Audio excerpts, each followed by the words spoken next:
This world is a place where the blood of the weak is spilled and the strong drink it. A deer grazes peacefully on the herbs in a dense forest. Hidden in the foliage, Johann Eitz aims his bow while his instructor whispers for him to stay calm.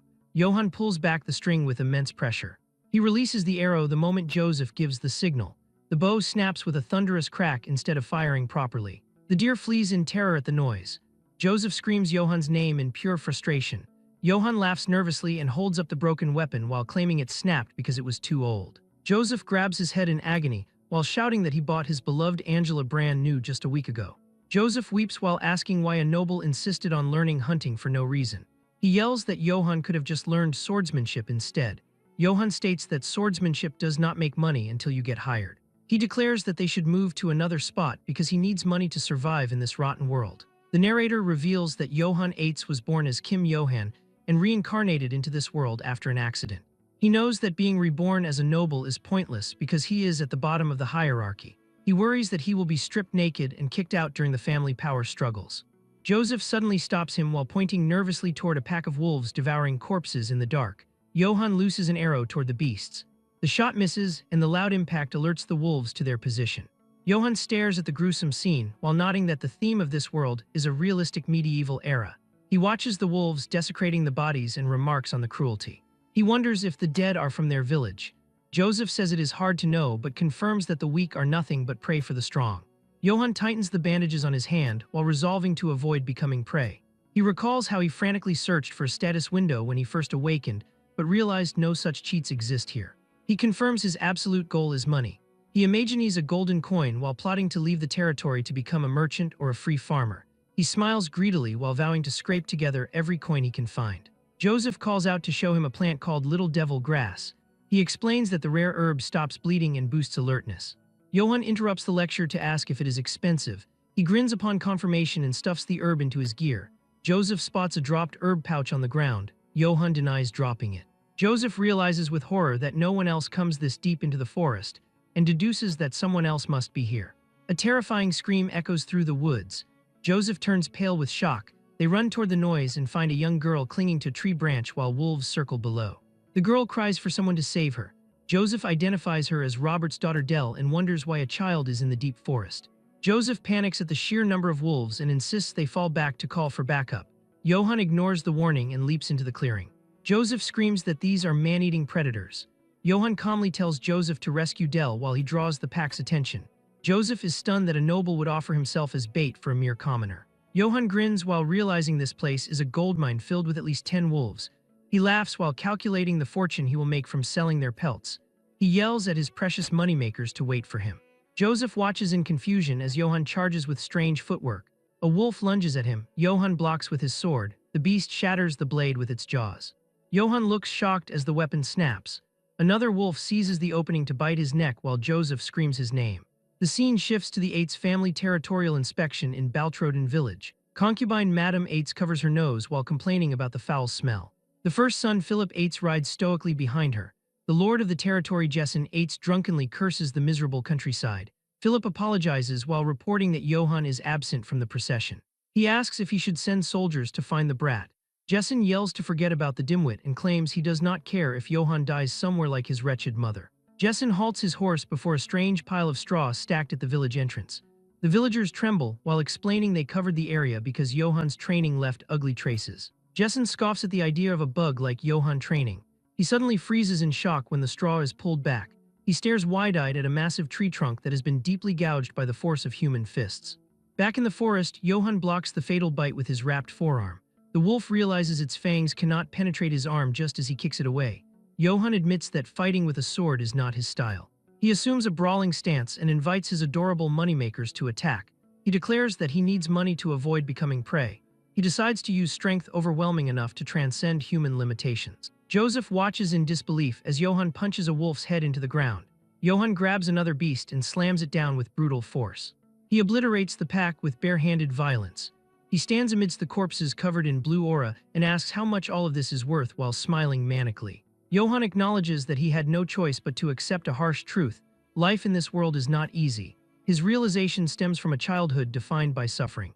He recalls being tormented constantly by his brothers, who held rank 2 and rank 3 in the family hierarchy. They stomped on him to show off their higher status and hurled insults whenever they pleased. One brother shouted for the illegitimate brat to die, asking how a motherless bastard dared to talk back. Through this relentless physical and verbal abuse, Johann began to understand just how merciless this world truly is. He internalized a grim certainty that even if he got beaten to death like this, no one would care. He concluded that the only person he could rely on was himself. He constantly asked himself what he needed to survive in a medieval world. Fortunately, Johann possessed one distinct advantage over the people of this era. In his past life, he was a modern student who studied endlessly for jobs and countless exams. His head holds knowledge that medieval people could not even imagine, ranging from political science and sociology to economics, exercise science, TOEIC, and nutrition. He decided to use that intellectual edge. He specifically utilized exercise science and high-intensity training to transform himself. He runs frantically through the village to build his stamina. Villagers look at him with confusion, asking why he is eating discarded food. Despite their judgment, Johann devours oats, cabbage, beans, and quail eggs with gusto. He retorts that these are superfoods, perfect for constructing a nutritionally balanced diet. He created a strict training regimen based on modern exercise science and practiced practical close combat martial arts. Results accumulated over time. After several years, the fruits of his labor become visible. He unleashes a massive punch against a tree, creating a thunderous impact. With each training session, his body displayed even more overwhelming strength. He wipes sweat from his muscular frame, nodding that he feels refreshed rather than exhausted. As time passed, no one knew whether this strength was a blessing from God or a new trial. Returning to the present moment in the forest, Johann stands over the carnage he created. He comments that it looks like that is the last of them. Nearby, the companion Joseph checks on the child Dell and asks if she is hurt anywhere. The terrified girl bursts into tears and thanks goodness she is safe. She cries out for Uncle Joseph. Joseph sighs in relief but immediately pivots to scolding his master. He tells Sir Johann that he was unbelievably reckless. He asks if Johann understands how dangerous that was. However, Joseph's tone softens into admiration. He admits that he is moved by Johann's honorable action. He finds it incredible to think that a noble stepped in front of a wild beast without a moment's hesitation for the sake of a young serf. Joseph expresses deep thanks on behalf of the villagers. While Joseph delivers this heartfelt speech, Johann is mentally in a completely different place. He holds up two dead wolves by their tails. He thinks to himself with a greedy snicker, wondering which one will sell for the highest price. Joseph catches the mumbling and asks what he said. Johann plays dumb, claiming he said nothing. Johann changes the subject to the girl. He confirms her name is Dell and asks if she is hurt. Dell trembles as she looks at him. She answers that she is fine thanks to him and expresses her gratitude. Suddenly, a terrifying red pressure emanates from the darkness behind them. A monstrous growl echoes through the trees, causing the red aura to flare. Dell freezes in terror. Joseph and Johann turn slowly to see what is happening. A giant wolf with glowing red eyes and massive fangs looms over them. Joseph screams in horror, identifying it as a monster. He grabs Dell and shouts at Sir Johann that they must run. He declares that a monster like that requires an entire army to face. Johann realizes something crucial at this moment. He thought this world was just a normal medieval world, but he now understands there are monsters here too. He smiles confidently and addresses the beast. He asks if it is their leader. He apologizes sarcastically, stating he killed all its underlings. He explains that wolf pelts sell for a high price. The giant wolf growls, staring him down. Johann can feel it. This thing sees him as prey. However, Johann does not care. He asserts that it does not matter what the creature is. He declares that its hide will sell for even more. The monster pounces, snapping its jaws. Johann deftly dodges the attack and delivers a powerful punch directly into the beast's face. The impact is heavy, but Johann immediately notices a mistake. He curses, realizing he scratched the hide. He laments that the price will drop because of the damage. The monster wolf roars in fury and pain. A massive sound wave hits Johann, forcing him to cover his ears. Suddenly, the world shifts violently around him. His vision warps. He sees flashes of a chaotic battlefield, a knight in a helmet, and the sensation of being cut. He screams in agony as he feels his strength draining away, wondering what this sensation is. He collapses to the ground. Johann wakes up with a jolt, screaming in terror. He sits panting heavily on the forest floor, sweating profusely. He looks around in confusion, asking what just happened. He checks the area for the monster, but the red-eyed beast is gone.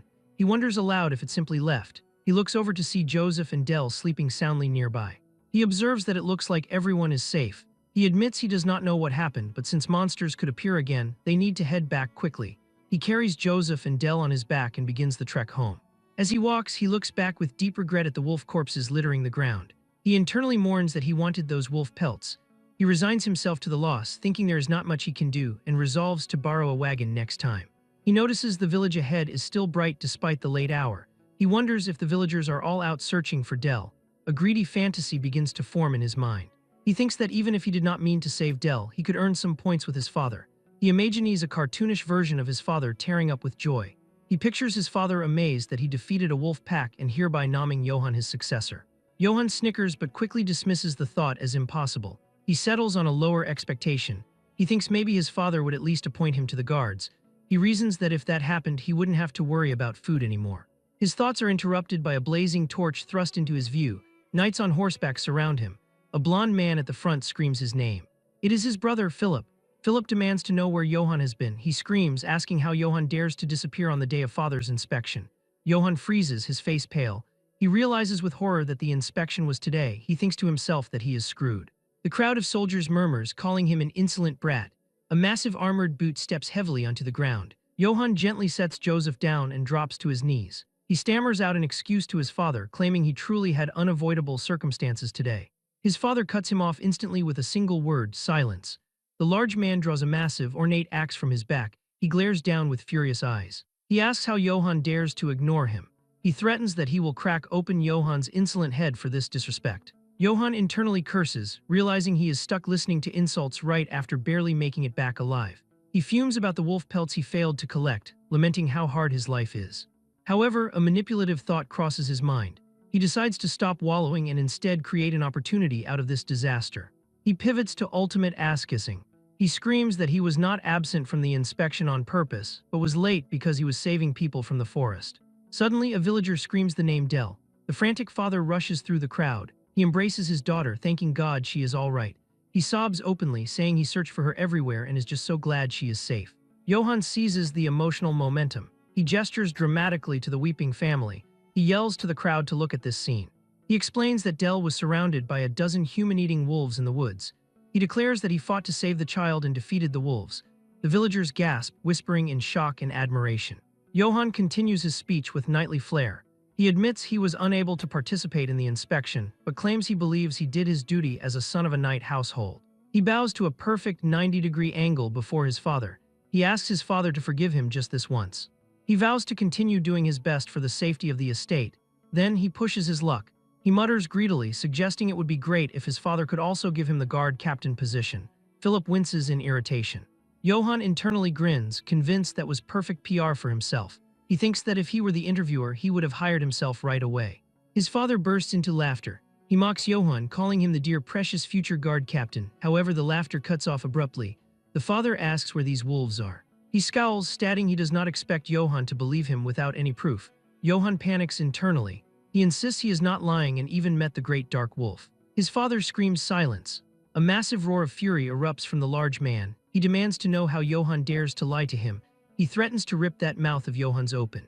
Johann changes tactics. He asks if his father wants a duel or something. He offers to prove his skills right now.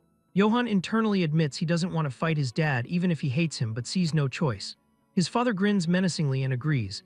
The large man accepts the challenge to see how skilled Johann really is. He orders Johann to raise his sword. He stipulates they will duel using nothing but a weapon. Johann freezes. He curses internally, realizing his father never taught him how to use a weapon. Johann stands awkwardly. His father demands he unsheath his sword. Johann looks down at the broken handle of his blade and can only let out a weak noise. His father calls him a piece of shit. He orders Philip to lend Johann his sword. Philip reluctantly agrees. Philip steps close to hand over the weapon. He whispers urgently to Johann. He advises him to beg for forgiveness now, stating it is the only way to make it out alive. Johann ignores the warning. He retorts that begging isn't an option because he didn't do anything wrong. He grabs the sword and declares that a man doesn't run away. He pushes past Philip. He tells his brother to move. Johann steels himself, hopping to learn from this duel. He reasons that if he shows the people here how skilled he is, even his father will have to acknowledge him. He prepares to prove his worth. A monstrous red aura suddenly explodes around the father. Johann stares in horror, wondering what the hell that energy is. His father attacks. The sheer force shatters Johann's borrowed sword upon impact. Johann groans in pain as debris flies. His father strikes him, accusing him of being a parasite. He delivers a heavy blow to Johann's guard, screaming about how Johann dares to insult him. Philip and the villagers watch in terror. A villager whispers that the Lord is serious and really means to kill Johann. The father swings his axe with brutal force. He reveals why he never taught Johann to wield the sword, because he would still be a useless piece of shit either way. He taunts Johann, stating that no matter how hard he tries, he will never surpass him. The The father enters a frenzy. He screams that his estate is his and his alone. He yells that no one can take it from him, not Johann, not the emperor, not anyone. Johann, struggling to see through the blood running down his face, wonders what the hell his father is on about. He asks himself if the old man has lost his mind from alcohol. Philip screams Johann's name as another massive attack comes down. Johann desperately blocks. The force is overwhelming. He admits defeat in his mind. Johann collapses to his knees, utterly beaten. His father looms over him, sneering. The large man tells him to know his place. He vows that if he ever sees Johann again, he really will bash his head in. The father stalks off into the darkness, leaving Johann kneeling in the dirt. The crowd remains silent until one voice whispers Sir Johann's name. Later, inside a small building, Priest Valberg fumes with indignation. He asks how Sir Jessen could be so unfair. Johann, now bandaged, tries to hush him. He asks what if someone hears them. The priest snaps that he does not care. He states he is from the Vatican, so he doesn't need to care. Valberg rants that a knight should have honor. He questions how a father could treat his son like that. Johann smiles wearily. He insists he is fine and points out that at least he is alive. Valberg scoffs at the ridicule of it all. He points out the Lord was dressed in full armor. Johann laughs, suggesting his dad must have lost his mind from all the drinking. Johann leans back, resigned. He accepts that this is reality. He admits he never learned how to use the sword, but claims he didn't know he was this powerless. Valberg offers perspective. He notes that Sir Jessen has been in many battles. He explains the Lord inherited family techniques and has experience. He concludes it only makes sense that Johann lost. He recounts a story about Sir Brits in the next estate over. He says Brits killed 300 serf soldiers on his own. Johann is shocked. He exclaims that killing 300 on one's own is amazing. Johann lies on a table, reflecting. He admits technology is important. He confesses he thought he could easily defeat his drunkard of a dad because he fought off a huge black wolf. Valberg stops abruptly. He asks with wide eyes if that is true. He asks if Johann really saw a black wolf in the forest. Johann sits up, confused by the reaction. He confirms it, adding that Joseph and Del saw it too. Valberg covers his mouth, muttering, "Oh dear God." Johann asks why. Valberg pulls out an old book. He explains that ever since long ago, black wolves have been seen as taboo. He states the priests call them an omen of death. He reads from the book, saying, according to century-old stories, black wolves come bearing death and blood. Johann listens with a skeptical expression. He says he doesn't believe in stuff like that. He rationalizes that maybe the wolf was a premonition of his duel with his father. Valberg agrees that maybe that is so. However, the priest forces a smile. He tells Johann not to worry. He assures him the stories are just old tales. He suggests that perhaps God is helping Johann since he is a good person who puts others above himself. Johann freezes. He wonders to himself, me. He admits internally he just wants money. Meanwhile, near the Eights estate in the Brits barony, chaos reigns. Flames consume the night. People scream for help. A soldier brutally slashes a fleeing civilian. A woman begs for her life before being cut down. Blood sprays across the ground. A motionless hand lies in the dirt. An armored soldier stands over a corpse. He asks why they try to run away, nodding they are going to die either way. The soldier remarks that this is sure cruel. He mentions killing everyone in the estate and burning all the bodies. He immediately dismisses the thought, saying who cares. He declares they just do their work and get their gold. In front of a burning building, a mercenary approaches a large, cloaked figure. He addresses Sir Karamov. He reports that the mercenaries have finished cleaning up. He hands over the seal ring of the Brits family. Karamov takes the ring in his armored gauntlet. He crushes it effortlessly.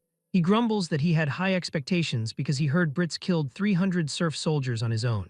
He notes Brits didn't even last 2 attacks. He sneers that the man is not even worth being called a toy. Karamov introduces himself. He is the sword of the Holy Empire. He is His Imperial Majesty's proxy. He is the recollector of seals. He decrees that he will punish all corrupt nobles as His Imperial Majesty wishes.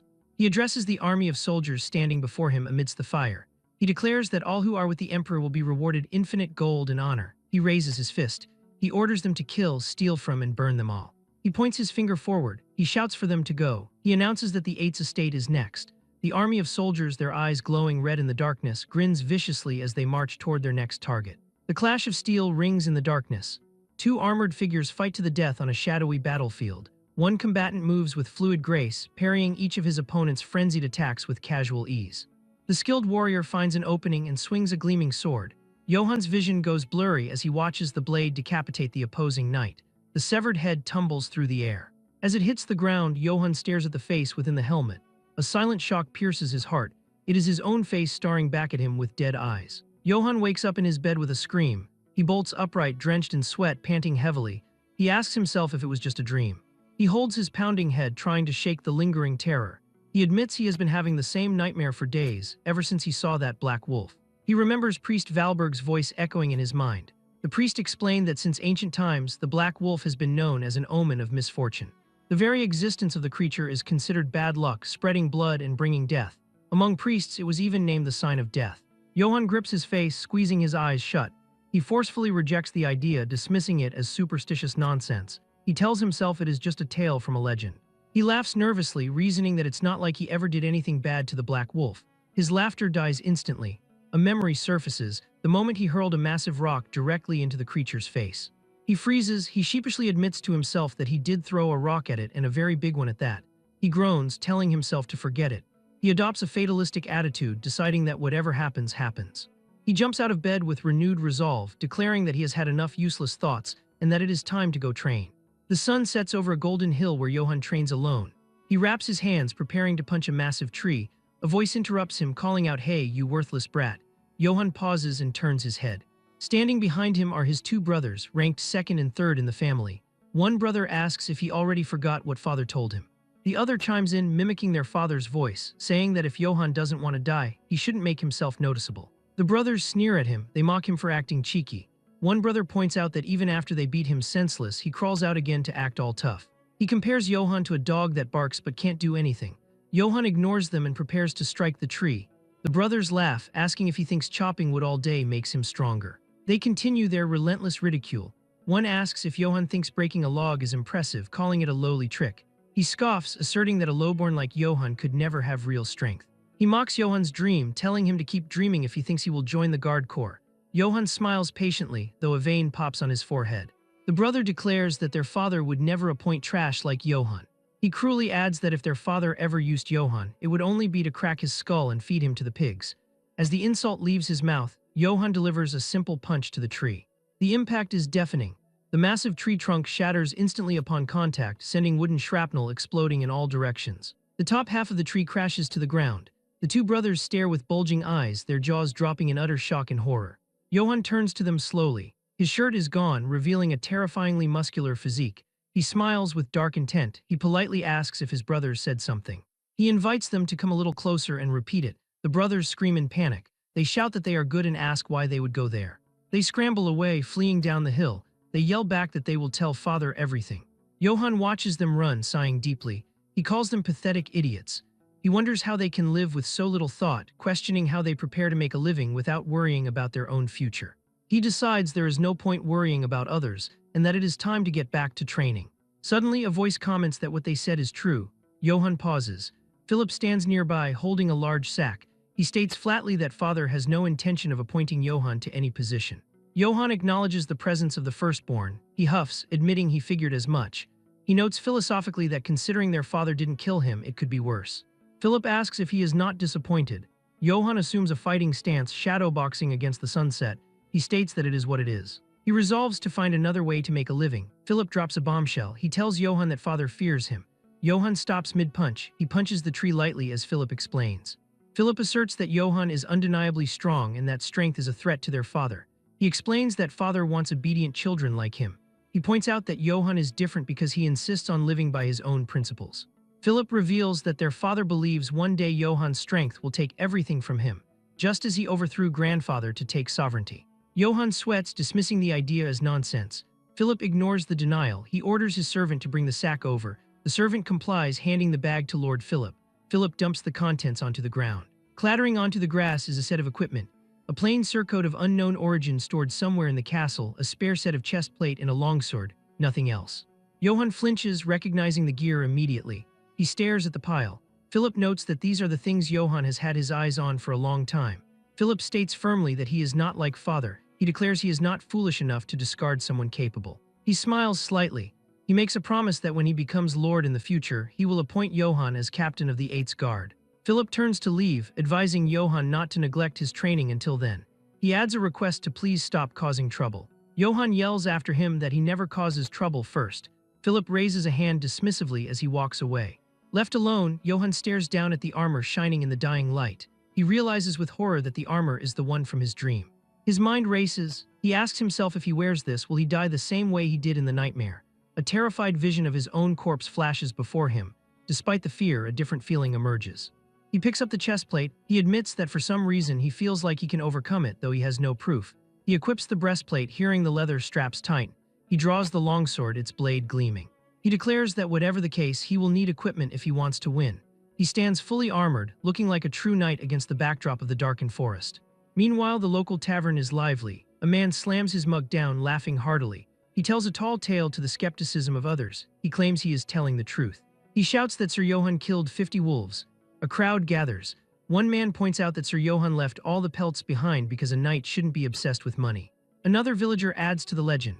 He claims Johann drew his sword solely to save Del and Joseph. He points to a heroic mental image of Johann shining with holy light. He praises Johann as so righteous and pure, asking if he isn't the very model of a true knight. An older villager agrees, stating true Sir Johann is far more knightly than Lord Jessen, calling the current lord a drunken, woman-chasing pig. They laugh openly at their lord. One wishes aloud that the pig would just die already. Another jokes that Sir Johann should have cut Jessen's head off that day. A man slams a wooden barrel onto a table. It is Robert, Del's father. He shouts, "Hey!" He declares drinks are on him today and tells everyone to drink as much as they want. The tavern patrons cheer, asking why. Robert yells that it is because Sir Johann saved his daughter Del. He toasts to Sir Johann, the righteous knight. The tavern erupts in a roar of approval. In a dark corner, a hooded stranger sits with two other shadowy figures. The stranger asks, by the way, who Sir Johann might be. He remarks he doesn't think he has seen the man around here before. The villager sitting next to them scoffs. He tells the hooded figure they were bad-mouthing the Lord right in front of a complete stranger. He laughs, guessing the villagers here aren't afraid of anything. The hooded figure's hood hides a sinister grin. Red eyes glow in the shadow of the cowl. He says he finds their story quite interesting. He leans in closer, the atmosphere darkening around him. He commands the villager to tell him more about Johann Eitz. Outside under the moonlit sky, Johann walks happily through the village. He hums a tune, oblivious to the danger brewing in the tavern. He fantasizes about his future. He thinks excitedly that Philip will appoint him captain of the guards once he becomes lord. He celebrates that his golden road has finally arrived. He thinks fondly of Philip, nodding he never thought his brother could be depended on. Johann stops. He spots a figure sitting slumped against a building. He squints, confirming it is definitely a drunk man. He decides right then that a future captain of the guard can't just ignore a drunk citizen. He approaches with a cheerful smile. He calls out Sir, warning him that if he sleeps here he will catch a cold. Johann offers to escort the man home. He leans down, still smiling. The man remains silent. Johann pauses, sensing something wrong. He notices something cold pressing against his neck. His eyes widen as he realizes a knife is held to his throat. The smile vanishes from his face. He freezes, thinking what? Panic sets in as he internally screams, "What the hell?" In a fleeting moment, the man attacks with a dagger. Johann cannot see the attack coming. He groans, wondering in panic about the attacker's identity. He asks himself who he is. He wonders if this could be an assassin sent by Jessen. However, he rules out the idea that his father is behind the attack. He reasons that if it were Jessen, he would have come to kill Johann himself. He then wonders in terror if the madam was the culprit. He also rules out his brother's involvement, thinking Philip would not do this. He realizes he cannot guess who sent him. He screams at the man, asking what he wants. He thinks it is about money. He shouts that if the man is doing this for money, he will give him everything he has. He begs him to let him go. He thinks to himself, however, that in reality he does not have a single coin. The attacker replies coldly that if it is money, he has more than enough. This increases Johann's confusion and terror regarding the real motive. The attacker stops suddenly. He addresses him by his full name, Johann Eitz, and declares he will ask him a question. The attacker threatens that if his answers are not to his liking, he will slit his throat right there. Johann stands stunned by the strangeness of the situation. He wonders to himself about the madness of this person threatening his life with a question out of nowhere. Facing this question, he tries to compose himself. He summons his past experience making it to round 2 in a major corporation interview. He decides to answer perfectly and survive. The attacker announces that they shall begin. The young man prepares for the confrontation, thinking, all right, bring it on. The attacker surprises Johann with a strange comment. He points out that he has a good body. He remarks that it is hard to believe he is the son of that pig. He asks suspiciously if he is truly Jessen's son. Johann freezes from shock and confusion. He cannot believe this is the question determining his fate while the man holds his life in his hands. He curses his luck, wondering what he is supposed to say. He stammers out his answer. He says that sometimes a lion can be born from a pig's bloodline. A heavy silence prevails where the attacker shows no reaction. Johann worries, thinking he answered wrong and might die. Suddenly, the attacker explodes in loud, hysterical laughter. He declares that the answer is quite to his liking. Johann smiles and asks him to please release him in that case. The attacker refuses immediately, saying no.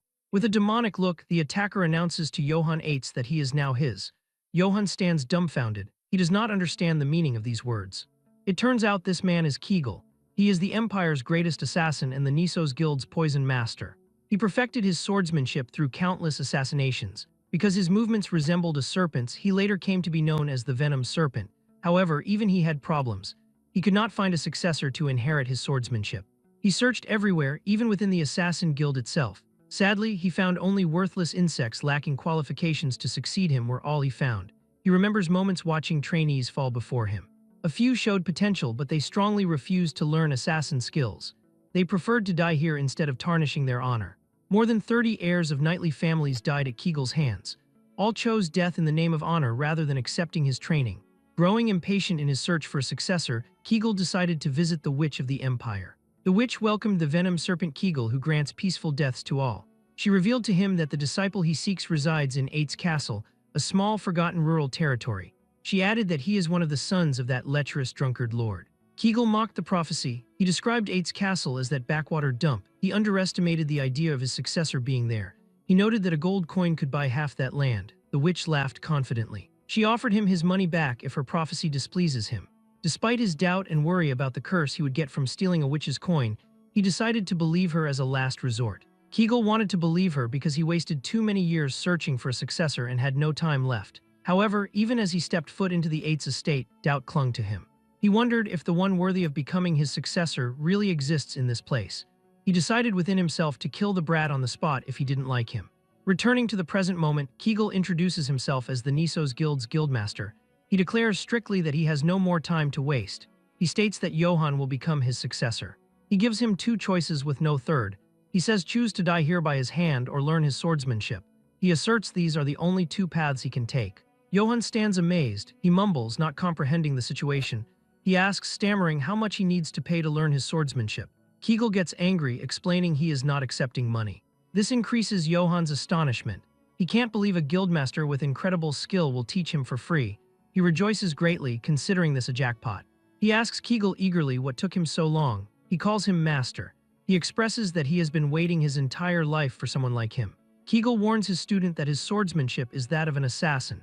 He says simply learning it will brand him as disgraceful, the shame of any knightly family. He warns he may be scorned his entire life. But Johann interrupts him with a desperate scream. He asserts he doesn't care about honor or shame at all. He begs him to teach him. Kegel agrees, saying fine. He thinks surprised that this kind of brat is a first. Johann seizes the opportunity immediately. He asks his new master if he will give him an allowance since he mentioned having plenty of money. He reminds him that he is at the age where he really needs spending money. Kegel looks at him in amazement. He realizes this brat really is something else. At Eight's castle, Lord Jessen announces that the inspection is done and that he will be stepping out for a while. Philip bids him safe travels, confirming he will take care of the castle. However, once Jessen leaves, they exchange meaningful glances. The madam mutters with malice that no matter how much Philip struggles, this castle will be hers. Philip scoffs. He calls it nonsense, assuring her the next lord of this castle will be none other than him, Philip Eights. The Lord Jessen screams angrily at his eldest son and wife. He expresses he is sick of them fighting and arguing all day every day. He gives them permission to do whatever they want. Philip asks his father what they shall do regarding Johann, who is yet to return. The father screams Philip's name loudly, scaring him. The father replies with indifference and cruelty, ordering him not to waste his time over that brat. He states that the weakling's death is of no concern to him. Philip apologizes to his father, claiming he understands. But once the father leaves, his features change completely. He begins wondering with worry where Johann is and what he is doing right now. At the same time, in the forest near Eight's castle, Kegel decides to check how skilled Johann is. The young man asks to borrow a sword. He explains shyly that he breaks them often. The master agrees, telling him to go ahead. Kegel thinks surprised that he breaks swords. He describes him as a reckless brat. He thinks there isn't a single thing he likes about him. When Johann takes a fighting stance, Kegel wonders if he is really the son of a knightly family. He asks what that stance is, deciding this one must die as well. The student asks if he has to use swordsmanship or if he can fight however he wants. So Kegel permits him to fight as he likes. He tells him to use fists, rocks, blades, or anything because it doesn't matter. Johann smiles slightly, saying then he attacks suddenly. He shouts, "Here I go," and swings his blade. He breaks the sword easily from the force of impact. In that moment, the master realizes the error of his doubts were unwarranted. While looking at him in shock, he finally admits that the brat is monstrously strong. Kegel feels surprised by the air pressure resulting from Johann's punch. He realizes that if that punch hits him, he knows his bones and muscles will be crushed. He thinks it is like he is not fighting a human but a lion. However, he decides to fight seriously. He unleashes a snake-like fighting technique. Johann wonders in amazement at the strange movement. He asks where he is trying to go, guessing up, down, up, down. He tries to block, but the attack hits him in the face. He falls to the ground, screaming in pain. Kegel states that he knows he hit him with the flat side of the blade. He notes stunned that Johann didn't even pass out. He describes it as ridiculous. Kegel praises his student, asserting that had he been born 1,000 years earlier, he would have been called a legendary hero. Johann thanks him, calling him master. However, the master adds a warning of a critical weakness. He declares strictly that at this rate, Johann will die no matter what. This sparks Johann's shock and confusion as he asks what he means. Kegel warns him strictly that he can't control his strength and that strength will kill him. Johann denounces this talk. He says no way, rejecting the idea by stating it is not like he is attacking himself and that he is not that stupid. The master asks him to come at him again if he is confident. He offers a tempting deal to give him gold if he manages to break the master's sword instead of his own. Upon hearing the word gold, Johann's features change completely and his eyes shine with greed. His hesitation turns into unparalleled enthusiasm. He shouts gold and tells his master he better keep that promise. He dashes at tremendous speed toward the master to attack. A strong sword clash rings in the place, but the result is disappointing as his sword shatters again. Its fragments fly into his face, making him scream in pain as he grunts. He remembers bitterly, realizing this is just like when he was fighting father. Kegel explains that he just lost to his own strength. He emphasizes the necessity to learn to control his power, or else death will be his fate. Kegel shoots a fragment of the broken blade at him. Johann asks if he purposely shot the fragment there. Kegel confirms, explaining that it is a piece of cake if one is proficient at the sword. Johann finally understands. He states he needs to learn to control his strength. He vows to learn it and avoid death to achieve his dream since he is the future guard captain of eights. He thinks that public servants avoid disaster the best. The master tells him that if he knows how to restrain his power, something like this is possible. In the blink of an eye, Kegel directs a swift blow at Johann. Johann is stunned when he sees his metal armor slit in half. What increases his amazement is seeing that the master used only the sword scabbard, not the blade. Kegel explains that if he is able to control his strength, he can slice through anything even if he is not wielding a sword. Kegel smiles demonically. He says he cannot imagine how powerful Johann will be when he is able to properly control his power. The master announces that is enough and says to get to training. When Johann looks anxious, Kegel confirms it will be difficult and he might even die. He asks if he is ready. Johann answers with great enthusiasm in the affirmative. The scene shifts to the village. Johann appears with a swollen face and clear signs of beating from harsh training.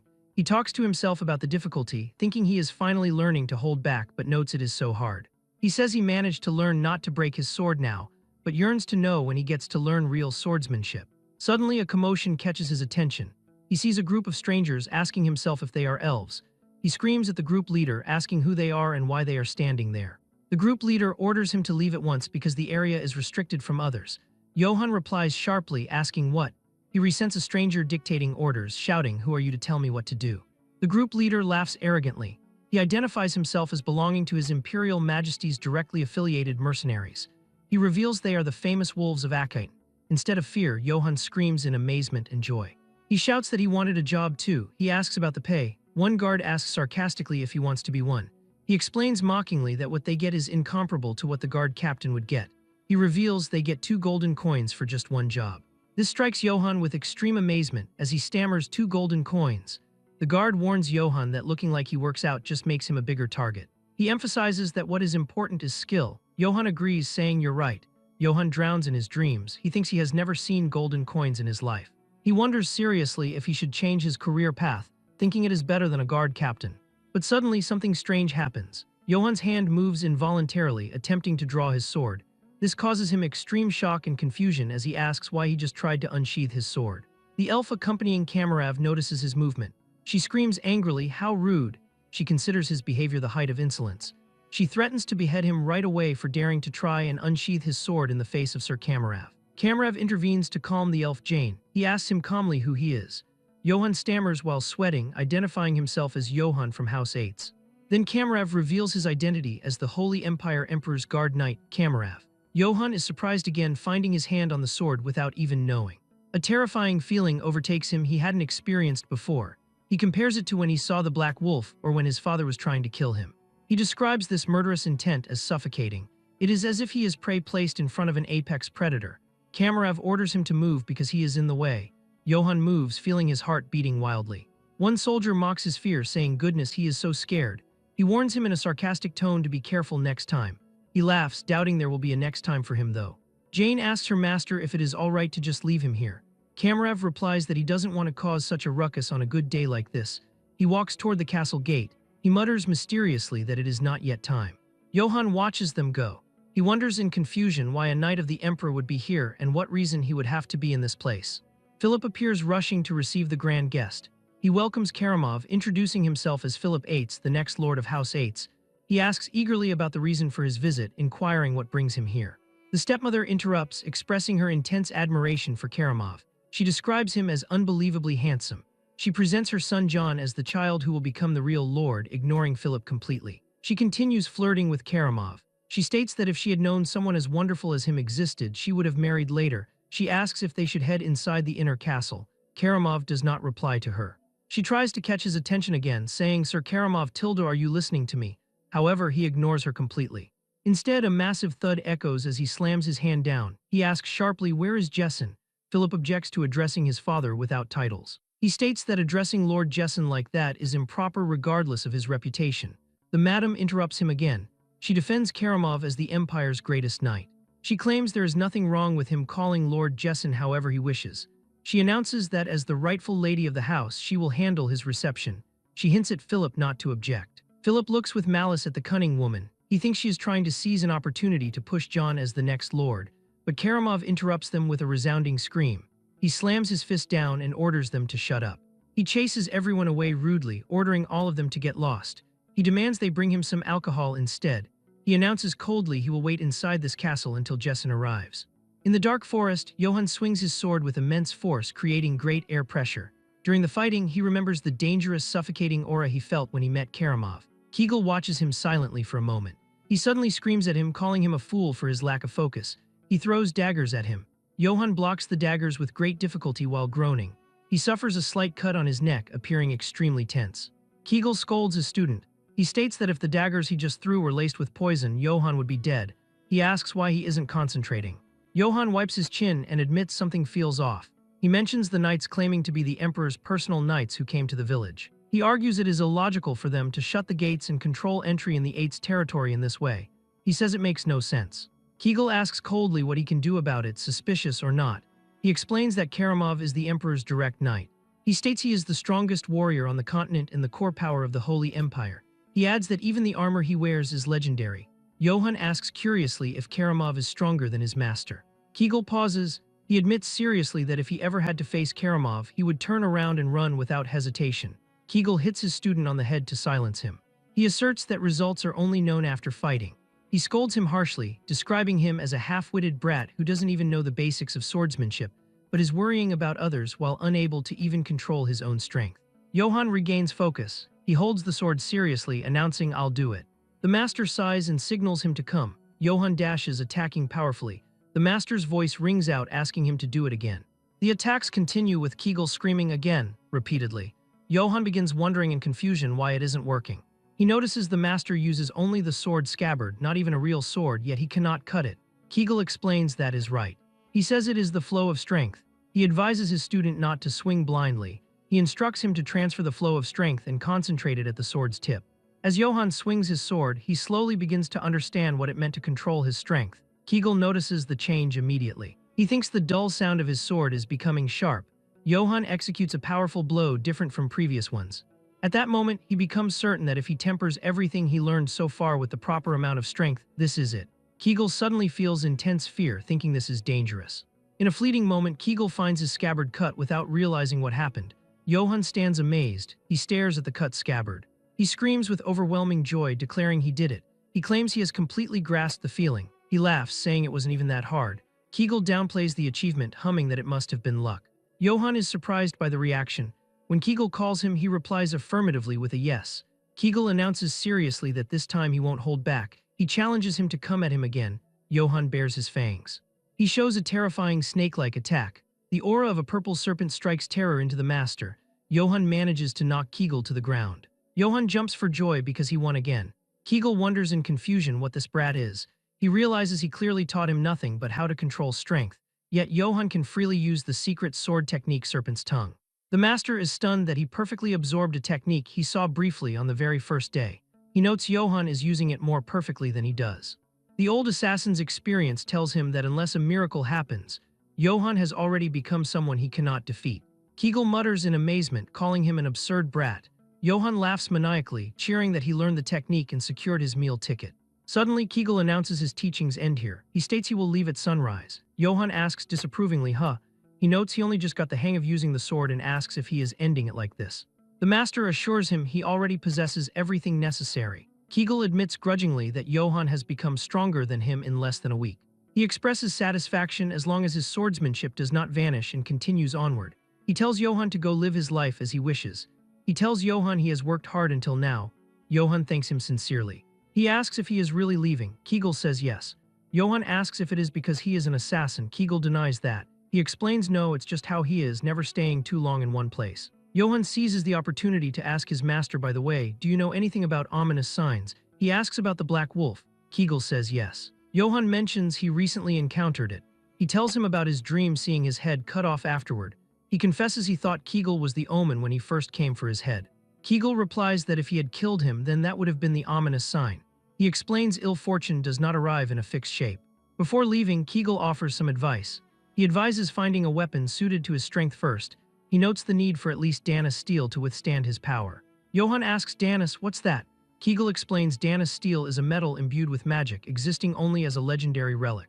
He adds its method of creation was lost, and it can only be mined from ancient ruins. He states weapons made from it are extremely rare and only a few exist in the entire world. Johann assumes it must be expensive, right? Kegel confirms that even if he saved his whole life, he couldn't afford it. He adds he probably can't buy it with money at all. Johann asks why he recommended it then. Kegel explains he just wanted to tell him to find a weapon that suits his situation.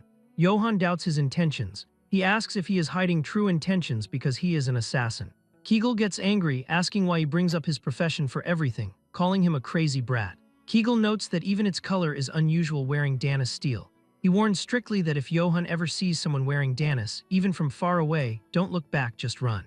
He adds another tip, if he doesn't know his limits, he won't live long. Johann promises to keep that in mind. Johann asks if he is leaving now. Kegel asks Johann to carve his next words deep into his bones. He advises do not fight opponents he cannot beat. He says if it is dangerous, run. But if he must fight, he must use any means necessary and kill without fail. Kegel assures him if he follows this rule, he likely won't die. He looks at Johann and commands, do not die. Johann watches him leave. He remembers the words, if it's dangerous, run. If you cannot avoid it, kill and always survive. He promises Master he will remember those words. At Eight's castle, the madam asks if the alcohol suits his taste. Karamov smashes the cup, saying it tastes like rotten piss. He orders her to take it away. The madam gasps, nodding that was quite an expensive drink. She says it is a shame he didn't like it. She says the only alcohol better than this is in Lord Jessen's bedroom. She suggests moving to a cozy bedroom instead of staying here since he must be tired after his journey. She whispers that Lord Jessen's bedroom is very comfortable. She says she is sure he won't be disappointed. She whispers seductively that just the two of them could have a wonderful time together. She asks, don't you think? Karamov speaks suddenly, telling her to get lost. The madam stammers that Sir Karamov, they don't have much time. She begs him to allow her to begin his reception, nodding the Lord will arrive late tonight. Suddenly, Karamov's red eye flashes. He mutters he was getting sick of this anyway. He decides fine, he shall enjoy himself. He clamps down on her neck. He calls the entertainment slaughter. Philip watches the scene in shock, covering his mouth. Outside, Johann reaches the village outskirts. He stops, asking what's this? He sees flames devouring the entire village. He looks in shock, wondering in amazement why the village is on fire. Lord Jessen wonders what in the world is going on. He rides along a dirt path, staring at the smoke rising from the Eight's estate. One of his knights answers that he doesn't know. The knight adds that the fire looks large, so the lord should return at once. Jessen grits his teeth and grunts as he whips his reins. He rides swiftly, the hoofbeats echoing loudly. His horse neighs as he skids to a halt in front of the castle. Jessen stares at the gates. Mercenaries greet him, stating that he finally shows himself after something fun has taken place. The mercenaries sneer, remarking that he is slow and dull just as he looks. One elf soldier orders him to move faster, calling him Sir Pig. He adds that Sir Karamov isn't a very patient man. Jessen pushes open the huge wooden doors, his eyes glowing red with rage. He stops dead, asking what. Before him, the stone floor lies littered with corpses. The bodies of his servants and children lay twisted and lifeless, with blood pooling everywhere. He stares at the horrified, frozen faces of the dead. Jessen sweats, horrified by the carnage. A massive armored boot steps forward with a heavy thud. Jessen looks up. Karamov looms over him, saying he is late. Jessen. Karamov's armor shines gold and his eyes burn red from beneath his helm. Jessen demands to know what Karamov is doing right now. Karamov reaches for his sword hilt. Jessen draws his massive axe. He screams furiously, asking what does Karamov think he is doing. Karamov speaks formally. He declares Jessen is guilty of the attempted assassination of the Emperor and high treason. He states that by His Majesty's decree, House 8 shall be eradicated. Jessen screams back not to be absurd. He shouts that this is a purge. He accuses them of just pinning false charges on him to execute him. He raises his axe and charges, yelling he won't let Karamov do as he pleases. Karamov draws his huge purple sword with a screech of metal. He commands his men to blow the horn. A golden knight raises a horn to his lips and blows a resounding note. Karamov orders his men to retrieve the seal of the Eight's family. He grips his glowing purple blade tightly. He commands them to purge everybody in this territory and erase this land from the map. The mercenaries charge, shouting war cries. They slaughter villagers mercilessly. Johan's previous neighbors get cut down where they stand. Flames engulf the wooden houses. The mercenaries laugh manically as they kill. A mercenary stands over Valberg, who kneels on the ground in prayer. The mercenary laughs, calling Valberg a vicious bastard. He asks if it is that hard to tell him where the pig's bastard son is hiding. Valberg remains silent, looking defiant. The mercenary smirks, saying fine. He offers to send Valberg to his god, whom he adores so much.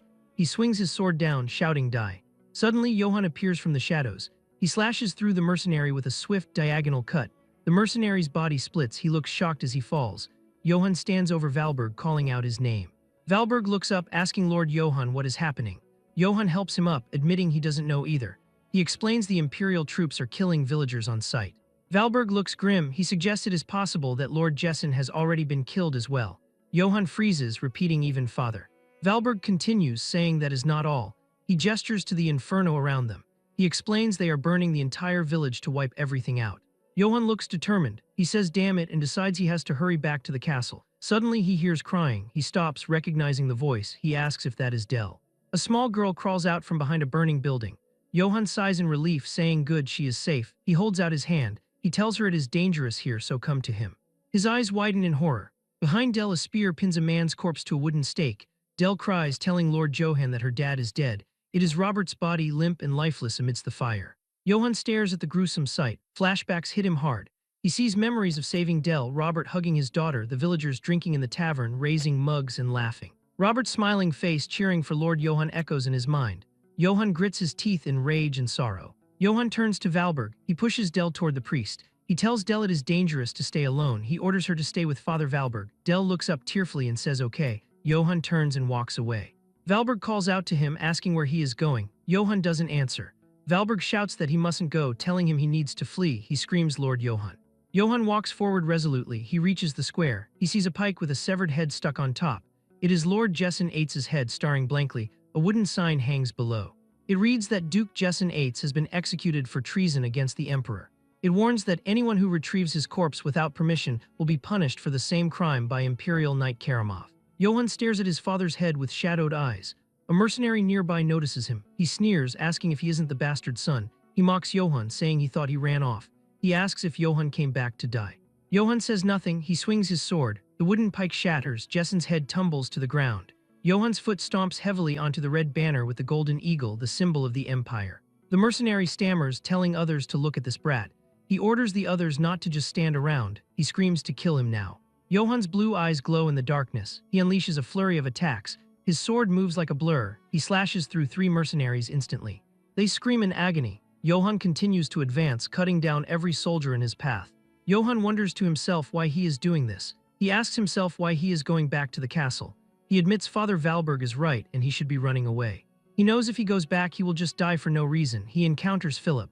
Philip sits slumped against a tree, riddled with arrows. He calls out Johann's name. Johann freezes. He whispers Philip's name. Philip smiles weakly. He remarks that Johann is alive. Johann rushes to his side. He touches Philip's shoulder. He asks why he came back. Philip struggles to speak. He tells Johann to go and run away. He warns that if he stays here, he will die. Philip coughs up blood. He lifts a helmet from his lap. He says he wanted to give this to Johann for when he becomes Lord one day. Johann takes the helmet. He stares at Philip's lifeless face. He looks down at the helmet in his hands. He remembers Kegel's voice. The image of the assassin appears in his mind, warning him to understand the difference in skill level. The advice echoes that if it gets dangerous, run.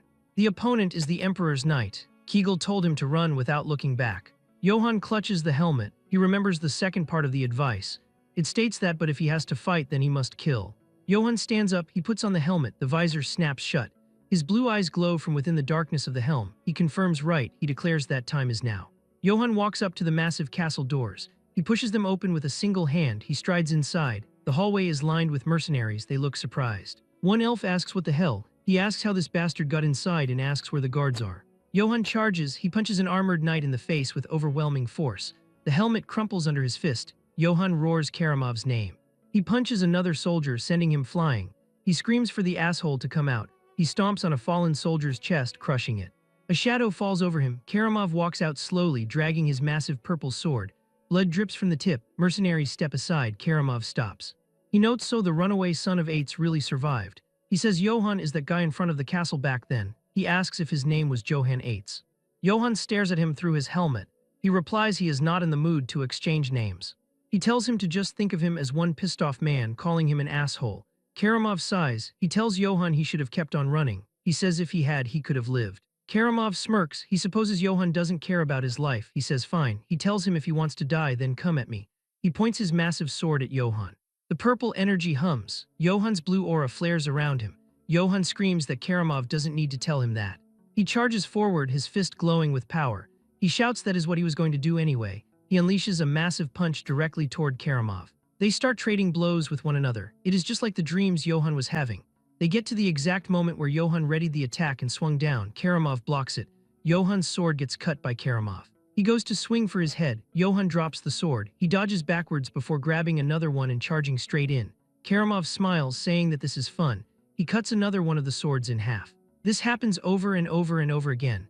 Johann is continuously grabbing swords off of the mercs that he already killed. He then dodges a big swing from Karamov while he's stuck from the dodge. Karamov comes in to finish it and swings down. Johann avoids this one. This causes Karamov to slice into one of the pillars of the castle and it begins crumbling. Karamov says this is interesting. He says he is far more entertaining than Brits was from within the smoke of the rubble collapsing. One of the mercs gets thrown at him. Karamov cuts straight through him. He says that this is truly enjoyable. He wants even more entertainment. Johann finally manages to grab another sword. He comes in with a heavy-ass swing to which Karamov blocks using his arm. But the attack pierces through his armor and also takes a chunk out of his arm, though of course the blade gets broken. Karamov is genuinely surprised as he distances himself. It takes a moment for it to set in because he just cut through his Dana steel armor. Karamov begins trembling as Johann grabs another blade. Karamov says that's impossible. He says humans are incapable of harming Dana steel, asking just who he is. Johann charges straight in once more. They continue trading blow for blow while Karamov says that he's never heard of such strength before. But it seems like that's all he is because he's easily blocking all the attacks. And even though he's on the defensive, Johann can't get in a single meaningful hit. Karamov realizes that he's a brute with only strength. There's no finesse to his attacks. He thrusts forward. Johann blocks it. Of course, the sword breaks. He quickly grabs another off the floor and readies himself once more. Karamov says that it's just as he expected. He can't even properly block a simple thrust. He's swinging purely by instinct right now. There's no technique behind him. This makes him think that Jessen never taught him real swordsmanship. He can tell that he's dangerous. He needs to finish this quickly because if he grows, he will become someone nobody can stop. And if he uses that stupid wide slash again, he'll break it, cleaving through the sword, cutting his head off with one swing. Johann then starts to do exactly as he thought, but it was just a fake as he does a quick change-up. Karamov is completely caught off guard. He goes to react. Johann uses Kegel's technique, changing his direction to Karamov's open side. The sword comes into contact with the armor. He manages to deal a very heavy blow in exchange for losing his sword. Karamov starts screaming in pain as his insides start to spill out. He sees Johann rearing back his fist. He comes in hitting him straight in the side where he just cut him. The Danis armor begins to dent. We see a massive shock wave from the punch. That's not all as it explodes out the backside, causing him to spit up a ton of blood. He stabs his sword into the ground. Nothing but blood comes out of his mouth. His eyes begin to go a little hazy. He recognizes it as Kegel's swordsmanship. This means that Johann was hiding his true skill all along and that he completely let his guard down. Johann points a broken blade at his throat, while Karamov continues to bleed out from all the internal damage. There is a literal pool of blood underneath him. He begins coughing his jaw. He lowers his blade and raises his helmet. He drops it onto the floor, asking him why he did all of this. Karamov says that it was all for his imperial majesty, as the Holy Empire is now more unstable than ever. His Majesty has unsheathed the imperial sword to correct the empire. Before he finishes his next sentence, he starts coughing violently. He holds onto his side while spitting up even more blood. He then starts to laugh. He tells Johann he's moved. For decades, he's crossed battlefields and fought countless knights, but he's never encountered anybody as strong as him before. He needs him to go with the Empire with him, as His Majesty needs a strong talent like him right now. The Empire's endless gold will grant him glory. He shall receive vast and fertile lands. He'll see to it as well that His Majesty will appoint him as an Imperial Knight. He becomes the Imperial Sword. He'll get anything he wishes. Johann thinks about endless gold, but says that it's strange. It's the life that he once dreamed of, but for some reason he doesn't feel anything. He looks down at Karamov. He tells him that he refuses. Karamov's confused, asking why. Johann says that he has not only killed his family, also innocent serfs, people who did no wrong. Karamov surprised, asking if he's really declining his offer over mere serfs. He grits his teeth out of frustration, asking why their deaths even matter. Then says that it must be because his mother was a low-born serf, that insect blood has tainted him. He needs to understand that the world's law is that the strong drink the blood of the weak. Johann grits his teeth and apologizes to Kegel, saying that he can't control his strength anymore. He swings, hitting Karamov in the face, sending him flying backwards. He doesn't stop there as he comes in with blow after blow. He asks why he thinks that these were worthless lives and if the Emperor means that much. Why they think they're that great to begin with, to the point that they get to judge who deserves to live and who doesn't. The Danis armor begins to start warping on his skull. As blood fills Karamov's eyes, the last sight he sees is none other than Johann, each blow getting heavier and heavier as he is turning him into a meat crayon. Eventually, he's just twitching on the floor. Johann stands up with his fist covered in blood. Karamov, though somehow still alive, begins coughing. Johann starts to walk away. Karamov calls him a fool, saying that he should have taken his offer because now it's too late. The one who broke the Emperor's sword will only know suffering from this point on. Johann looks down at him as his hand goes limp, as those were his final words. Johann says this world accepts death so naturally. All he ever thought about was to make money and survive. But they slaughtered everybody in his territory, including his family, and then tried to erase it. So even if the whole world becomes his enemy, he only did what had to be done. He'll never regret his choices. Regardless of what anyone says, this is how he plans to live. A stone gate slowly creaks open in the middle of the night, revealing the interior of the castle courtyard. A guard approaches a wooden door to check on the situation inside. Upon opening it, he discovers Master Jane and her elven soldier standing there. Jane speaks with a furious look etched onto her face. She demands to ask one more time if what he just said is the truth. The beaten elf confirms it is true without a shred of falsehood and begs her to believe him. He explains that he suddenly barged in, beat all the soldiers to a pulp, and then took Sir Karamov's head with his bare hands. The soldier adds that this was the last they saw of Sir Karamov. Jane stands speechless. She points toward the courtyard and questions why Karamov's corpse is not in there if the story is true. The elf maiden shouts that she cannot believe such nonsense without any proof. The soldier replies that he does not understand it either, but he definitely saw it with his own eyes. Just then, another soldier arrives to announce that the pursuit party is ready. Jane pulls herself together and starts walking with firm, determined steps. She turns to her troops and passes the order down to everyone present. She commands them to chase him down and kill him. The elf maiden reveals that the target is Johann Eitz. The troops begin to move out to follow the order. She calls him a filthy traitor to his own bloodline and the one suspected of murdering Sir Karamov. Jane screams for them to hunt him down. She orders them to kill him if they must, but to bring him back no matter what. Meanwhile, Johann runs through the forest with determination. He finds himself in the middle of a brawl with several elven soldiers. One of them screams in pain as he is struck by Johann. With a swift blow, Johann takes out another soldier without mercy. Jane's voice warns her troops never to face him by themselves. She orders them to seal off every road to drive him relentlessly until he is exhausted. The soldiers express shock, wondering if Sir Karamov is truly dead. Jane declares that they must bring that bastard's head to His Majesty. Johann listens to the memory of Philip telling him to find the stable and flee to survive at all costs. In the present, Johann locates the stable mentioned and feels a moment of relief. Even so, he thinks that was truly the end. He drops Karamov's corpse to the ground and thinks that hiding the body might stir up confusion. He notes that the pursuit party acted much faster than expected. Johann decides to keep carrying him to use the armor as a shield until he shakes them off. With a groan, he lifts the heavy body and continues. Exhausted, he opens the stable door. Inside, he realizes this must be Jessen's warhorse. Johann approaches the animal and thanks his brother. He notes that with this guy, he should be able to rest a bit on horseback. He decides to see what to call him. The horse stares at Johann with bright blue eyes. He decides his name will be Philip.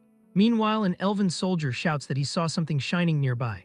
He claims he is sure it was the glow of Danis steel and orders a search of every inch of the area. The leader declares that the bastard is definitely nearby. Suddenly, a soldier asks a question. He says he hears hoofbeats. In the next moment, Johann flies past them atop Philip. He is focused on escaping. One of the elves yells in shock that it is Johann Eitz escaping on horseback. He vanishes into the darkness of the forest. The leader screams to shoot him down and not let the bastard get away. Archers fire their crossbows, but the bolts strike the armor of Sir Karamov, which Johann is using as a shield. Johann rides his horse throughout the entire night, quickly losing the pursuit party and arriving deep within the Black Forest. Johann dismounts and thinks that this should be deep enough. He reflects that even though he was a twisted man, not burying a person does not feel right. He says that in any case, he must proceed. Johann looks at the armor and notes that it really does look expensive. He picks up the purple sword lying on the ground. He realizes the sword is light yet solid and identifies it as being made of Dana steel. Johann notices an ancient imperial script on the blade. The text reads that it is the one who recovers crests. Johann reads the name Crest Recoverer. He wonders if it talks about retrieving family crests and notes that even its name sounds ominous. He decides to take the sword with him for now. As for the armor, he decides to just bury it. Johann thinks it is a waste, but carrying it around won't help him at all. He promises that he will definitely come back for it later. He grabs a shovel and digs into the earth. With effort, he finishes burying the corpse and equipment.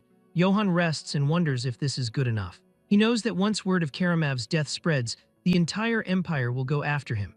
He recalls the warning that he will know only suffering from this point on. Johann reflects that his life already knew suffering long before he beat him to death. He wonders what to do now. He realizes his house has been burned to the ground and he did not manage to bring even a single coin with him. Johann stands exhausted and trembling.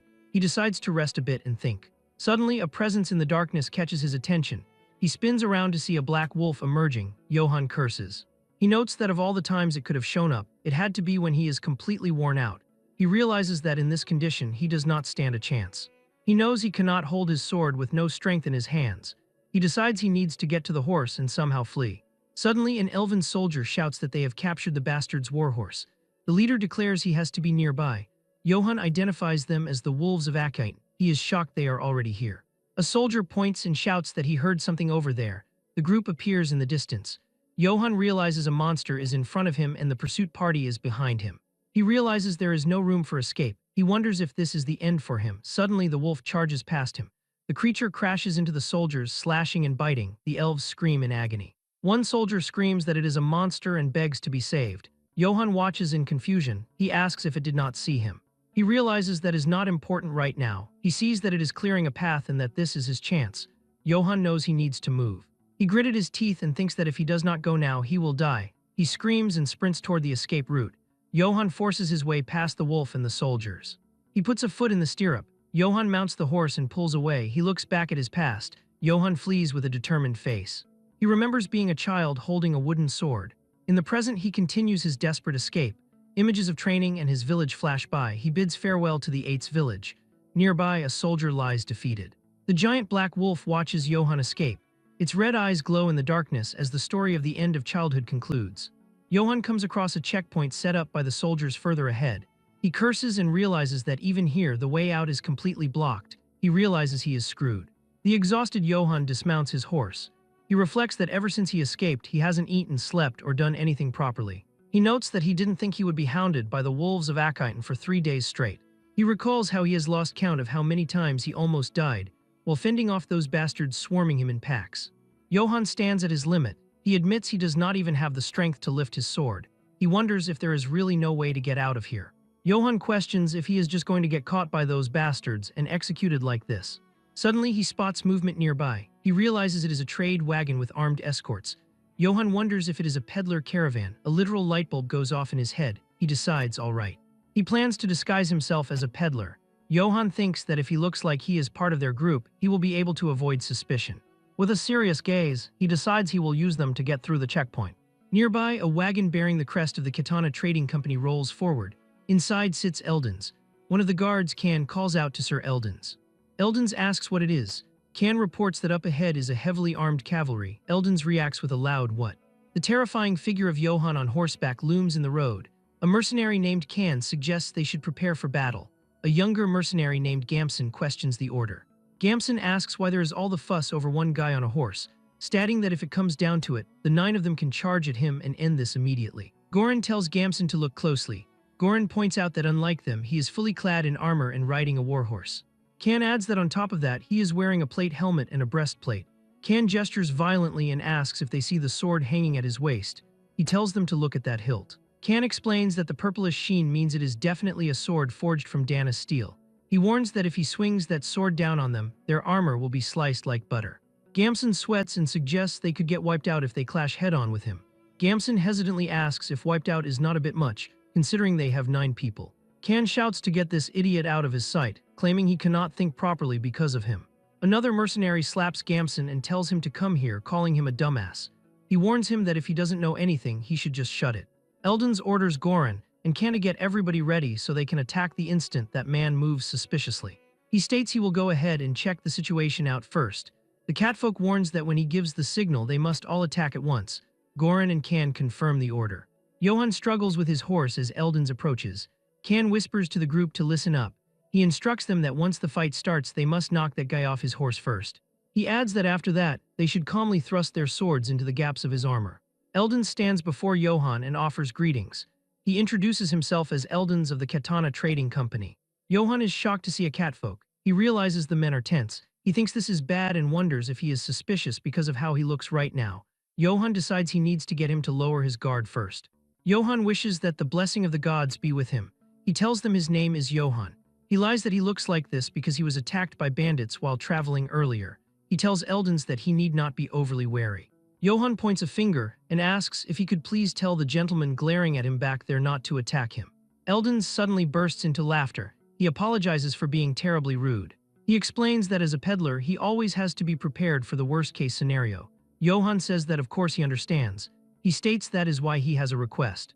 Johan asks if he could please let him travel with their group. He explains that as they can see, he lost all his travel funds from the attack. He proposes that if they could provide him with a little food and a place to sleep, he will help guard their caravan. Eldons observes him closely. He thinks that Johan certainly looks strong enough and does not particularly seem suspicious either. Eldons agrees to do that. He points down the road and states they are on their way to Marseille. He adds that since it will be a fairly long journey, he should go and get acquainted with the mercenaries over there. Johan bows and expresses his gratitude. Internally, Johan wonders where Marcel is. The mercenaries watch as Eldons walks with Johan. Gamson asks Sir Eldons what is going on. Eldons explains he is just a wanderer and nothing more. He says they will be traveling together for a while.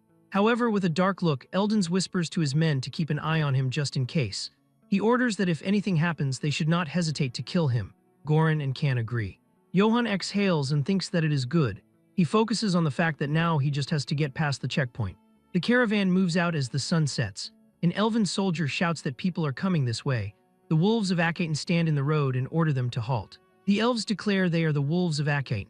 They announce that if the travelers want to pass through, they must cooperate quietly and let them hold a brief inspection. Johan stares from behind his helmet. He thinks that they finally arrived at the checkpoint. He hopes he can slip by without drawing attention. The elven leader notes that he has done business with the Katana Trading Company a few times.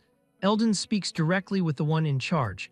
The leader is shocked to hear it is the Katana Trading Company. He stammers, realizing it is the trading company that has its main office in Marseille, the commercial hub. He recognizes that the Katana Trading Company is from the city of Marseille, a place even the Emperor can't touch without caution. The elf laughs nervously and says it is a pleasure to meet Mr. Eldons. He explains they are just following orders to search for a runaway trader. He asks if he would please cooperate for a moment. Johan freezes at the words runaway trader. He realizes these bastards really did set this checkpoint up just to find him. The elf points at him and shouts to the one there. He orders him to take off his helmet and show his face.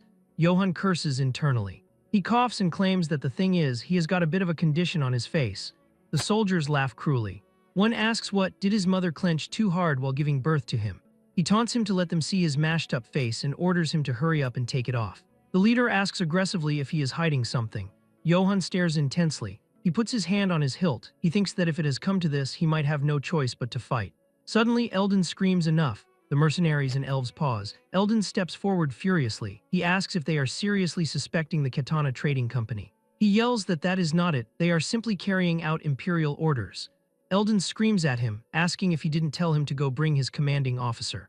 Eldon threatens that if they interfere with them any further, he will have no choice but to file a direct complaint to his captain. He emphasizes he will do it at the Marseille branch personally. The elf freezes. He orders his men to clear the way for them. The soldiers look annoyed and click their tongues. Johan rides past, relieved. A mercenary comments that he got lucky, calling him a sorry bastard. The caravan enters a forest path. Johan thinks that at last he is getting out of here. He rides off into the distance. Later that night, the group makes camp. Goran tells everybody to check their gear one more time. He assigns the night watch to the oldest and newest recruits. Eldon sits reviewing a scroll, humming to himself. He notices Johann. Eldon realizes it is Johann. He tells him that he does not particularly have anything to do, so he can go ahead and sleep. Johann stammers a thank you. He lays out his bedroll. He collapses onto it. Johann reflects that he didn't think getting some sleep would be this hard. He grips the cloth and sighs that finally he can rest. Johann falls into a deep sleep by the fire. Deep in the bushes, a sinister figure watches. The mysterious man smiles with sharp teeth and says good. He orders someone to get everyone ready. He declares they will surround them from the hill and strike them all at once. In a dream, Kim Johan listens as a staff sergeant speaks. The narrative takes us back to a time of battalion-level tactical training. He executes a military strategy known as defense in depth, seeking to delay rather than prevent the advance of an attacker. Kim Johan successfully carried out the defense against a large company-sized enemy force with only a small number of troops. Because he displayed outstanding tactical sense and became an example to other service members, he is awarded a commendation and 4 nights and 5 days of reward leave. The battalion commander, Lieutenant Colonel Kim Yibak, hands him the award. Johan salutes and shouts sir with vigor. He smiles and thinks that this is insanely awesome, believing that maybe the army actually suits him since he studied strategy and tactics in advance. But then, the reality sets in. He remembers an outdated, backward top-down culture, murderous duty shifts, and scorching hot or freezing cold work conditions. Worst of all, he recalls a paycheck smaller than a rat's tail. In the dream, Johan realizes this isn't it and tries to escape. A giant hand grabs him. The superior officer asks where he thinks he is going with a terrifying smile. He tells Johan he can come in whenever he wants, but he cannot leave as he pleases. Johan screams in despair as he is dragged back. Suddenly, Johan wakes up on his bedroll in the forest. He breathes heavily and asks if that was a dream.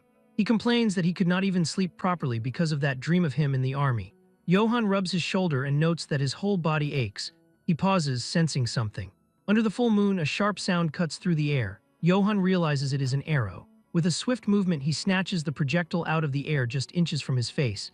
He realizes it is an attack. Johan curses, thinking those damn bastards are after him again. He stands up and thinks that here he thought he made it through safely. He decides he needs to warn the mercenaries first. Johan screams at the top of his lungs that it is an enemy ambush. The story flashes back to 5 minutes before the enemy alert. Gamson and Can are on watch. Gamson complains and asks why they are the only ones getting worked to the bone. He argues that it is only fair to assign that cavalry to sentry duty too. Can tells Gamson to shut up already. Gamson is confused. Can asks him if he is telling him to entrust guard duty to some guy they do not even know. Can lectures him, asking if he has not considered that while they are asleep, that bastard could slit their throats, grab the supplies, and run. Can warns him that if the only thing he actually matters and he keeps being reckless, he won't be doing this kind of job for long. Gamson stammers. He shouts that he became a mercenary because he did not want to rot away in some backwater village his whole life, because he wanted to live like a real man. He shouts a but, and declares that if he had known the Goran mercenaries were a bunch of idiots who can't do anything against and freeze up because of one armored cavalryman, he never would have joined this crappy party in the first place. Can snaps. He grabs Gamson by the collar and raises a fist, asking what the hell he just said and if he wants to die. Suddenly, Johan's scream echoes, warning of the enemy ambush. Can freezes. Immediately, arrows begin to rain down. Can shouts to get down. He tackles Gamson, shielding the younger mercenary with his own body and shield. The arrows strike the ground around them. Can realizes the rain of arrows has stopped. He points and orders Gamson to go call the others. Gamson scrambles away in terror, screaming and crying. Can curses the son of a bitch. Goran arrives with his sword drawn, thanking goodness that Can is safe. He confirms arrows came flying in and that it is an ambush. Can looks around and asks where Gamson is. He dismisses it, asking if Eldon's is safe. The catfolk Eldon's is seen trembling while hiding under the wagon. Can orders Goran to hurry up and get ready to fight. Johan rushes over and addresses the two. He asks if they are Goran and Can. He points to the wagon and orders them to form a circular defensive line around it. Johan shouts that they do not know which direction they will attack from, so they have to stick together and fight. Can stares at him with disdain. He asks if Johan thinks he is their employer. Johan is confused. Can shouts that they will handle their own end. He warns Johan to just worry about keeping himself alive. Johan is stunned by the rejection. The mercenaries shout to grab their shields and prepare for battle. Johan turns to Can and Eldon's. He shouts that he has fought a battle similar to this before and demands they give him a shield too. Eldon screams back, absolutely not. The catfolk yells that they do not even have enough shields for themselves and tells Johan to figure out how to survive on his own. Johan curses, realizing they don't trust him at all. Suddenly his eye widens. He senses enemies rushing in. A horde of bandits charges out of the darkness with terrifying screams. Johann wonders who those guys are, nodding they are not the wolves of Akite. He realizes they are just a bandit gang. Goran draws his sword and screams now. He orders all units to charge. The mercenaries rush forward with a battle cry. Johann stands bewildered. He shouts what? Asking himself if everyone rushes in who is supposed to guard the wagon. The melee begins. A mercenary demands to know who the hell these bastards are. Another asks how they dare ambush them. The bandits shout to push them back with numbers since they outnumber them. Goran crosses blades with an enemy and orders his men to stand their ground. He screams that giving them space means death. A large bandit looms over Goran. He shouts at Goran to shut up and smashes him in the face.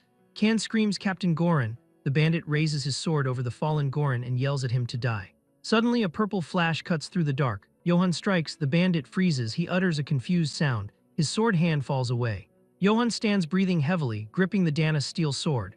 The bandit realizes his torso has been cut clean in half in an instant.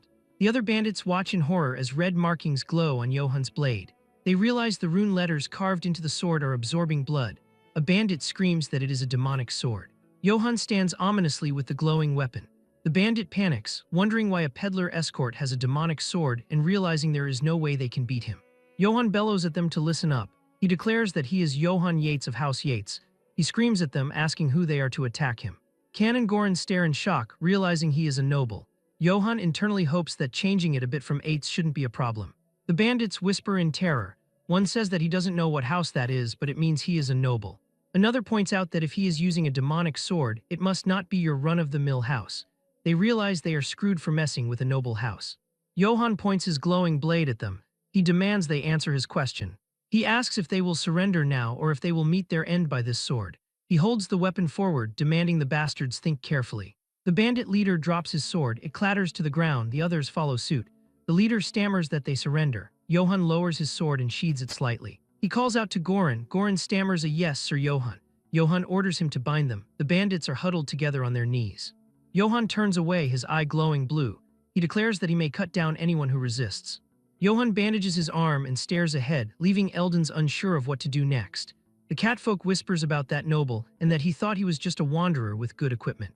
Goran wonders if there is no way he will hold a grudge because they treated him poorly. He suggests that maybe they should have at least put up a private tent for him. Eldons rationalizes that they let him join when he asked, which surely counts as showing goodwill. He decides he will smooth things over, so they should just stay quiet and watch. He greets Johann of House Yates loudly, nodding that he must have had a rough night. Johann acknowledges Eldons simply. Eldons thanks him, stating that he helped protect his caravan. He says he is not sure how he can repay him.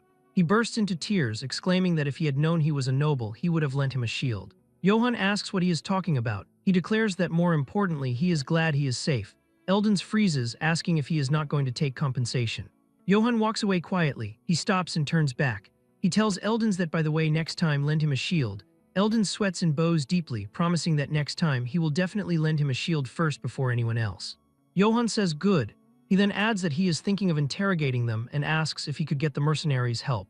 Eldons agrees instantly, but adds that now that his status has been revealed, it would put their minds at ease if he spoke more formally. Johann agrees to do that. Johann stands over the prisoners. He kicks one in the back and shouts at the thief to hurry up and move. The bandit groans in pain. Johann glares and asks if he is their leader. He demands to know who they are and why they attacked them. The bandit reveals they are the private soldiers of House Brits. A flashback shows a boar crest burning in flames. The leader explains it was a house that was wiped out. He reveals that a few months ago, House Brits was suddenly attacked on the charge that they supposedly plotted treason against the emperor. He describes how those bastards slaughtered everyone, men, women, children, even the elderly, without any real proof. The leader reveals that the ones who attacked their territory were the wolves of Akite. Johann is stunned. The leader continues that they resisted desperately, but once the noble executioner joined them, they were defeated and had no choice but to retreat. Goran recognizes the name Noble Executioner. Johann thinks it is probably him. He envisions the red eyes of Karamav, the emperor's hunting dog. The bandit apologizes, saying he committed a crime worthy of death. He explains they never would have expected a noble to be traveling with a trading caravan. He recounts how the imperial army chased them, calling them rebels, and the northerners turned their backs on them, calling them cowardly deserters. The leader bows his head, admitting that although he can't justify banditry, they had to do something to survive. Johann asks if they didn't attack them for any other reason. The leader confirms there was no other reason, stating they only targeted a trading company's caravan because it's expensive. Eldons lunges at the man, screaming, "You damn bastard!" He asks if he knows that delivery for trading companies is built on trust. He demands if he has any idea how much damage they suffer because of men like him. Johann grabs Eldons by the collar to hold him back and tells him to calm down. Johann ponders the charge of treason against the Emperor. He remembers that when he fought Karamav, he said all of it was for the Emperor. Johann realizes that now he gets it. He understands there was never any treason against the Emperor to begin with. He sees a vision of the Emperor and Karamav. Johann deduces the Emperor just needed a pretext to purge the nobles, an excuse to unleash Karamav. He curses Karamav, asking what piece of shit claims it's for the Emperor. He declares that guy deserves the most horrible death ever. Johann looks at the bandits and realizes they are in a situation similar to his. He acknowledges they are victims of power. With that said, he notes it's also true they became bandits. He admits he is not sure what to do with them. Goran asks Sir Johann what they should do with them. He tells him to just give the order and they can beat the living life out of them until they spill more. Johann stops him, stating they have gotten all the information they need. Goran says he understands. Suddenly, Gamson shouts that they should then beat them to death. He raises a mace to strike a bound prisoner. Goran blocks the strike with his own weapon. Gamson stammers, asking what he is doing and why he is stopping him. Goran scowls and states they surrendered to Sir Johann, so they don't have the right to punish them. Goran emphasizes that especially Gamson has no right after he abandoned his comrades and ran away. Gamson nervously laughs it off. The bandit leader begs the Sir Knight to please spare them. He swears they will never do anything bad again and asks him to please show mercy just this once. Goran tells Sir Johann that if he says the word, he will execute them immediately. He draws his sword. Johann stands in the sunrise. He orders them to disarm them and let them go. The bandits are shocked, asking if he is seriously letting them live. Johann addresses them to listen carefully. He says he understands their circumstances, nodding they probably haven't done any work other than wielding weapons. However, he warns that even so, robbing caravans is not acceptable. He strikes his chest and declares that he too only learned skills to survive. Eldons is flabbergasted, repeating learned skills. Goran laughs. He points to the prisoners and asks if they think these people refrain from banditry because they don't know how to steal. He points his thumb at himself and says that this guy right here is Goran. He declares he is here because he pays well. Johann laughs loudly. He tells them he is letting them all live, so they must learn skills and find a way to make a living. The bandit leader bows on the ground, thanking the Sir Knight. He promises they won't forget this. Goran tells his men they should get going too. He jokes that he doesn't want to get dragged into anything like this again. Johann smiles and agrees. From a hilltop, the Black Wolf watches the caravan depart. Johann's group decides to stop by a small place known as Rutsbeck village to rest for a while before heading to Marseille. Johann leads his horse through the wooden gate. The village chief announces he has got it, confirming Sir Eldons has arrived. Eldons hugs the village chief, shouting that it's been months. The chief tells him it's nice to see him. He asks if anything happened on the way there. Eldons warns him not to even ask, explaining they ran into a bandit gang on the road. Eldons shivers, stating that ever since the Emperor started going crazy, it feels like the bandits are getting worse. The village chief scolds him, calling him a fool and warning him that if an Imperial faction insider heard him, he'd be in trouble right now for saying that. Eldons laughs it off.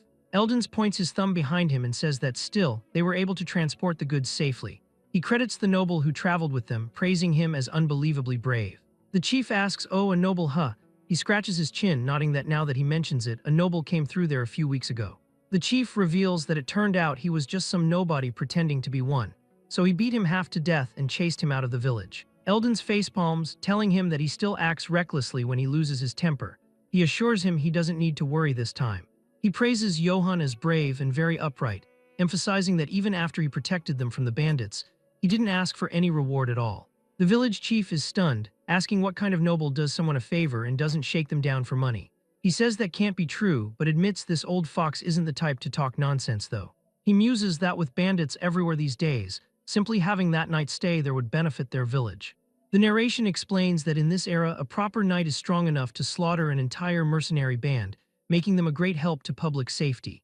The chief realizes it is perfect timing. He grabs Eldons by the collar and suggests that since they are here, why don't they stay for a few days or actually a few weeks and get some real rest? Eldons pushes back, arguing he can't impose on him. Eldons thinks that though they have the kind of relationship where we shamelessly haggle each other down in broad daylight, this wrinkly baldy is trying to snatch his companion away. The chief laughs maniacally. Eldons wonders where this precious noble of yours is. Meanwhile, Johann sits slumped against a tree in the dark. His stomach growls, he thinks he is starving to death. He worries it looks like he is about to die on the street like a beggar. Goran approaches him hesitantly. Johann asks what it is. Goran holds out a pouch. He asks him to please take this. Johann stares blankly. Goran explains it is the money he seized. He opens the pouch to reveal gold coins, saying they sold off all the bandits' properties and weapons. He notes it is not a fortune, but it's a decent amount. Johann stares at the coins, thinking money. Goran asks if he didn't take any for himself. He reminds him that he is the one who captured them, so of course not. Johann sweats and hums thoughtfully. Goran thrusts the bag forward, telling him to take it and split it with his men. Johann reacts with a what? Goran insists this is far too much. He argues that they surrendered to him, so it only makes sense for all the spoils to be his. Johann forces a smile and tells him it is fine and not to worry about it. He claims he already took his share. He holds up a few paltry copper coins, saying, "See." Goran asks in disbelief if he is only taking that much. Johann laughs, insisting it is fine. Internally, Johann screams that it is not fine at all. He cries inward tears of blood, lamenting that it hurts to give up the money he got with his blood and sweat. But he reasons that compared to running into the wolves of Akaitan alone, spending some money to stick with a mercenary band is 100 times better. He stops Goran's protest with a raised hand. He states that besides, he didn't fight by himself. He declares that they fought together, which means they are now comrades in arms. He holds up a silver coin and smiles charmingly, asking if this should be enough to earn some goodwill. He says that if that is all, he will get going. Goran blushes deeply, moved by Sir Johann.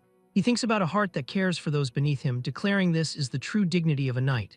Later, Goran addresses his mercenaries in the tavern. He tells them to listen up. He announces that Sir Johann has shown generosity to them all and distributed the proceeds from selling the spoils of war. He happily orders them to line up and come forward one by one to receive their share. The mercenaries are stunned. They ask if he heard that right and verify if he is distributing the money that should have been his to them. They break into ecstatic cheers, shouting, "Johann, Johann!" Johann sleeps peacefully in his room, oblivious to the praise outside. In the silence, the doorknob slowly turns, the door creaks open. Johann sleeps deeply. A masked assassin with glowing red eyes stares at him. He raises a dagger, ready to strike.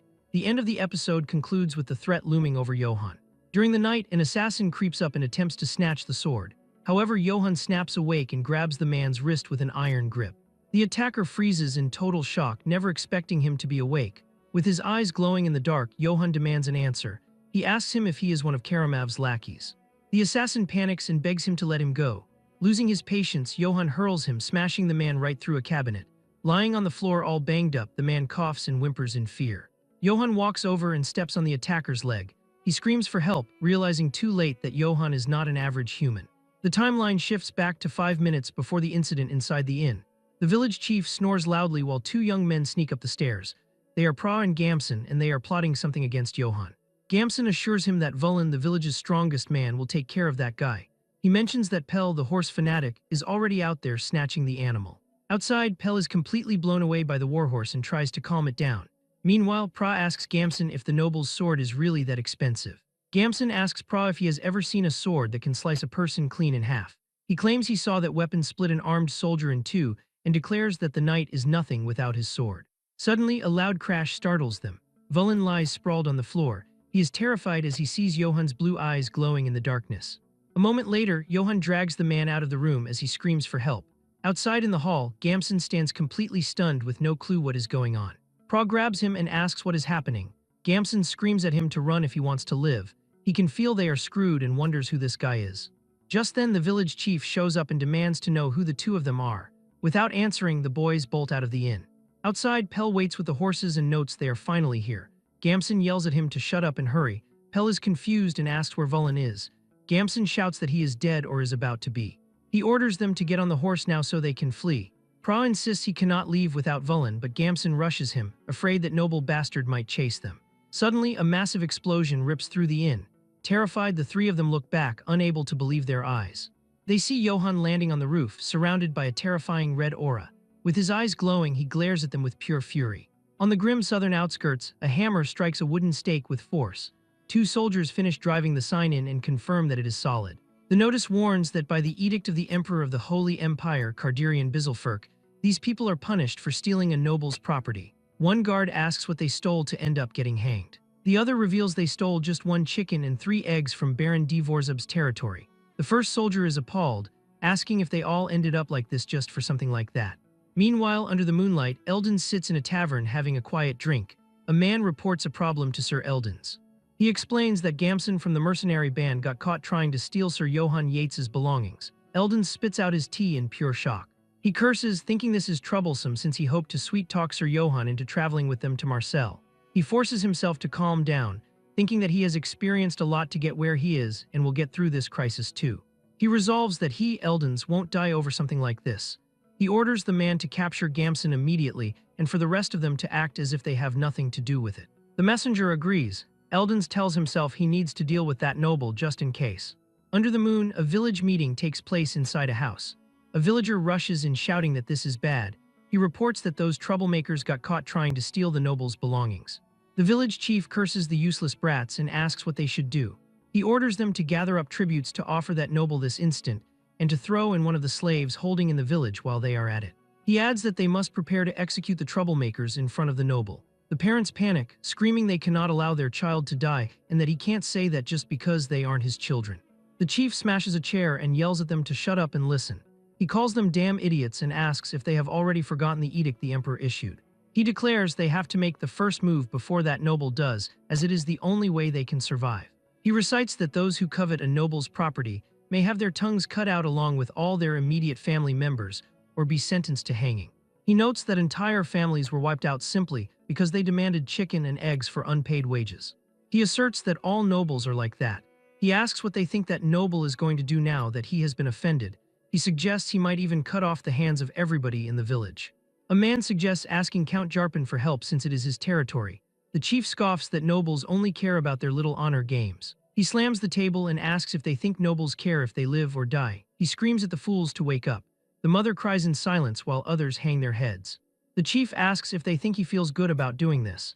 He declares the village will live if those kids die and tells them to accept it. Later, the villagers gather as Gamson and the others kneel bound by a tree.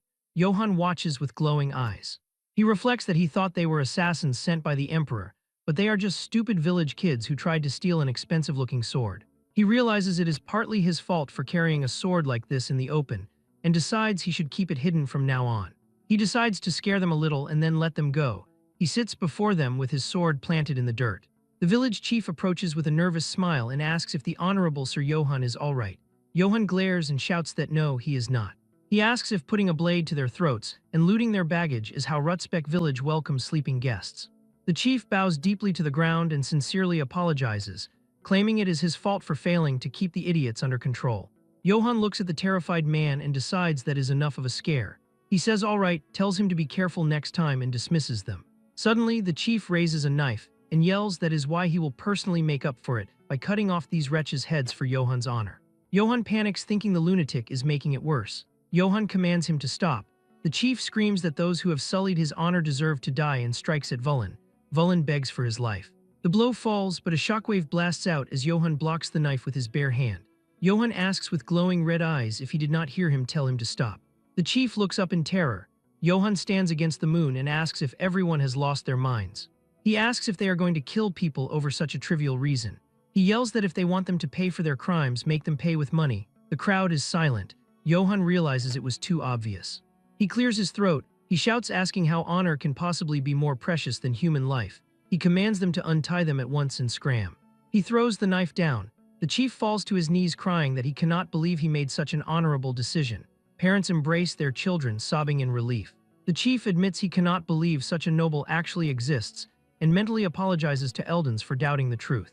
Gamson apologizes to Johann, admitting he failed to realize how honorable he was and fell victim to a ruse.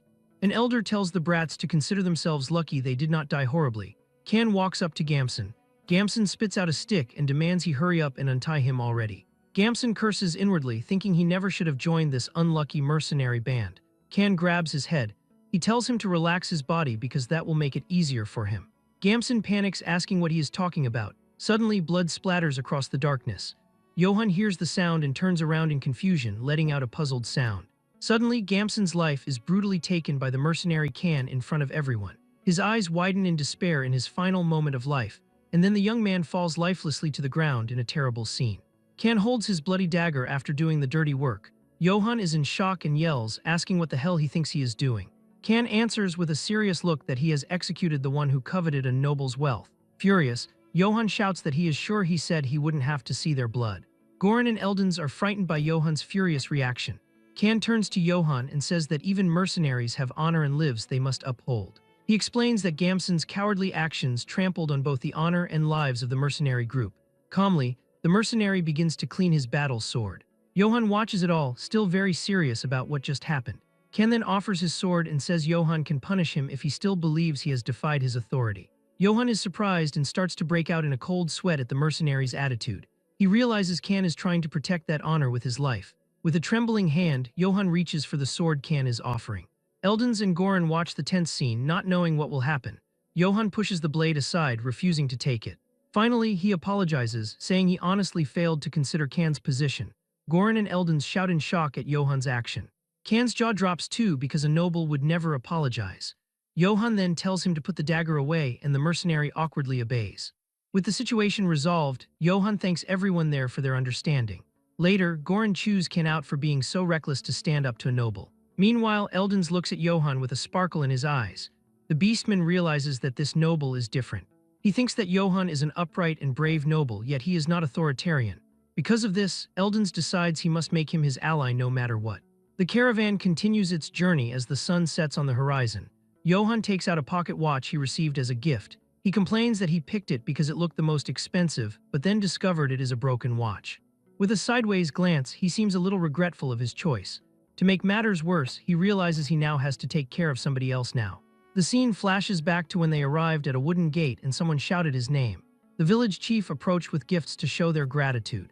Johann picked up the watch and wondered what those were. The chief then offered a slave, saying he is good with geography.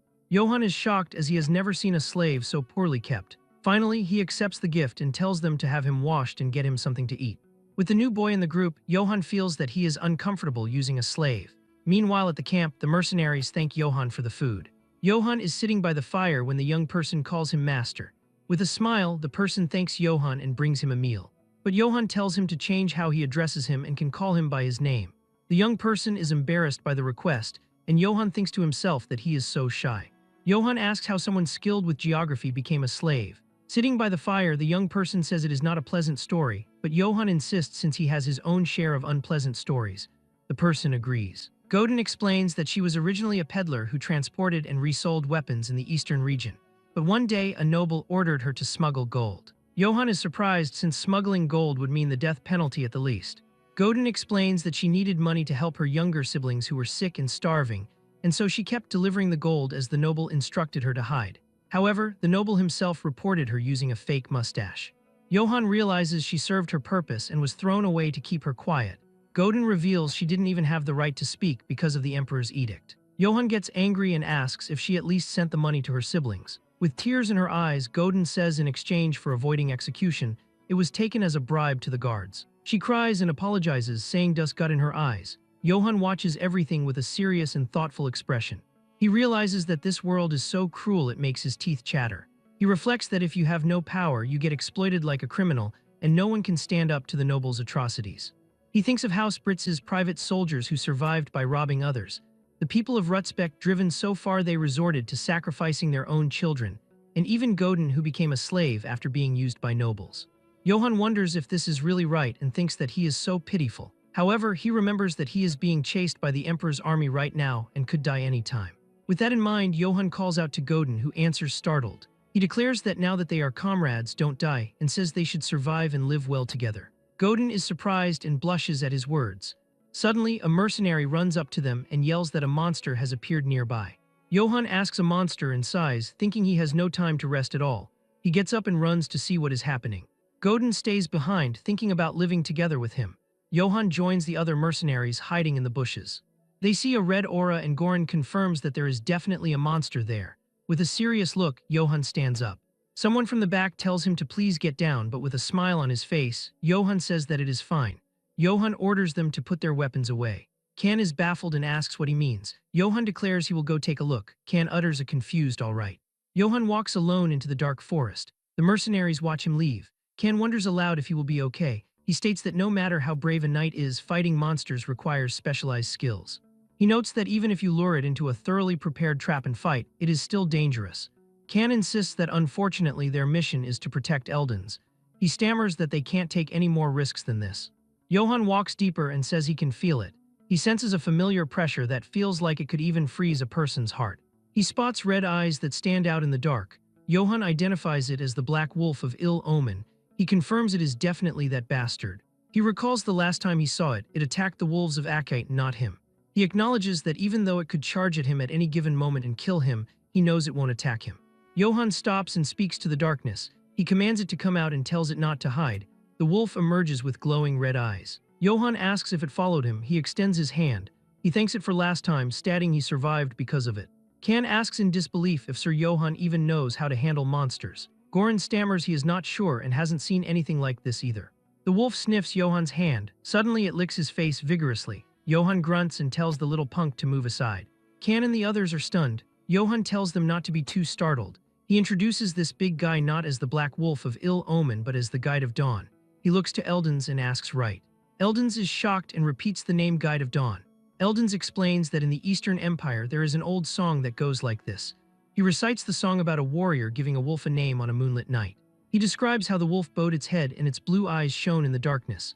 He tells how everyone shouted Guide of Dawn when seeing it on the battlefield. The song continues that at the end of a war that tore the continent apart, the warrior brought about peace and met his end as a hero. Eldens recounts that the Black Wolf wept sorrowfully for 3 days and 3 nights by his side, then set off on a journey to wherever order and heroes were needed.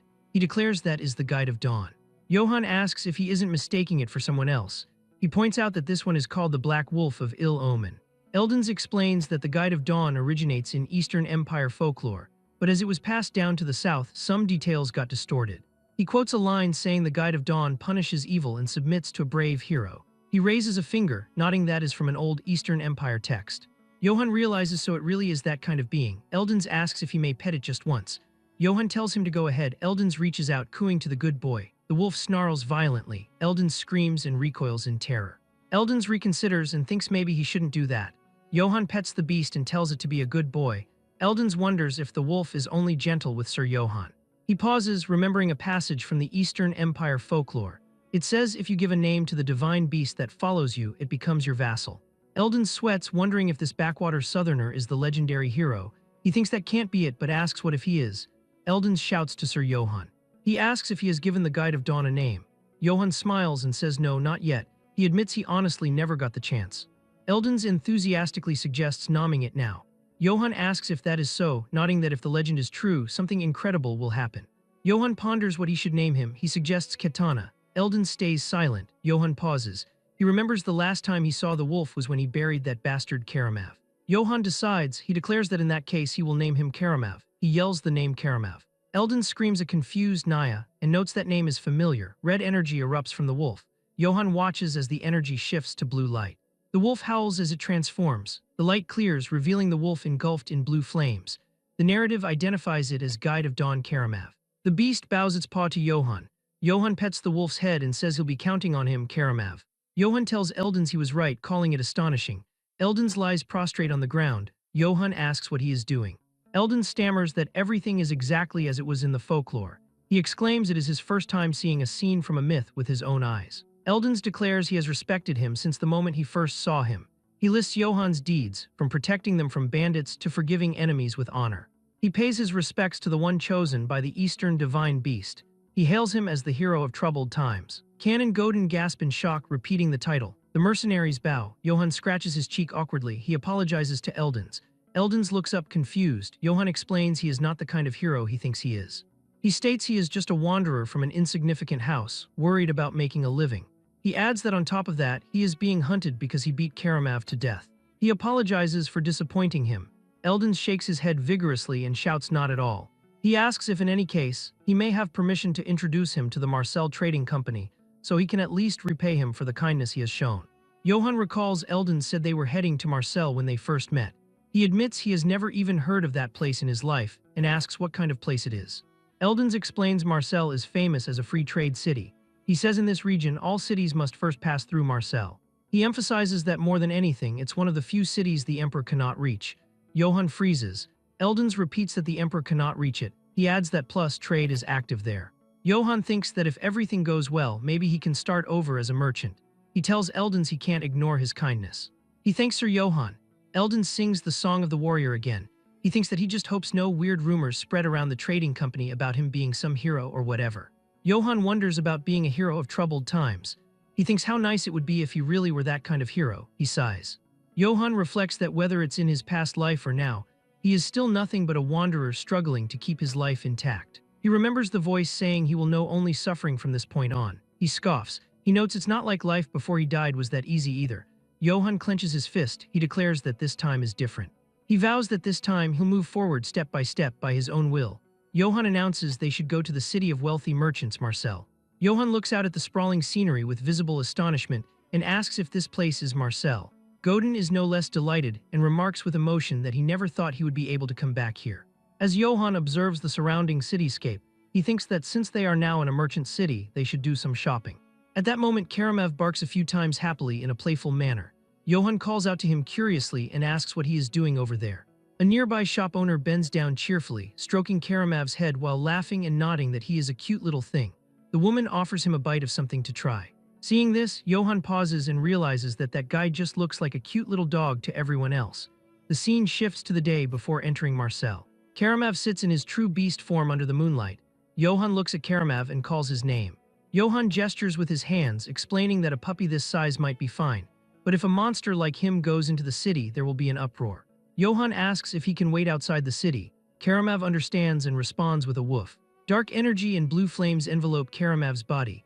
To Johann's shock, Karamev's form completely transforms. Moments later, a small blue puppy stands in his place. Karamev looks up and barks.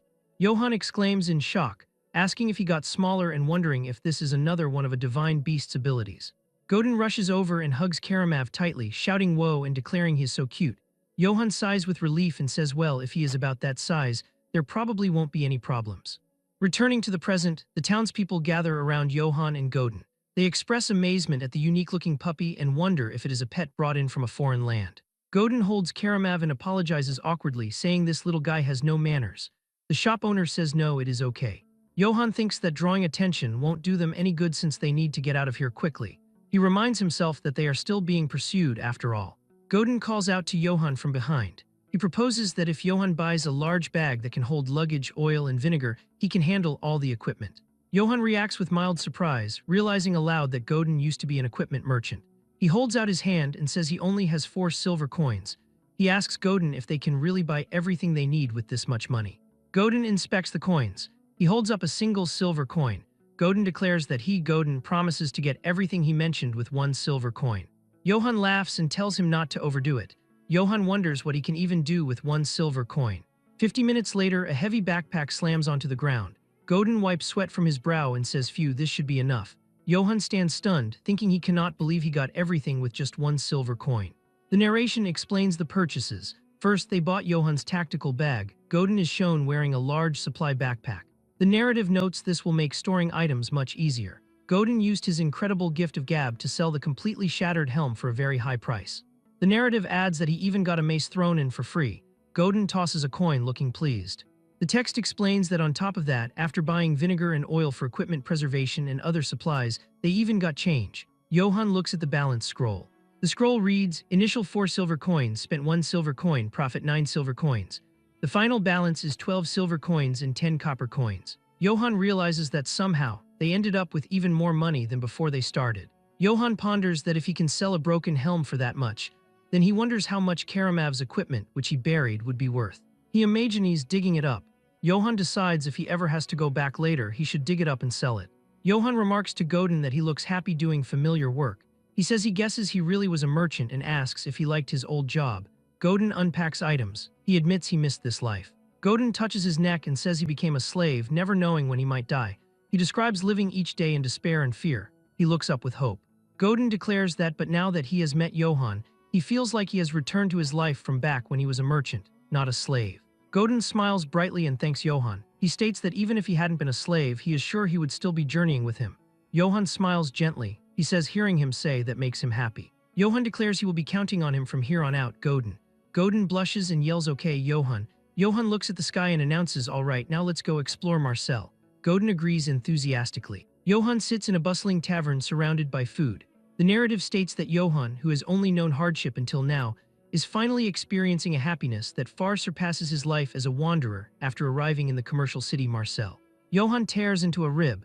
He reflects that the jerky he ate while wandering was like chewing leather shoes. He notes Marcel's meat cannot even be compared to it and just melts in the mouth. Johann washes himself. He recalls that back then he couldn't take a bath and his whole body itched like crazy. He rubs his face, thinking in Marcel he can bathe in warm water anytime he wants.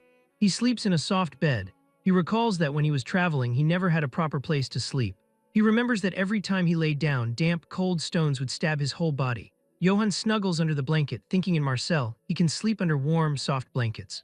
Johann cries tears of joy, thinking life in Marcel is so good. He decides he's going to settle down and live here. The narrative states, and so, Sir Johann dreamed of settling down happily in Marcel. However, fate didn't go the way he wanted. The next day at Marcel City Square, Johann eats a skewer. He thinks life is so peaceful. He comments it has been so long since the last time he could walk down the street comfortably. Suddenly, a man sighs and says this is bad. A woman asks if it is another band of bandits. The man confirms that yes, this time they took Dave's daughter. He adds that on top of that, all the goods they were bringing in were stolen. Johann bites his skewer nervously. He thinks he is scared of the news he will hear tomorrow. A villager laments that with bandits running wild, people cannot live without worry. Godin whispers to Johann that it looks like there are bandits around Marcel too. Johann curses inwardly. Suddenly, a voice yells that he said he would pay him later. A ragged elf screams at a merchant asking if he knows who he is. The elf begs for just one meat skewer. He yells it has been 4 days since he last ate anything. The text identifies him as a straggler from the mercenary group Wolves of Acate. It explains he lost the main group in pursuit of Johann and drifted all the way to Marcel to survive. The elf repeats that he told him he will pay him later. The elf spots Johann. Johann shouts in surprise. The elf screams, "You bastard!" He recognizes Johann and charges with a dagger. Johann realizes it is the Wolves of Acate. Johann panics, thinking they tracked him all the way to Marcel. He thinks this is seriously bad and nothing good will come out of fighting here. The elf leaps into the air screaming, "Die!" Suddenly, a blade flashes. The elf's head is severed midair. The head flies. Bystanders scream. The headless body collapses. Johann asks what the hell. A man on horseback appears. He says he thought he was a bandit, but asks if he was a mere robber. He complains that with the current security being terrible, all kinds of people are crawling out. The writer asks, "You there, wanderer?" He asks if he is hurt anywhere. Godin answers, "Oh no, thank you." Johann stands silent. The writer smiles and tells them, "Good, always watch yourself." He yells, "Giddy up." The horse gallops away. The writer shouts to the citizens of Marcel. Soldiers march behind him. He identifies himself as captain of the Oak Tree Mercenaries, Brattle. Brattle declares, "Do not worry." He assures them that the 500-strong Oak Tree Mercenaries will wipe out the band of bandits and make Marcel safe again.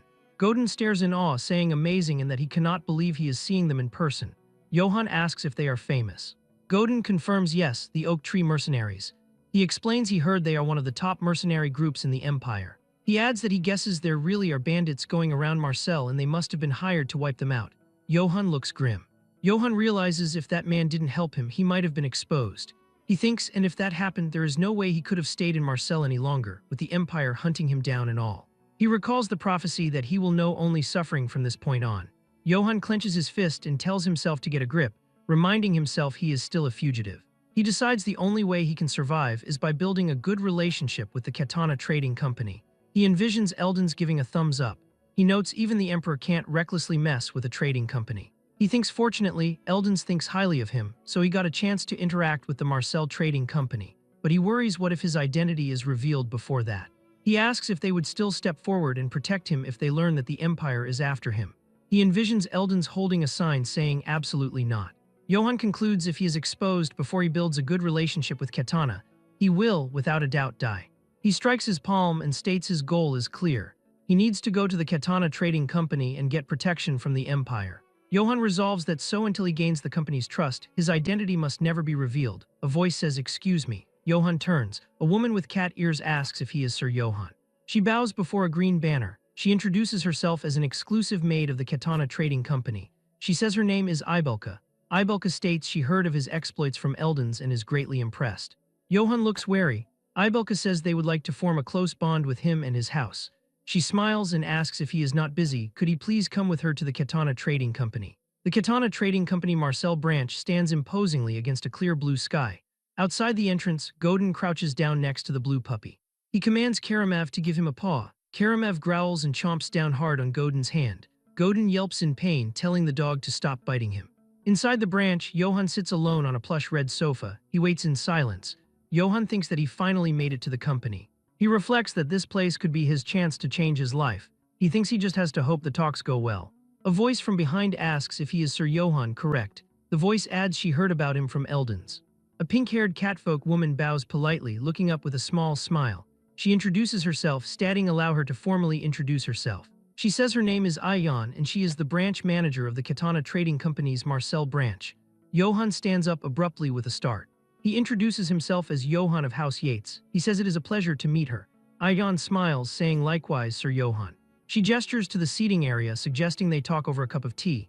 Johann agrees, saying sounds good, let's do that. Later, steam curls from a teacup. Johann stares at the black liquid. He thinks that this is coffee, though. He holds the cup and politely thanks her for the drink. He remarks that the aroma is wonderful, asking if this tea is made by roasting fruit seeds and brewing them. Aijan beams, confirming that is correct. She notes he is quite perceptive. She states it is rare to find someone who recognizes it. Ayan's expression turns serious. She asks if now they shall get down to business. She leans forward with a sharp gaze. She states they can guess why he has come here. Johann spits his coffee out in shock. He coughs, wiping his mouth. He sweats nervously, wondering if they found out he is being hunted by the Emperor. Aijan points a finger at him. She declares it is because he harbors ambition in his heart. Johann stares blankly and utters a confused huh. Aijan explains she heard from Eldons. She recounts that according to him, Johann protected the innocent and showed mercy to enemies who surrendered. A visual of the blue-lit battlefield appears. Aijan continues that seeing a man like him has come to Marcel where bandits run rampant. She was able to discern his ambition to save the city with his own hands. Johann covers his face with his hand. He thinks he doesn't know what she's talking about, but he should play along for now. He lowers his hand and says seriously that he sees, admitting she has seen through his true intent. Aiyan smiles broadly. She states ambition isn't a bad thing. She whispers that on the contrary, it is a virtue of those who are worthy. She leans in close, revealing that their company loves to sponsor the ambitions of those who are worthy. Johann realizes here it is an opportunity for a deal. Aiyan adds that if he wishes, they can even introduce him to Marcel's governor. Johann blushes with excitement, realizing she means the governor. He thinks the governor is basically on the same level as the mayor. He realizes he can get the company and the mayor on his side. He imagines the emperor looming in the darkness.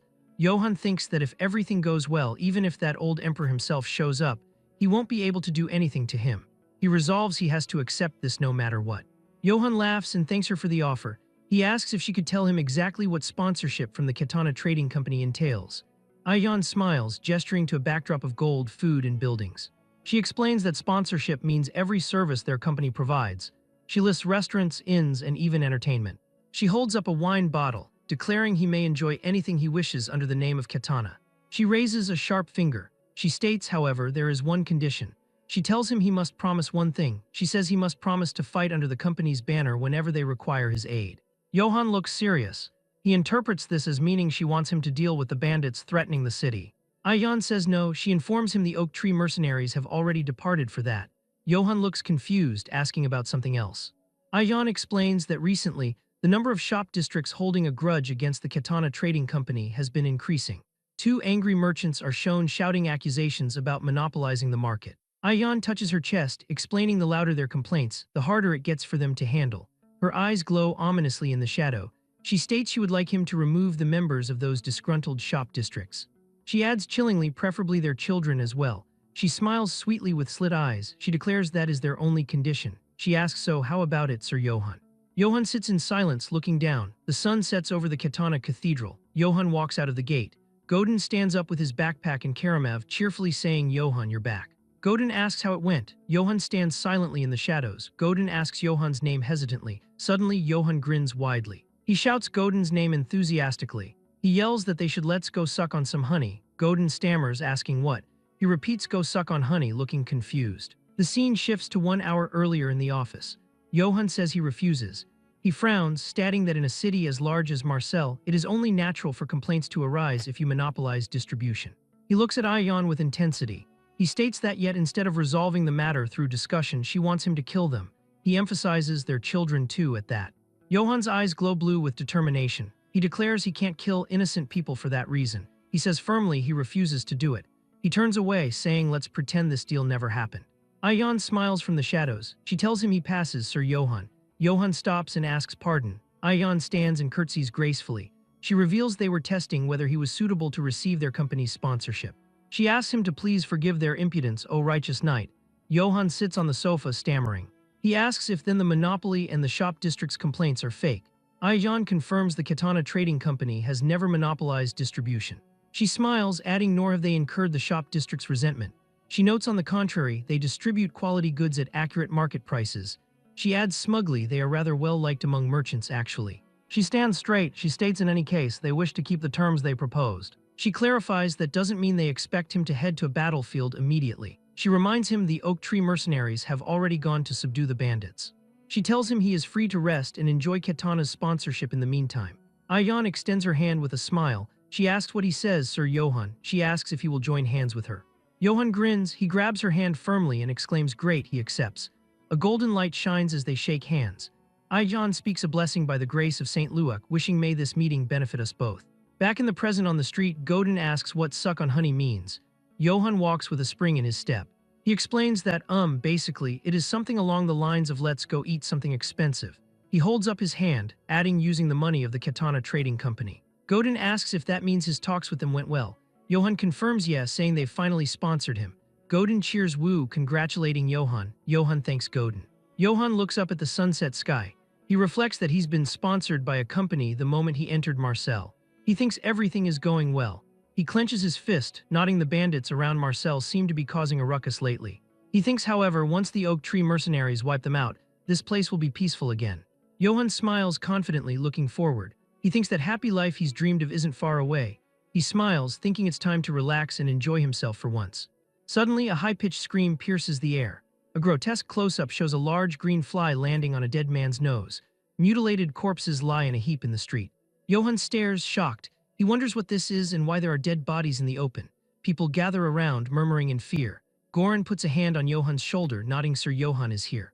Johan turns to Goran. He asks if he knows what's going on. Goran says yes. He looks grave, explaining it looks like the bandits around Marcel have been growing more violent. Goran explains that after murdering the families of the city's merchants, they throw the bodies here to threaten the city of Marcel. A mangled corpse lies on the stones. Johan shouts, "Damn it." He realizes this means nothing is being resolved at all. Citizens in the crowd shout angrily. One says we should hold the city of Marcel accountable for this. Another argues no, word is the emperor is the one inciting the bandits. A bearded man shouts nonsense. The man argues there is no way the emperor would do such a thing unless he's gone senile. Others shout senile, telling him to watch what he says. People argue back and forth. One finds it hard to believe His Majesty is behind all of this. Voices overlap, mocking the senile emperor and defending the Holy Empire against blasphemy. Johan listens to the shouting match. He grinds his teeth, thinking, damn it. He laments there goes his peaceful Marcel. He thinks he's only just started to settle in, too. He scowls, thinking those bandits are ruining it all. With dark eyes, he wonders what those mercenaries are even doing. At the Katana branch office, the double doors burst open. Ibelka rushes in, stammering, "Excuse me, branch manager Ayan." She shouts she brings terrible news. Ayan sits at her desk. She says if she means the merchant's bodies the bandits sent, she already knows. She asks sharply what the Oak Tree mercenaries are doing. Ibelka flinches. Ibelka looks down, saying about that. She stammers that they can't reach the Oak Tree mercenaries at all. Ayan freezes. She asks what she said and what she means. Ibelka reveals the liaison's corpse was found near the forest outside Marcel yesterday. She adds it was in a truly horrific state. A panel shows shadowy silhouettes of bodies hanging from trees against a red sky. Ayan stands silently in the dark room. She trembles. She thinks the Oak Tree mercenaries have military strength comparable to a city's. She clenches her hands, thinking she can't imagine them losing to a mere bandit gang. She slams her hands on the desk with a boom, screaming Ibelka's name. Ibelka jumps back, screaming, "Yes, ma'am." Ayan's eyes glow green in the dark. She orders Ibelka to bring her Sutulga, the mage of the Ifil River. She declares they need to find out whether they really were taken down or not through his prophecies. The scene shifts to the Ifil River at night, glowing with blue light. Water cascades down luminous rocks. A wrinkled hand touches the water surface. The mage hums thoughtfully. He says, "Oh ho, I see." He speaks to the reflection, telling Katana they have got it wrong. He stands cloaked in shadows under the moon. He states searching for the Oak Tree mercenaries won't change anything. The mage sees Johan's smiling face reflected in the water. He laughs softly, saying, "Ho." He identifies Johan as the man who killed the emperor's hunting dog and fled. He notes now he is hiding inside Marcel's money pouch. His face is hidden in deep shadow. He smiles sinisterly. He distorts the water, declaring things won't go the way that bastard thinks it will. The mood back at the Katana Trading Company's Marcel branch is heavy and oppressive. The door creaks open as Lord Sutulga enters, clearing his throat. His sudden appearance makes Ibelka blurt out in surprise before she hurriedly welcomes him, expressing her gratitude for him answering Katana's request. Lord Sutulga, however, gives her a dark glance and questions how she can claim to be thankful after she sent someone who drives the carriage like a maniac, remarking that his back was about to snap. Terrified, Ibelka immediately apologizes profusely. She then turns to announce that she will go fetch Lady Ayan, but Lord Sutulga stops her, saying it is unnecessary. Confused, Ibelka asks for clarification, and Lord Sutulga explains that if the matter was truly urgent, Ayan would have come on her own. Ibelka stands frozen in an awkward silence, unsure how to respond. As she seems about to speak, Lord Sutulga sternly warns her not to make him repeat himself. She instantly complies, affirming her obedience. Taking a seat, Lord Sutulga clears his throat once more, stroking his long beard, and he states that according to the voice of the Ifil River, he was destined to meet someone here. At the same time, outside the building, Johann looks up in excitement at the Marcel branch of the Katana Trading Company before him. He reflects that the day he will finally meet Marcel's governor has arrived. Filled with determination, he resolves to win the governor's favor, settle down permanently in Marcel, put an end to his wandering life, and escape being hunted by the emperor. He proudly thinks to himself that he has made it to the second round of an interview at a major corporation. Throughout the long corridor, only Johann's footsteps echo. As he walks, he mutters to himself with a hint of excitement, wondering what the governor might like and thinking that perhaps he should have asked beforehand. Suddenly, Karamev comes to an abrupt halt and lets out a low growl. Finding this strange, Johann asks what is wrong with him. At that moment, he realizes that Lord Sutulga is standing right in front of them. Stroking his beard, the old man calmly remarks that the name Karamev does not seem fitting for a divine beast. Seeing Lord Sutulga before him, Johann cannot help but feel tense. Inwardly, he questions how this old man could possibly know that Karamev is a divine beast. Without hesitation, Johann directly asks who the man is. Lord Sutulga pauses briefly before replying that it seems Johann does not know him. He then introduces himself straightforwardly, stating that his name is Sutulga and that he is the sage of the Ifil River, repeating the title as if to emphasize it. Johann narrows his eyes slightly and expresses his doubt, murmuring about the word sage. Seemingly understanding his hesitation, Sutulga summarizes it simply by saying that he is a mage. Only then does realization dawn on Johann. He reacts in astonishment, his face flushing with excitement as he recalls that this world truly has magic. Growing more animated, he exclaims to himself that although he had come to meet the governor, he has unexpectedly encountered a mage as well, and that big cities are indeed different. Johann then rushes forward and holds Sutulga's hands tightly, expressing that it is an honor to meet him and confessing that he has always wanted to meet a mage at least once in his life. Those words make Sutulga blush deeply. Embarrassed, he awkwardly asks if that is really so, but then hesitantly points out that for someone being hunted by the emperor, Johann seems to be doing rather well. Johann instantly freezes in place, his eyes widening in shock as he asks how Sutulga knew about that. Calmly stroking his long beard, Sutulga explains that it was through magic, specifically through the mystery of the Ifil River. He states that through the river he is able to see both the past and the future. At that point, Johann can no longer remain cheerful. With a serious expression, he asks whether Sutulga intends to report him to the emperor. Looking straight at Johann, Sutulga calmly asks why he would do such a thing. Johann is deeply shaken by this response, his eyes filled with confusion. Turning slightly, Sutulga explains that Johann should consider who he truly is. He describes himself as one who knows the secrets of the Ifil River, a seeker of mysteries within the laws of nature, and declares that he has no interest whatsoever in the petty political struggles of the secular world. He firmly states that only the voice of the Ifil River moves him. Johann begins to feel curious about that place and silently repeats the name of the Ifil River in his mind. Sutulga glances at him and continues, adding that if he had intended to report Johann, he would have done so quietly and questioned why he would openly mention it right in front of him otherwise. Only then is Johann able to breathe a sigh of relief. Smiling faintly to reassure himself, he admits inwardly that Sutulga is right. Regaining his composure in an instant, Johann suddenly grabs Sutulga's hand and earnestly asks if he could hear about magic from him and whether that would be acceptable. Caught off guard and still embarrassed, Sutulga lets out a confused sound. Looking into Johann's eyes, which are overflowing with excitement, he cannot help but feel puzzled, wondering what is wrong with this man and thinking that a normal knight should have behaved very differently. He recalls how people in the past had looked down on him, mocking mages as cowardly scholars who knew nothing of honor in battle and who spent their days muttering creepy nonsense. Returning to the present, Sutulga suddenly realizes that this must be the reason why he is so confused. He cannot understand why this knight is lighting up with excitement over magic. Johann continues pressing eagerly, asking how magic is used and whether even an ordinary person like himself could use it. Faced with such enthusiasm, Sutulga grows unaccustomed and hesitates awkwardly. In contrast, Johann has already begun plotting for his own future, thinking that this is his chance to learn magic and become a magic swordsman, believing that if he achieves that, his chances of survival will surely increase. Sutulga takes a small step back and strokes his beard to calm himself before finally agreeing. He states that their meeting is a matter of fate, and that it is not as though he cannot tell Johann about magic. Johann looks up with a hint of disappointment and lets out a small sound of reaction. Sutulga then continues, adding that teaching him outright for free would be too boring. He proposes that if Johann manages to win even a single round in a game against him, he will teach him magic. Still somewhat dazed, Johann reacts with mild dismay before lifting his head in confusion and asking what kind of game Sutulga means, wondering if it is chess and suggesting whether they could do something else instead, such as arm wrestling.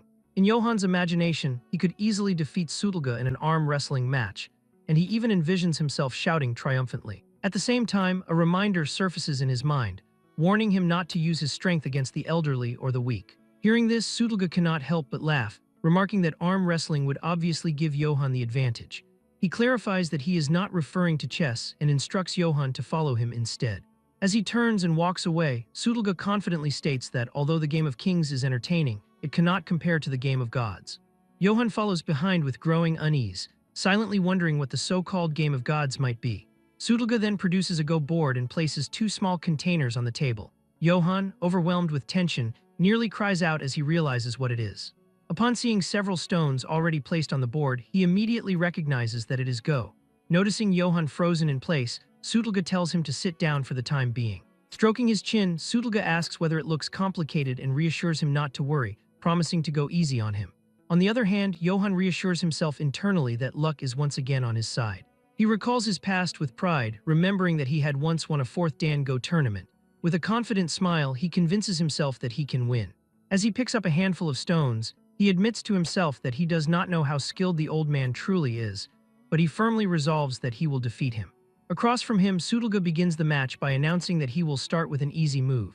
Johann, full of confidence, tells himself that victory is certain. He responds politely, expressing his thanks in advance. As Johann makes his opening move, an intense energy radiates from him, and he inwardly declares that he will make Sutulga's knowledge of magic his own. 50 minutes later, the atmosphere grows heavier than ever. Johann stares intently at the board, straining under the pressure. Sutulga lifts his head and lets out a deep sigh. Johann hesitantly addresses him, but before he could finish, Sutulga abruptly widens his eyes and asks to take back a few moves. Johann flatly refuses, pointing out that Sutulga has already taken back moves 5 times. In frustration, Sutulga slams his fist onto the board, sending stones flying everywhere. In agony, he exclaims that none of this makes sense and questions how he could be losing in the game of gods. He then stares at Johann in disbelief, demanding to know whether this is truly Johann's first time playing and declaring that even the Sultan of the Eastern Empire had never surpassed him. Johann conceals the truth and laughs gently, attributing Sutulga's loss to how well he taught. Hearing this, Sutulga grows embarrassed and clears his throat. He then raises one finger and proposes one more game, stating that if he loses again, he will give Johann a gift that will help him in life. Johann is secretly overjoyed, reacting with excitement and speculating whether the gift might be a magic item. After clearing his throat and pretending to deliberate, Johann agrees on the condition that Sutulga specify how many handicap stones he wants. Sutulga becomes visibly tense, blushing as he struggles to regain his composure before finally asking for 3 handicap stones. Johann accepts without hesitation and makes the first move, announcing that they should begin. Sometime later, under dim lighting and in near silence, Sutulga curiously asks why Johann, being of noble birth, is so interested in magic. Johann frowns and explains helplessly that the emperor wants him dead, and that it would be better to have more tools at his disposal. Sutulga studies Johann's move and asserts that if Johann intends to use magic for combat, they should stop there, as the knowledge he can offer is not meant for that purpose. Johann is stunned by this revelation and questions whether magic truly cannot be used in combat. This visibly irritates Sutulga, who asks whether Johann had seriously planned to fight using magic. Lowering his head as he picks up another handful of stones, Sutulga states that although he had made a promise, he would at least answer that question. He explains that he has heard of individuals who do apply magic to combat. Johann excitedly interrupts, expressing his delight upon learning that such people exist. Sutulga immediately raises his voice and demands that Johann listen first. Johann freezes in confusion and falls silent. He listens as Sutulga explains that those commonly referred to as mages are primarily people who uncover the mysteries of nature. Some through the wind, others through fire, and a few through the smoke of burning sulfur. Sutulga calmly recounts that a certain fool had once even bragged about discovering a mystery within the Black Forest. As Johann listens, he silently assesses the story, thinking to himself that the last part sounded strangely personal. Sutulga continues his explanation, stating that those discovered mysteries are known as spirits, and that mages borrow the power of those spirits. He then offers a cautious warning, explaining that spirits usually lend their power without asking for anything in return, but that there are times when their whims demand a fatal price. Fixing his gaze firmly on Johann, Sudolga emphasizes that even if one comes into contact with a mystery, one has to be careful not to go against its will. Johann reacts quickly, nodding as he replies that he understands, though his thoughts are already in turmoil. He reflects inwardly on how dangerous the setting of this world truly is, deciding that he will not risk his life trying to explore the laws of nature. His inner voice grows subdued as he abandons the idea of becoming a magic swordsman altogether, doubting whether magic items even exist in the first place. He muses that it's no wonder things had gone so smoothly for him until now. At that moment, a shout suddenly echoes through the area as someone exclaims in shock that Lord Sudolga is present. Hurried footsteps ring out in the hallway outside. Ayan angrily demands to know why she had not been informed earlier. In response, Ibelka panics as she explains that Sudolga had strongly insisted that no one be told. Still fuming, Ayan complains that mages are truly troublesome to deal with, adding that she had even told him the situation was urgent. Before long, they arrive at their destination. Someone points out that he is indeed there. Ayan, wearing a friendly expression, opens the door to greet him, but the sight before her is a grave and tense atmosphere between Sudolga and Johann. She freezes in confusion, letting out a small, startled sound. Panic rises within her as she realizes that Sudolga is once again teasing someone with the so-called game of gods, and that this time it appears to be Sir Johann. Bewildered, she lets out another confused sound. Suddenly, Sudolga springs to his feet in agitation, pleading to be allowed to take back a single move. Johann, utterly helpless, calls out to him. Meanwhile, Ayan stares in disbelief, wondering how it is possible that Lord Sudolga is actually losing in the game of gods. Her curiosity deepens as she looks at Johann, who is smiling brightly across the board, and she questions just what kind of person Sir Johann truly is. Johann, filled with excitement, urges him to simply accept his loss. At that point, Ayan speaks up again, exclaiming in surprise as she greets Lord Sudolga, remarking that she had not realized he was there. She approaches him warmly and remarks that if he had come to Marcel, he should have contacted her, asking whether he had been enjoying a pleasant time with Sir Johann. Sudolga laughs heartily as he strokes his long beard, replying that he had merely been playing a few games with the knight. Ayan responds in understanding. Using her arrival as an excuse, Sudolga moves to clear the go board, remarking that since the branch manager has arrived, they will unfortunately have to end the game there. Johann, who had been preparing to make his next move, freezes when he sees that the board has already been cleared. Just then, Sudolga places 2 flasks, one red and one blue, onto the table and instructs Johann to take them. Johann stares at them in confusion and asks what they are. Sudolga swiftly explains that he had not forgotten his promise, revealing that they are water flasks containing the final secrets of the Ifil River, known respectively as the Water of Wrath and the Water of Blessing. In a flashback at the Oak Tree Mercenaries outpost, their banner flies under a blood-red sky. Captain Brattle and his men are in complete terror, totally overwhelmed by an unseen threat. From the shadows of the forest, a pair of menacing red eyes emerges, fixated on the doomed mercenaries. The attacker is revealed to be a mysterious woman in dark clothes, and her face is obscured by shadow except for a terrifying, glowing red smile. Brattle screams in horror, realizing this terrifying entity is no mere bandit. The reflection in his eye captures the crimson glow of his approaching doom. The flashback ends with a final, blood-curdling scream echoing through the night as the mercenaries are slaughtered.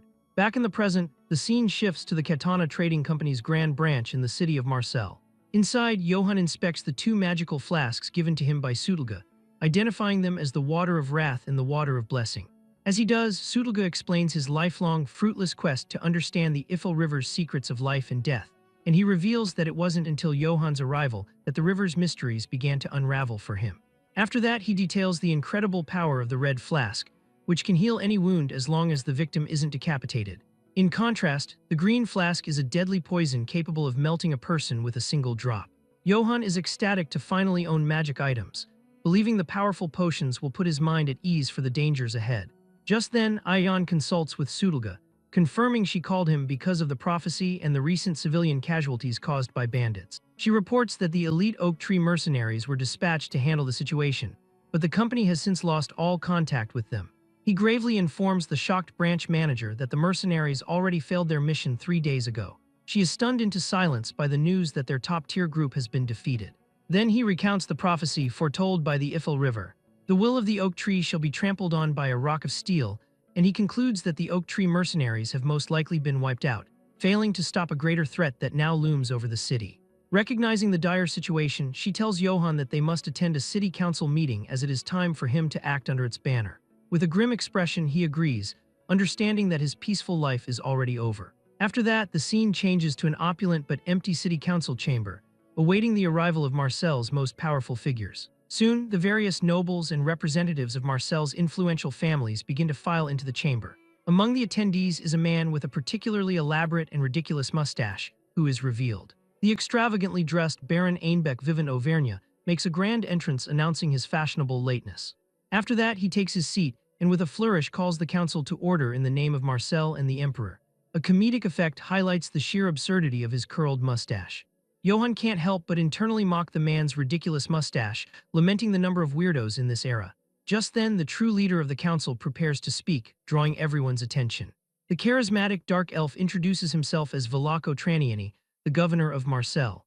Johann instantly recognizes the governor's power and resolves to make a good impression to secure his future in the city. Just then, the governor formally welcomes the influential families, thanking them for attending the urgent meeting. Before addressing the bandit issue, he announces his intention to introduce a new noble to the council. The spotlight falls on a nervous Johann as he is presented as a member of House Yates, sponsored by Katana. He forces a smile and stammers through a pleasant introduction, promising to do his best. The council members give him a lukewarm reception, their expressions a mixture of curiosity and disinterest. Feeling the pressure of the room, he sits uncomfortably waiting for the real meeting to begin. Baron wastes no time gleefully bringing up the failure of the mercenaries the trading company had hired, and he smugly suggests the bandit problem would already be solved if they had simply requested aid from the Holy Empire. His suggestion ignites the anti-emperor faction, whose members furiously argue that the emperor is the cause of the problem and should lower their taxes. In response, the pro-emperor faction erupts, shouting down their opponents and calling their words blasphemous. The two factions devolve into a shouting match, trading accusations about the emperor's schemes and the uselessness of their hired mercenaries. Johann smiles blandly, completely lost in the political bickering and complaining internally that his ears hurt. Yet his amusement turns to dread as he realizes how many people here are loyal to the emperor, which puts him in grave danger of being exposed. Throughout the chaos, Governor remains silent, his calm and unreadable expression a stark contrast to the scene unfolding before him. With a sharp and commanding voice, he finally demands order, and his authority instantly silences the room. A heavy pressure falls over the chamber as the arguing nobles immediately cease their squabbling, and Johann is visibly surprised by the governor's absolute control over the volatile council. Ayan then clears her throat, preparing to step in and present the governor's official course of action. Speaking on his behalf, she assures the council that he understands their concerns and has formulated a backup plan, and reveals their strategy to form a second subjugation force to bypass the scattered bandits and strike them directly at their source. This bold plan to take the fight to the bandits' home base leaves the council members utterly shocked. Baron Einbeck laughs heartily, praising the governor's wisdom and his loyalty to the emperor's desire for peace in Marcel. Then he renews his offer, stating that the emperor's troops are on standby and can be deployed at a moment's notice. The idea of imperial troops arriving sends Johann into a cold sweat as he imagines being captured and sent to the guillotine. Governor politely acknowledges the baron's generous contributions and his offer of assistance. However, with a charming smile, he firmly but respectfully declines the emperor's military aid, and he cleverly cites the emperor's ongoing struggles with a rebellion in the north, claiming he wishes to lighten his majesty's burden. Instead, he declares that Marcel will handle the threat themselves by organizing a new mercenary force that will include Sir Johann, and Baron gracefully accepts the decision. Wryly hopping the emperor will recognize the governor's display of loyalty. Johann breathes a quiet sigh of relief, thankful that the immediate threat of imperial soldiers has been averted. Still, he observes the friendly exchange between the governor and the pro-emperor baron, questioning if he is truly safe. Then he remembers what Eldon said, that the emperor couldn't touch Marcel, yet here everything is the opposite. As the council meeting concludes, the members are invited to a post-meeting gathering. While others begin to leave, Baron remains seated, watching the proceedings with a thoughtful expression. Just as a startled Johann stands to leave, Governor calls out, asking for a private word. He approaches with a wide, friendly smile that does little to ease Johann's tension. His mind races as he prepares to flee, convinced that if the governor is pro-emperor, this meeting is a trap. He curses his terrible luck, fearing his brief respite is over and that he's about to become a fugitive once more. Just then, Governor cheerfully invites him to his office and Baron watches them go, his expression shifting from flamboyance to cold calculation. After entering his lavishly decorated office, the governor cordially invites him to take a seat. Once they are settled, he begins a subtle interrogation, casually asking him to remind him of his house name, to which Johann awkwardly maintains his cover story, stating he is Johann Yates of House Yates. Velako's eyes widen in feigned recognition, exclaiming that he knows of House Yates. To Johann's utter shock, he correctly identifies the fictional house as a real family famous for its liquor, revealing that his bluff was coincidentally true. Proving his point, he produces a bottle of what he claims is the Yates family's signature date palm-infused liquor. Then he picks up the one from the two ornate crystal glasses on the table. And with a warm smile, he offers a glass to Johann, kindly suggesting it might cure some of his homesickness. Trapped, he has no choice but to accept the drink and play along, thanking the governor. As he pours, the governor subtly watches his every move, gauging his reaction. But he fakes a nostalgic laugh after taking a sip, all while admitting to himself he'd never even heard of the drink before. The governor shares a laugh, pleased that the young man is seemingly enjoying the taste of his supposed home. With the trap set, Velasco's demeanor shifts slightly as he casually asks if House Yates has been doing well. His tone turns grave as he mentions the tragedy of the emperor's recent purge in the north. The words trigger a painful memory for Johann, who recalls the night his own home was set ablaze. He continues his probing, noting that many survivors of the purge are now scattered across the land as bandits. Then he mentions that among the purged families, one specific individual is wanted for treason, causing him to tense up. With his eyes turning a dangerous red, he drops the charade and reveals the wanted man's family name, House Yates. Johann attempts one last bluff, feigning ignorance and claiming he's never heard the name before. A close-up on Velasco's crimson eye shows he sees right through the lie, but he lets out a hearty laugh, dismissing his intense line of questioning as mere small talk, and Johann forces a nervous laugh in return, desperately trying to de-escalate the increasingly dangerous situation. Velasco stands and with a smile tells him there's one more thing he should know. Just then he reveals the final piece of his trap. The drink wasn't the famed Yates liquor at all, but just cheap local whiskey. The truth dawns on Johann, whose face contorts in shock as he realizes his cover has been completely blown. Dropping all pretense of friendliness, his expression turns deadly serious as he demands they stop the pointless wordplay and confronts him with his true identity, Johann Yates. With his true identity exposed, Johann is left completely floored.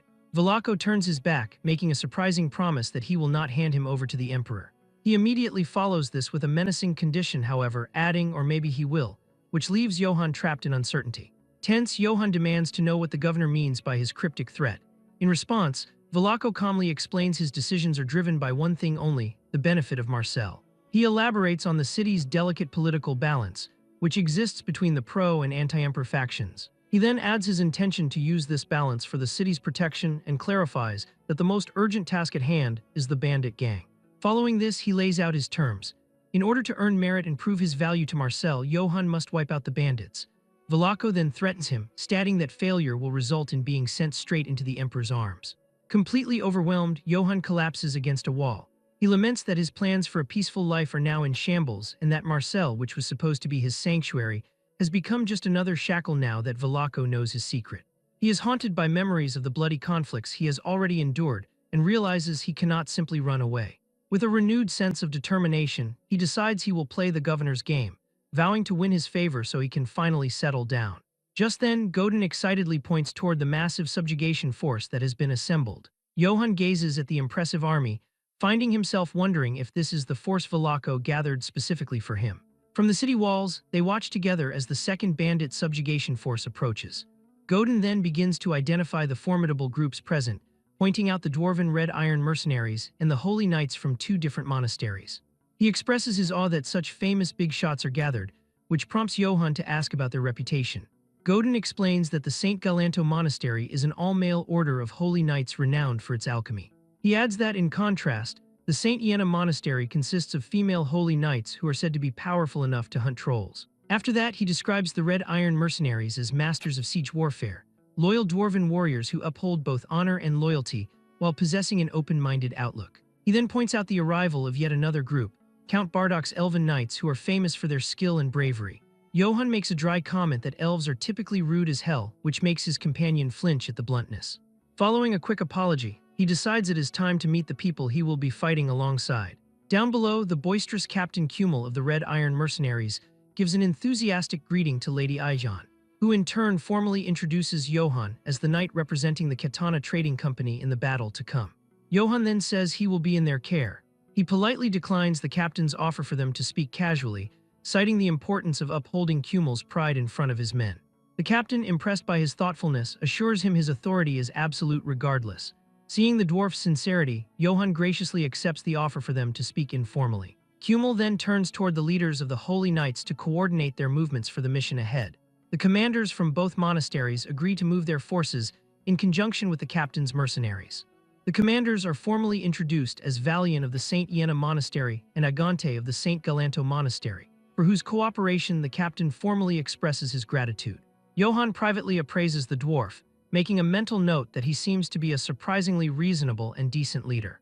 His thoughts, however, are cut short when someone suddenly chimes in, asking her why such a large and powerful force was assembled just for fighting bandits. The speaker is an arrogant elven knight named Gustav, who boasts that his knights alone would have been more than enough for the task. His smirking subordinates are quick to agree, adding that their count must have had a reason for sending them.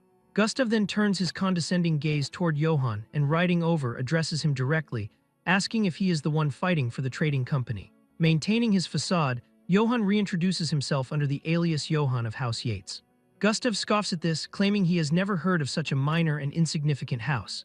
He then points a finger at Johann, warning the lowly noble not to get in their way or expect any mercy. With a cold glare, Johann quietly vows that he will remember the insult. After this, Gustav publicly disrespects Captain Kummel, declaring that his knights will not be taking orders from a shitty dwarf captain.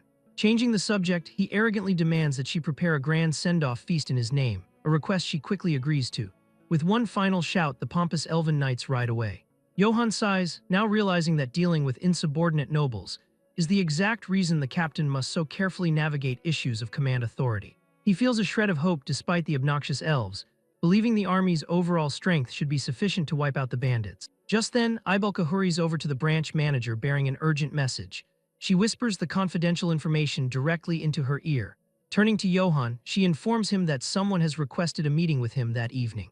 His first thought is that the governor is summoning him again, but her nervous hesitation confirms the mysterious meeting is with someone else entirely. That night at their rally point, the subjugation force holds a rowdy feast where soldiers are encouraged to eat and drink heartily.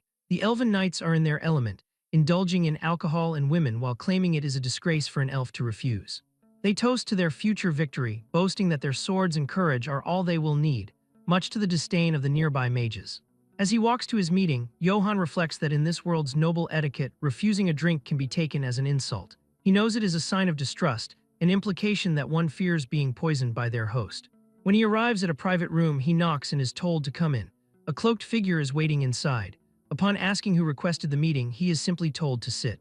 He spots yet another bottle of alcohol and mentally complains about the incessant drinking of the nobility. He is reminded of the cheap whiskey Velaco used to test him yesterday, a memory that gives him a headache. The cloaked figure then identifies him by name and cuts straight to the point, assuming his only motivation is money. Johann feigns a laugh, questioning both the stranger's identity and their rudeness. In a dramatic flourish, the figure throws back his hood, announcing himself as Baron Einbeck. He then proudly reveals himself as a loyal subject of the Holy Empire and a key member of the pro-emperor faction. Johann is immediately on guard as he recognizes the eccentric noble from the council meeting. The Baron then explains his political view. Marcel claims neutrality, but in reality it acts in favor of the anti-emperor faction. He smugly asks if Johann understands his motives now, only to be met with a flat and unimpressed no. The Baron is stunned, left speechless by the blunt refusal to engage in his political games. Johann plays dumb, claiming that he is not good with complicated matters and just wants to keep his head down. The amused Baron offers to give him a life lesson while preparing to pour a drink. He explains that merchants like the Katana Company require two things above all else: profit and strength. Since the company is backing Johann, he deduces that Johann must be their strength, a powerful fighter. Johann questions the Baron's logic, still holding on to his alias. The Baron's face darkens, however, as he reveals he investigated him and found no such house in any record. Johann is shocked, realizing his cover has been blown for a second time. But Einbeck continues, mentioning the eerily similar name of House Eights, which does exist in the records, and he recounts the fate of that house, which was wiped out for treason in a massacre that killed everyone down to the last serf. He dismisses the name as irrelevant, though, stating that the company only took Johann in because they saw his strength. Tired of the games, Johann cuts to the chase, demanding to know what the Baron wants from him. Finally, Baron Einbeck lays his cards on the table. He wants Johann to abandon the bandit subjugation and serve the Emperor in exchange for a greater reward. He dangles the prospect of becoming a core member of the Empire's elite. He also promises Johann a formal knighthood and his own fertile domain if he pledges loyalty. With manic excitement, Einbeck justifies that only dazzling glory awaits those who follow the Emperor. Johann then reveals his cruel philosophy, arguing that it is the natural order for the weak to spill their blood for the strong. He claims it is simply the weak's fate to be slaughtered by bandits, which produces disturbing emotions in the Baron. He laughs hysterically, believing he and Johann are kindred spirits who understand that the one who loses is always at fault. A cold, slight smile plays on Johan's lips as he delivers his simple, definitive answer, I refuse. Einbeck is utterly shocked, unable to comprehend the rejection. After that, Johann begins to tell a story about a man who, claiming the emperor's authority, entered his domain months ago. He recounts how this man slaughtered his innocent family and all of his people. He then reveals that this man, Sir Karamev, made him a similar offer to become the emperor's sword. He states that he refused that offer as well, but points out one crucial difference between then and now. The chilling difference is revealed in a fiery flashback. He died by my hand. The Baron's eyes widen in sheer terror at the unbelievable confession. Just then, Johann coldly details how he crushed the head of the Emperor's direct knight without any hesitation, avenging the serfs who were treated like worms. Stammering in disbelief, the Baron realizes the legendary Sir Karamev is truly dead. Dropping his charade entirely, Johann confirms his true identity as the survivor of the massacred house. The Baron is paralyzed with fear, trembling uncontrollably as the horrifying truth sinks in. He says, why would Johann do something so foolish? Then, in a sudden and shocking display of power, Johann crushes the solid pewter cup in his fist and slams his hand down, completely shattering the thick wooden table. Einbeck is left aghast, witnessing firsthand the monstrous strength that could destroy metal and wood with bare hands. Then Johann declares that he will wipe out the bandits, but on his own terms, not for the Emperor and not for Marcel. He gives the Baron a final warning: if he doesn't keep quiet, the next thing to be crushed will be him. Johann slams the door as he leaves, the sound echoing his fury. Alone in the hall, he seethes, enraged that the Baron thinks he can be so easily manipulated. His rage, however, is abruptly cut short as a strange, alarming sensation washes over him. His heart feels as if it is on fire, and he struggles to breathe while his vision blurs. Blood begins to pour from his nose. As he falls to his knees, a terrible realization dawns on him. He then flashes back to the drink the Baron poured and understands the horrifying truth: it was poison. Collapsing onto the floor, he curses his own carelessness, shocked that he was taken down by such a simple trick. Meanwhile, outside the room, the Baron's fear has been replaced by a cold, hateful glare. A wide, triumphant, and utterly terrifying grin spreads across his face, his treachery a success. At the mercenary gathering point just outside of Marseille, the atmosphere is quite lively on the eve of their subjugation mission. Inside the camp, Godin becomes the center of attention as a group of women playfully tease him, calling him a skinny young boy amongst all the grizzled mercenaries. He quickly grows uncomfortable with their forward affections. Flustered and blushing, Godin makes a hasty escape from the playful women. They watch him as he runs off, disappointed that they did not get to dress him up all cute. Feeling scared and out of place, he runs through the unfamiliar corridors, calling out Johann's name. Worried that Sutelga might also be having a difficult time, he begins to cry, desperate to find Johann so they can return quickly. He finally reaches Johann, only to stop short upon seeing him lying unconscious on the ground. His eyes widen in complete shock and horror at the scene laid out before him. Just then, he rushes to Johann's side, screaming his name as he finds him collapsed and bleeding on the floor. In a state of panic, he cradles Johann's head, wondering what could have happened and how he could possibly be bleeding so much. Desperate and terrified, he screams out for help, certain that his friend is about to die. He pleads with the unconscious Johann to hold on, his voice filled with desperation. Later, a recovered but still weak Johann is being attended to by a worried Godin. As Johann calls his name, he responds meekly. The scene then flashes back to a frantic Godin pouring the water of blessing from Sutelga down Johann's throat, begging him to drink it. Returning to the present, he thanks Godin for having saved his life. Godin replies that it was nothing and that he had panicked without even realizing Johann had the water of blessing. He then turns his gratitude towards Sutelga, admitting he would have certainly died from the poison if it weren't for the water of blessing. Sutelga, however, just chides him for his stupidity, questioning why he would seek out Baron Einbeck, a known member of the pro-emperor faction. He sarcastically chides him, saying that if he is going to be so reckless, he should at least die quickly to conserve the remaining half of the potion. To this, Johann replies that there is still half left, so he will use it wisely from now on. Sutelga then asks if he managed to capture Baron Einbeck, nodding that he is needed to prove the charges of treason. Johann admits that by the time he got to the Baron's quarters, the man had already fled. In a flashback, an enraged Johann, still suffering from the effects of the poison, screams for Baron Einbeck to show himself. Fueled by his fury, he and his subordinates charge forward, vowing not to go easy on him for having poisoned the liquor.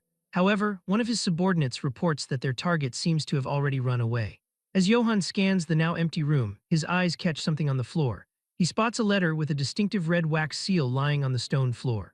Back in the present, he reveals to Sutelga that while he didn't catch the Baron, he did find something far more important. He holds up the sealed letter, explaining that it contains documents Einbeck could not take with him which detail the entire incident. To this, Sutelga presses for more details, asking if this is proof that the Emperor hired the bandits as the rumors had suggested, but Johann gravely replies that it is not. He explains that the documents contain something far more serious. Miles away, a lone rider approaches a fortified gate under the light of the full moon. The hooded figure is revealed to be Baron Einbeck, riding swiftly through the forest. He smirks to himself, confident that by now Johann is dead from the poison. Pleased with himself, he believes everything is proceeding exactly as the Emperor had intended. He soon arrives at a massive, hidden mercenary camp where guards announce his arrival and clear the way. One of his lieutenants greets him warmly as he dismounts his horse. Then he stands before a massive army of assembled mercenaries, their ranks stretching as far as the eye can see. Addressing his troops, he furiously declares that they are not mere bandits. He proudly proclaims they are the strongest mercenaries of the Empire, bound by the Emperor's own gold. He states they are warriors who swear loyalty to the great Emperor, and that dazzling glory will be their reward. Then he boasts that he has spent a long time undermining Marcel from within, and now holds all their plans and strategies in his hand. He cackles maniacally, promising that Marcel's forces will fall into chaos and die without ever knowing who their true enemy is. His speech incites a bloodthirsty roar from the assembled mercenary army. After that, he raises a fist, reveling in the power of the force he has assembled. Then he delivers his trump card, announcing that His Majesty the Emperor has personally sent an imperial court mage to aid them.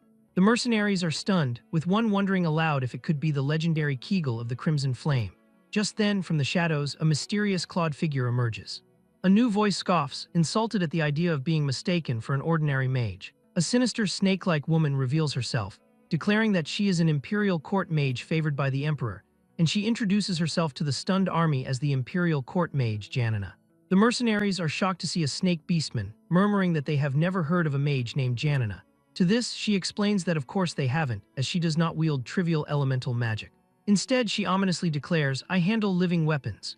The mercenaries stare in confused horror, wondering what living weapons could possibly mean. As if to answer, she uncorks a vial, releasing a vibrant magical essence into the air. With a malevolent grin, she confirms their unspoken fears. The ground trembles as something massive begins to materialize from her spell. The magical energy coalesces, forming a gargantuan, monstrous shape before their eyes. The mercenaries look on in absolute terror at the creature being summoned. A massive, hulking troll looms over the army, summoned by Janina. One of the soldiers identifies the monster in disbelief as a troll. She smiles sadistically, declaring that her adorable troll will now fight alongside them. Just then, Baron Einbeck rallies his forces, shouting that tomorrow is the day they will crush Marcel's second subjugation force. He punches the air, vowing to offer the entire city of Marcel up to the Emperor. The mercenaries roar in unison, cheering for the Holy Empire, and the entire camp erupts in a deafening war cry. Long live the Emperor, long live the Holy Empire. Meanwhile, back in his room, a grim Johann has finished laying out his plans. Then he calls for Godin, who responds at once. He hands him the sealed documents, instructing him to deliver them only to Governor Velako Traniani and tell no one else. Godin accepts the letter, understanding that it contains information the governor must verify for himself. Johann then summons the mercenaries Goran and Kan to his side. As they prepare, Sudolga wonders in his mind why the Ifel River is trying to save that knight, and what it hopes to accomplish through him. On the day of their departure, the dwarf captain named Kumel positions himself in front of the gate of Marcel. Behind him, the members of the 2nd Marcel Bandit Subjugation Force gather together, completing their final preparations before heading out. Within the ranks, the Holy Knights offer up a prayer to seek power and protection for the upcoming clash. Meanwhile, Johann, who is now serving as a respected commander, mounts his warhorse to meet the front lines. Before he can move, Godin yells out his name while attempting to get his attention. Wishing the knight good luck, Godin asks him to look after the mage during the trip. Sudolga dismisses these worries and tells the boy that this is far from his first time participating in a mission like this. He advises Godin to focus on worrying about himself instead. Johann bids them both farewell and mentions that he is heading out as he rides toward the soldiers. He travels through the lines of waiting troops to find the other leaders at the vanguard. Captain Kumel asks if Johann has reached his position yet, to which the knight answers that he is here and ready to fight. Shortly after, the leader of the subjugation force gives the signal to start the march. At this sign, he bellows for all the troops to commence their advance. His thunderous command to move out rings across the field, which even surprises his own second in command. At the same time, the proud elven knights who follow Gustav charge forward to lead the way at the front. While the main army proceeds, Gustav's unit rides significantly farther ahead and creates a great cloud of dust. Johann watches their movement and realizes with some shock that the dwarf captain was truly granted full command over the group. A soldier in Kumel's group blows a horn, and the captain instructs him to repeat the signal one more time. With a final loud blast, Kumel orders the entirety of the force to advance toward the area controlled by the bandits. Inside the city of Marseille, Velako gazes out at his town as Ayan, the Katana branch manager, walks up from behind him. She reports with a smile that the force for the mission has finally left the city. The city magistrate looks toward her to discuss the current situation. He holds a letter that was delivered by Johan and asks if she has already looked at what it says. Ayan confirms that the document was found inside Baron Einbeck's quarters only 1 day ago. Velako shows his frustration that this evidence appeared in the Baron's quarters just 1 day before they were supposed to deploy. He expresses a lack of belief that the letter is real, knotting the web of deep grudges that exists between the different noble houses. She argues back, promising the magistrate that the crest stamped on the letter belongs to House Einbeck. She clarifies that she has read the text herself and verified the Baron's guilt. To this, Velako admits that the combination of that specific crest and the contents of the letter make the Baron seem responsible. Ayan further reports that they tried to interrogate Einbeck, but explains that he had already escaped from the city. She views his disappearance as additional proof of his involvement. Velako remains skeptical, however, and declares that he does not trust the young knight. He worries that the Katana Trading Company is putting too much trust in a stranger. Ayan defends their choice and insists that the company only gives its trust to those who are worth it. The governor seems to accept this point, but gives her a warning to keep in mind. He warns her that if the actions of that night destroy the peace within the city, the Katana Trading Company will be forced to answer for it. This makes Ayan realize that Velako might actually be part of the Pro-Emperor faction because of how manipulative he acts. In the camp of the Pro-Emperor faction, a man asks Baron Einbeck if it is true that the army has set out. The Baron smiles and says that he just got that message from his courier. He gloats and feels certain that the troops of Marseille will be lured into his trap, and the city will fall to the Emperor. Duke Mayhem, who leads the Special Operations Unit, and Imperial Mage Janina laugh at this. The Duke mentions that when he takes over Marseille, his first goal is to find a brothel, a comment Janina finds revolting.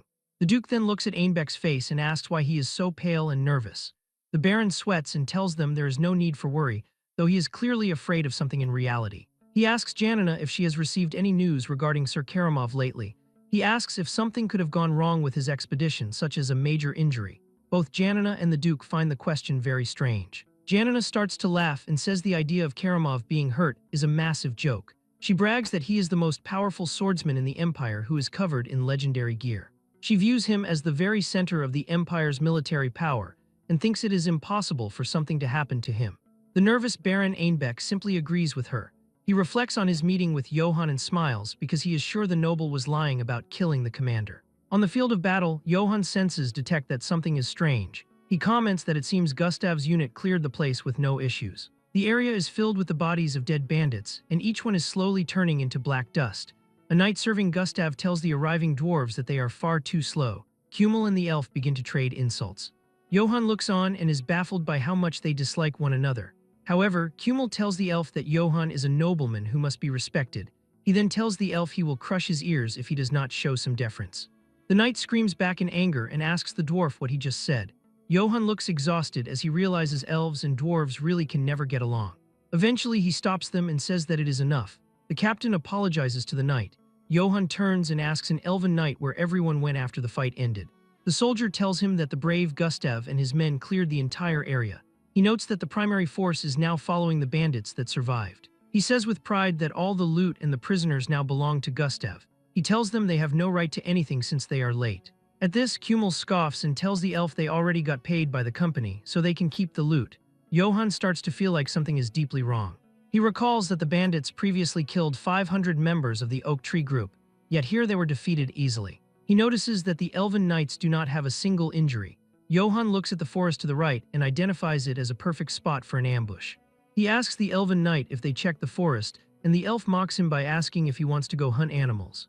This confirms what Johan suspected. The enemy left on purpose so they would be lured into a trap.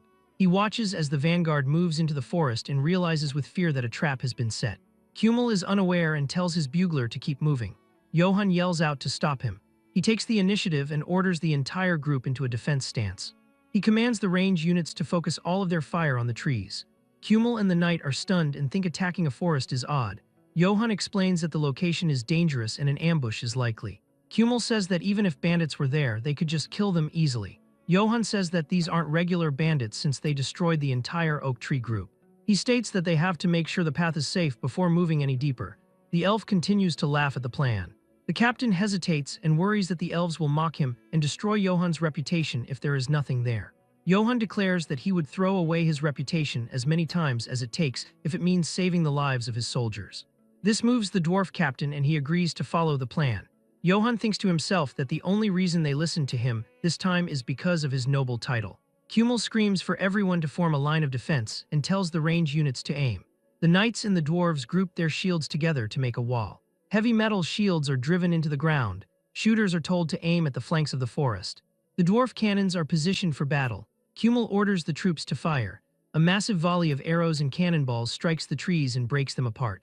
Suddenly, the shots hit something hard and metal is revealed within the shadow of the forest. Armored warriors appear. The elven knight stares in complete shock. Kummel is horrified and realizes an ambush was actually waiting for them. At that moment, a gargantuan monster in horned armor comes out from the woods.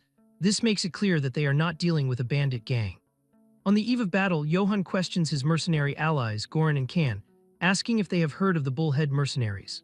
To this, Kan confirms that he has heard of them and explains they are a well-known mercenary group. He elaborates that it is said the Bullheads are even more expensive than the infamous all-elf wolves of Akhite. Sensing the gravity of the situation, Johann demands that they tell him what they know about them. Kan reveals that for a mercenary group, they are strangely shrouded in secrecy, their hearing fee is high and they do not take just any job. From what is known, he continues, their movements on the battlefield are like a herd of enraged bulls. He explains their main strategy is a penetration tactic, where they charge directly into the center of an enemy formation, breaking the defensive line to collapse it from the inside. Drawing on knowledge from his past life, Johann internally compares their strategy to Germany's Blitz tactics from World War II. A worried Goran asks if this is the force they will be facing tomorrow, and Johann soberly confirms that it is. He clarifies the stakes, stating they will not be fighting a band of thieves but the Emperor's elite mercenaries. Understanding the incredible danger, Kan strongly advises Johann to retreat no matter what if they encounter the Bullheads, pleading with him to avoid a direct head-on clash. When Johann asks for his reasoning, Kan insists they would not stand a chance in a direct fight before mentioning a terrifying rumor he has heard.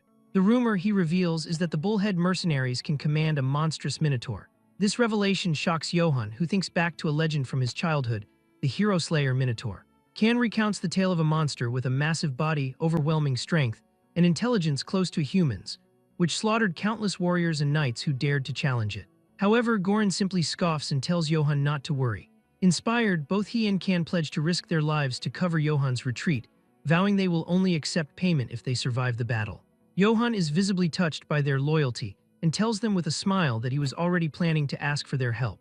The mercenaries are thrilled by this, admitting they are eager to see the legendary enemy for themselves, even if they have to run without getting a good look.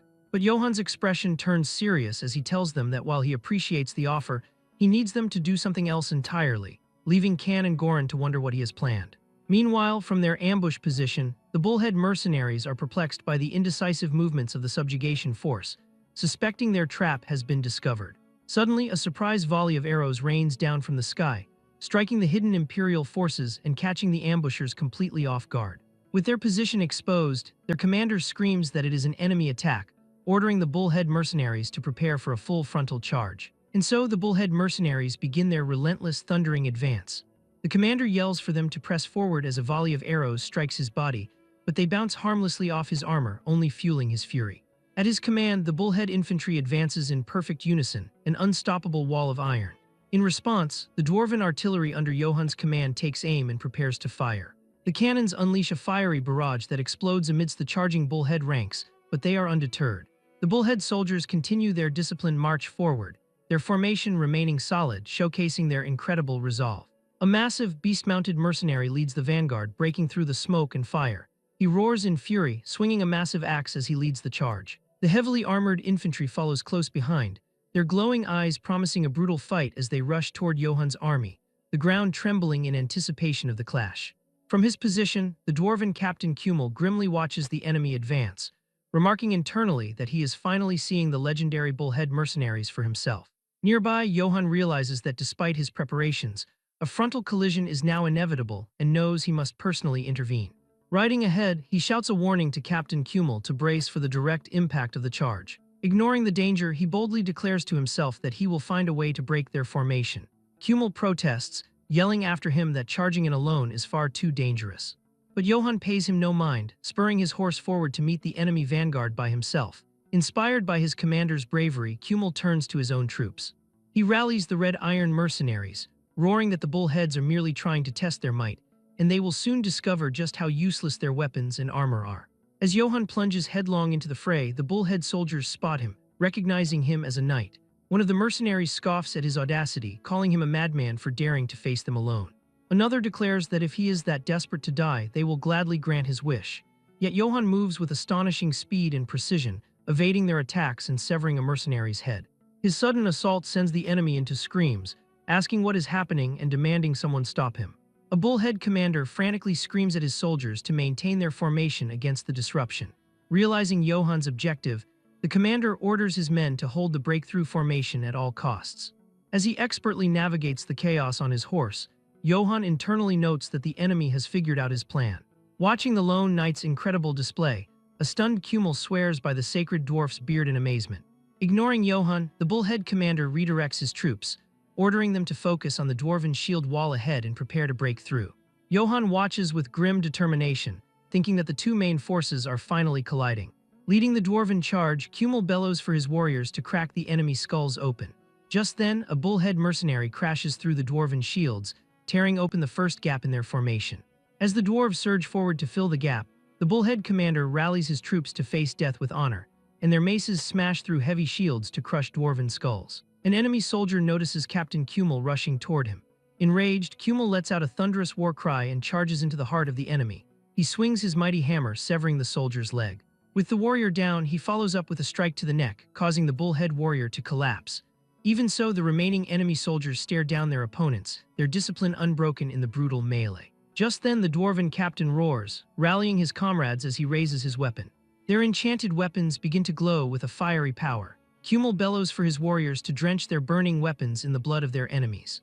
Surveying the battle, Johann sees the dwarves are holding their own and is inwardly pleased, confident that he does not need to worry about that flank. With the dwarven line secure, his expression hardens as he concludes that what is left now is the main objective. He turns his focus and charges directly at the imposing bullhead commander, initiating a head-on clash between leaders. The bullhead mercenaries spot the lone rider charging toward them, one of them screaming that a night bastard is coming. Another mercenary frantically questions who it is, while a third declares that nobody would dare do this to Numeros, the captain of the 100. One of his subordinates recognizes the approaching figure as the knight who tried to break their formation, as the commander, Lord Numeros, dismissively thinks what an idiot, soaked in hero fantasies. A subordinate, a squad leader of 10, steps forward and asks Lord Numeros to allow him to face the bastard. Numeros grants him the chance, and the squad leader thanks his lord for the opportunity. An announcement rings out through the ranks that Lord Numeros has given permission. The squad leader and his men charge forward, shouting for their forces to tear that night bastard to pieces. The clash is brutally swift. In a flash of steel, Johann cuts down his opponent. The remaining mercenaries are stunned, with one of them questioning how the squad leader was taken out so quickly, as Johann continues his charge uninterrupted towards their commander. He comes to a stop before the towering minotaur, realizing with grim certainty that real minotaurs actually exist. He thinks to himself that the rumor Can mentioned was true. He then speaks aloud, asking the mercenary if he is the captain of these mercenaries. The creature, Lord Numeros, asks what of it and without waiting for a reply, sternly demands that the knight get off his horse. Johann inwardly wonders why he would say that all of a sudden. Numeros explains his reasoning with a terrifying grin, declaring that when he chops Johann into pieces, his horse might get hurt. The Minotaur captain laughs, stating he likes the way the horse carries itself, so Johann should get down, which emboldens the other mercenaries to call out dibs on the knight's armor and boots. Johann remains calm, replying that he also wouldn't want the horse to get hurt, revealing that it was named after his brother. Then he issues a chilling counterthreat, stating that if he wins, he will make a stew out of the Minotaur's tail. Johann tells him to come at him, calling him a gift-set-looking bastard. The Minotaur is taken aback, confused by the strange taunt, and asks what a gift-set-looking bastard even means. With no further words, the two warriors engage in combat. Numeros charges toward him with his weapon raised. He swings it, but Johann dodges the attack and lands safely on the ground. Numeros roars and strikes again, but Johann dodges that one too. He deftly weaves around the monstrous blows. He thinks to himself that the difference in their weapons' reach is insane. He mentally notes that if that bastard's axe so much as grazes him, he will surely be cut in half. For a brief moment, Johann mentally curses himself, wondering if he should have brought the crest recoverer. Numeros roars in frustration, telling him not to just dodge and to fight back like that. The Minotaur bellows that he will give Johann a death befitting a knight as he swings his axe down. But the moment of doubt passes and Johann evades the powerful downward strike. Suddenly, Johann sees it, an opening. He charges forward, using the Minotaur's momentum against him. Johann unleashes a precise attack, delivering a crippling blow to the commander's ding-dong. The sight causes even his own subordinates to cringe in sympathetic pain. Numeros lets out a scream of agony. He drops his weapon and stumbles to his knees in defeat. Standing over the fallen commander, Johann states that it is time they end this, addressing him as Bullhead. Then it turns to the raging battle, roaring out orders to break every one of the bastard's iron horns, commanding his allies to press the attack as the Oxhead freaks will be disadvantaged up close. He shouts that they are just shitheads and that they should overwhelm them with strength. In another part of the battle, a man in holy armor tells his brothers to begin, as they each take out a bottle containing some blue liquid. Together, his men pray, asking God to forgive them, and they all drink it. Their bullhead opponents look on in confusion, asking what is with those guys. The horrifying realization dawns on them when one soldier shouts that they are holy knights from the St. Galanto Monastery. A warning spreads through the ranks that the holy knights have started to go berserk, and everyone is urged to stay sharp. As a holy knight kills a bullhead soldier, he suddenly senses something and looks back. He sees a bullhead trying to attack him from behind, calling him a drugged-up bastard. Suddenly, another holy knight appears and brutally crushes the bullhead soldier who is cursing his fellow knight. That same holy knight then kneels beside a fallen comrade, telling Brother Agante to please get up, reminding him that there are still people who need his help. The berserk holy knight's twisted mindset is revealed, where he thinks screams are hymns and fresh blood is holy water, stating that the light will be with them. An officer attempts to rally the bullhead mercenaries, commanding them not to fall back. He assures them that Lord Numeros will crush that knight bastard and return to help them. His words are met with the sight of Johann's decisive victory. Back with Johann and his vanquished foe, he asks the hero slayer if he has any last words before he dies. The once-proud Minotaur is now a trembling mess on the ground. He stammers that he is sorry for mouthing off, pleading for his life, but Johann coldly tells him he needs to make a stew and to stick his tail out. The defeated creature tries another tactic, insisting that killing him will not help the knight's honor. He explains that it is because he is not a real Minotaur. Johann asks him what he is talking about. The mercenary explains that he is only a half-Minotaur, not as strong or smart as a pureblood, repeating that killing him won't be an achievement. Johann appears confused by this, saying he does not know what achievement he is talking about. He then spots a soldier and calls out to the bugler. He gives him an order to inform the ones who went ahead. He commands the bugler to tell them that they have been defeated, and the bugler nervously affirms the order. Johann then turns back to the groveling Minotaur, calling him a bone broth gift set. He tells him there is something he needs him to be a witness to, and he must tell only the truth. The creature can only let out a weak and confused moo in response. On the main battlefield, an officer yells for the struggling bullhead mercenaries not to fall back, promising Lord Numeros will join them soon if they can just hold on. Suddenly, the triumphant blast of a bugle echoes across the field, and a mercenary asks what that sound is. The realization sinks in for another soldier who mutters in disbelief, wondering aloud if the captain of the 100 lost to just one knight. A familiar voice cuts through the chaos, as Kummel declares that from what he can see, their captain got wrecked by their knight. The bugler continues to sound the victory call, as Kummel shouts that this is the first victory of the battle. The scene then transitions to the Katana Trading Company branch in Marseille. Ayan reports to the city magistrate Velako Traniani that he has good news, stating the suppression force has won its first victory. Velako Traniani chuckles, replying that he heard as well and adding that the Elf Knights of Bardock did great work. Ayan's expression becomes grim as he reports that unfortunately, they have lost contact with them. Velako stands abruptly, shouting what he just said and asking what lost contact means, reflecting that there is no way Elf Knights would lose to mere bandits. Ayan explains that would be true for an ordinary bandit gang, but as Sir Johann claimed, they were a mercenary group hiding their identity. He then presents a newly arrived document, asking the magistrate to read it. She states that the bullhead mercenaries confessed to everything, which reveals it was all at the instigation of Baron Einbeck. Velako reads the document, processing the information. He muses that if it's the captain of the 100, then it must be that Minotaur he had heard about. He realizes that for the captain to have confessed, he must have been captured alive, and Velako wonders aloud who could possibly do something so absurd. Ayan simply smiles, stating that there is someone who did exactly that absurd thing, and as Velako asks who that could possibly be, the scene flashes to an image of Johann standing victorious over the battlefield. Johann is met by Sutelga, who tells him that he's returned and has worked hard.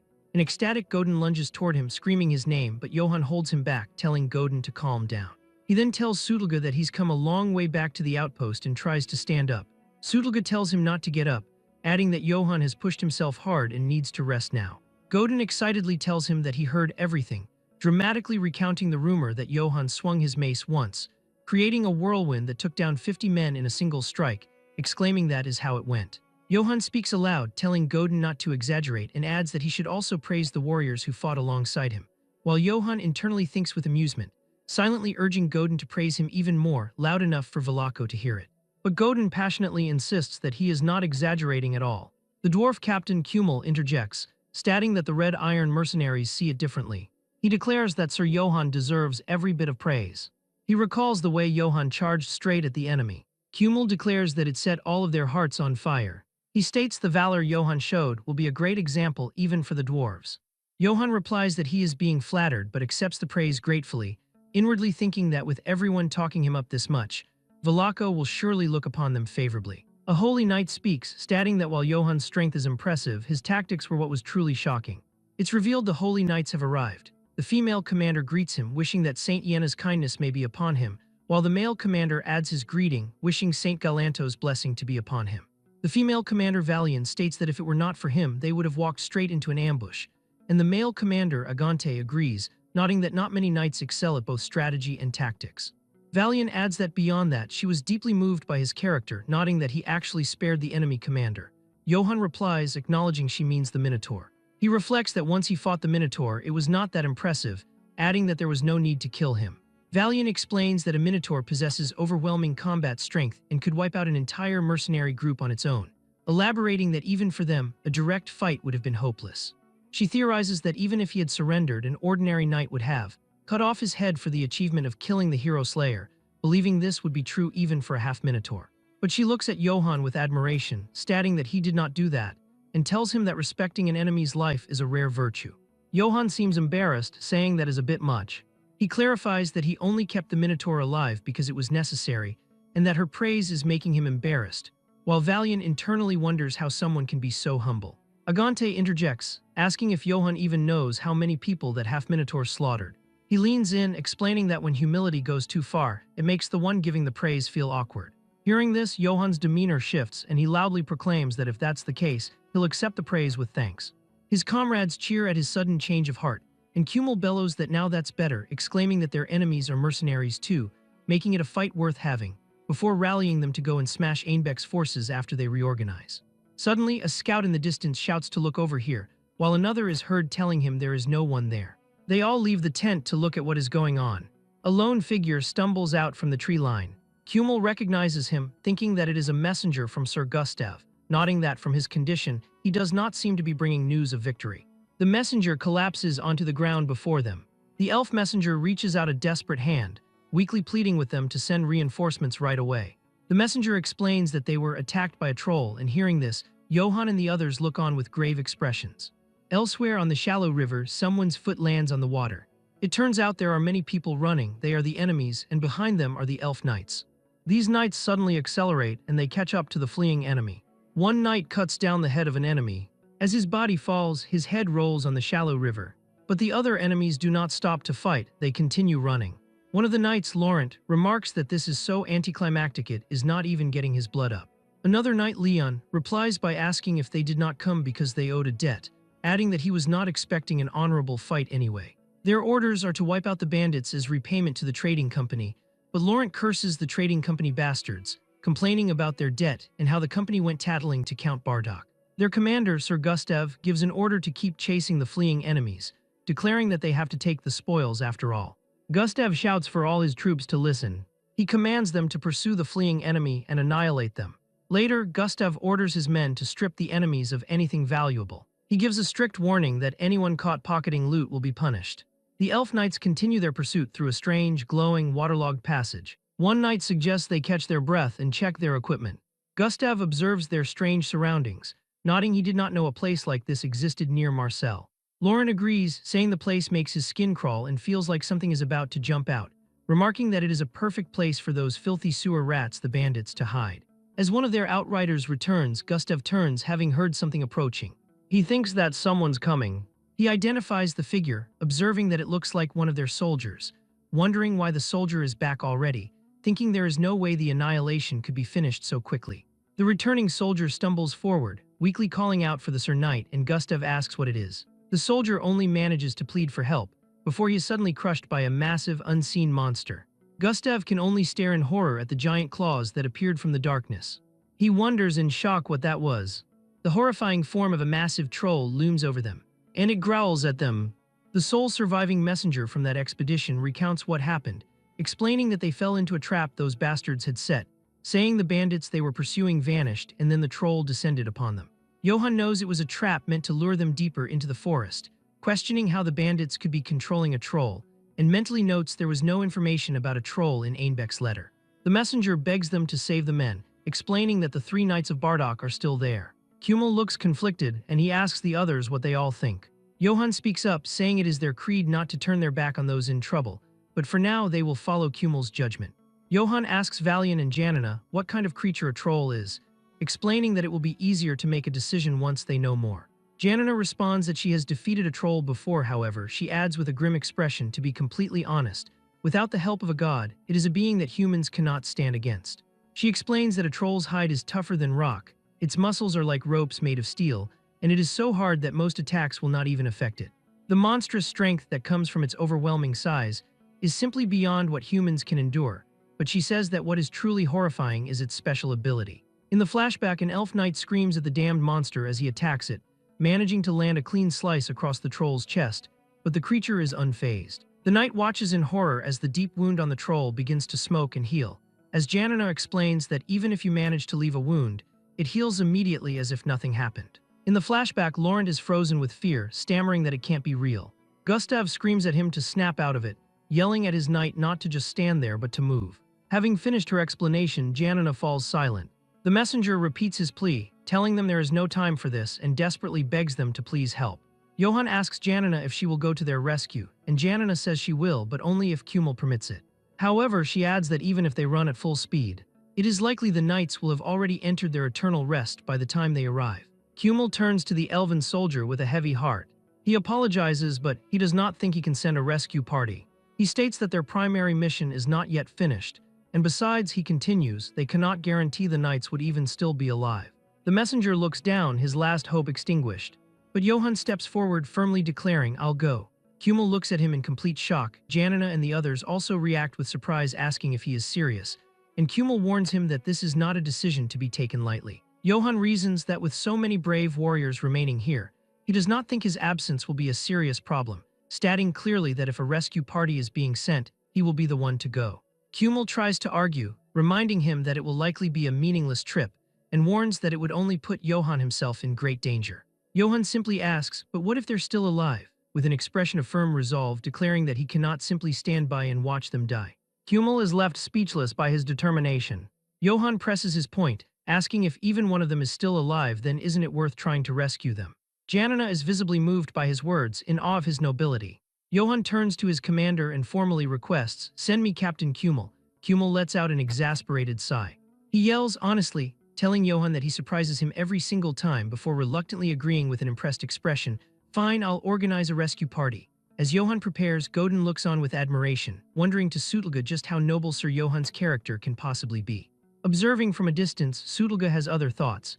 He thinks to himself that Johann's real motives are actually quite obvious. Meanwhile, Johann internally reasons that even against a troll, elf knights are not weak, believing if they hurry, a rescue might be possible, before recalling that the knights are from Orangs and hearing that the elves from there are famously wealthy. His thoughts drift to a potential reward, a pile of gold coins flashing in his mind, and a greedy smirk appears on his face as his true goal becomes clear. "I'm going to squeeze a huge payout out of them." In a dark room, Baron Einbeck's faction receives a dispatch, confirming that their trap for the elf knights has succeeded.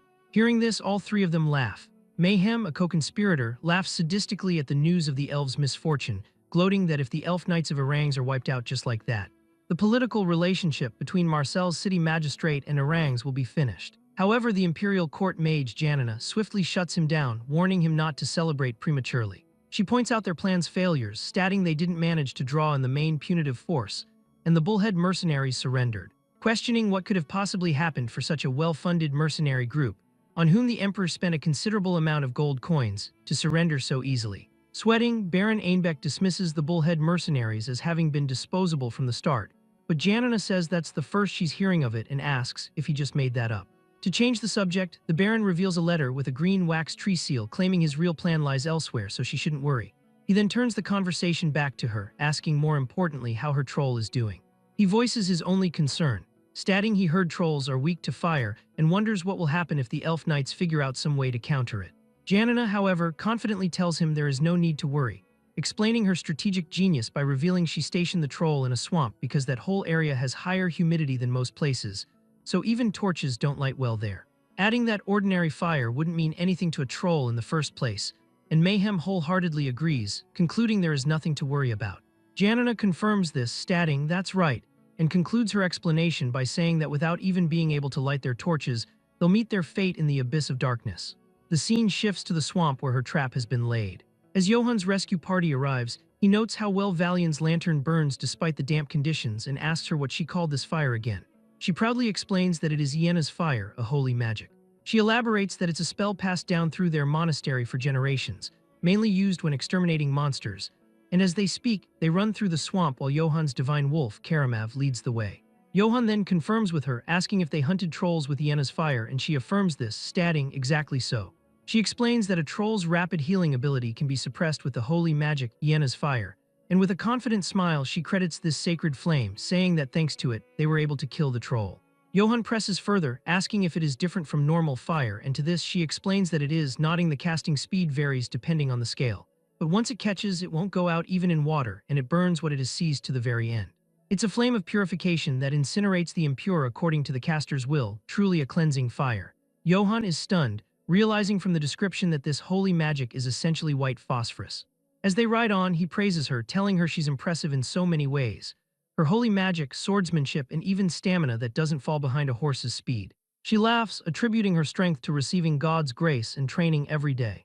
Johan then confesses that he was a bit worried since they are such a small, elite group, but finds it reassuring to have her accompanying them, and she asks if that is so. He then outlines his simple strategy. They don't need to hunt the troll the hard way, they'll just draw its attention enough, then rescue the elf knights. He notes that the elves have brains, so there's no way they'll keep fighting a monster that regenerates endlessly, and he assumes they'll probably be hiding somewhere. Ironically, the elven knight Gustav is screaming at his terrified troops not to hide, no matter what, ordering his men to maintain formation. Driven by a thirst for glory, he orders his men to kill it and seize honor. The monstrous troll lets out a growl, preparing to meet their charge. Back with the rescue party, Karamav suddenly begins barking frantically. Johan notes that it looks like Karamav found something, while Valian comments internally, questioning if he actually named his dog Karamav. Just then, the party is startled as the Elven Knight's horses come stamping out of the woods, riderless. Valian asks why the Elf Knight's horses are here. A blood-curdling scream from the direction of the fight reaches them. Johan tells Valian that he thinks his prediction was wrong, cursing the idiots, unable to believe they've been fighting this whole time. Valian, however, excitedly declares that's actually good news because it means they're still alive. She then warns Johan that with flames of this level, they can't handle a troll and asks him to please wait a moment while they prepare a stronger flame. Johan starts running from where the scream came, announcing, "All right, then I'll go first and buy us some time." Panicked, Valian yells after him, trying to clarify that's not what she meant. Ignoring her, he orders Karamav to go herd the horses that ran off. Valian watches him go, then orders her sisters to focus, stating they have to create a stronger Iena's fire to help him. She presses her sword on the ground, beginning the ritual. Kneeling, Valian begins a solemn prayer to Saint Iena, stating that today as well she dares to kneel before God and offer prayer. She prays for the souls longing for the hand of salvation. The holy fire in her lantern burns brighter as she and her knights create a ritual circle with their swords in the water. Their combined prayers calling upon their God to grant them thy holy flame and guide the wandering with God's light. Meanwhile, amid the chaos of battle, the troll swings its massive fist, aiming to crush Gustav. However, Gustav sidesteps, narrowly dodging the attack. But the troll raises its arm once more and tries to attack, but this time Gustav charges towards it. Gustav manages to land an attack on the troll's arm. He then steps back and looks up. The troll's arm regenerates in an instant. He curses in frustration. The troll roars at him. Gustav says it's not over yet. He realizes that the soldiers' morale is broken and his comrades are exhausted. He gasps for breath, wondering what they should do, realizing that right now, all they can do is maintain this standoff. Suddenly, the sound of a sword hitting the water breaks his concentration. Gustav calls out Laurent's name, asking what he's doing.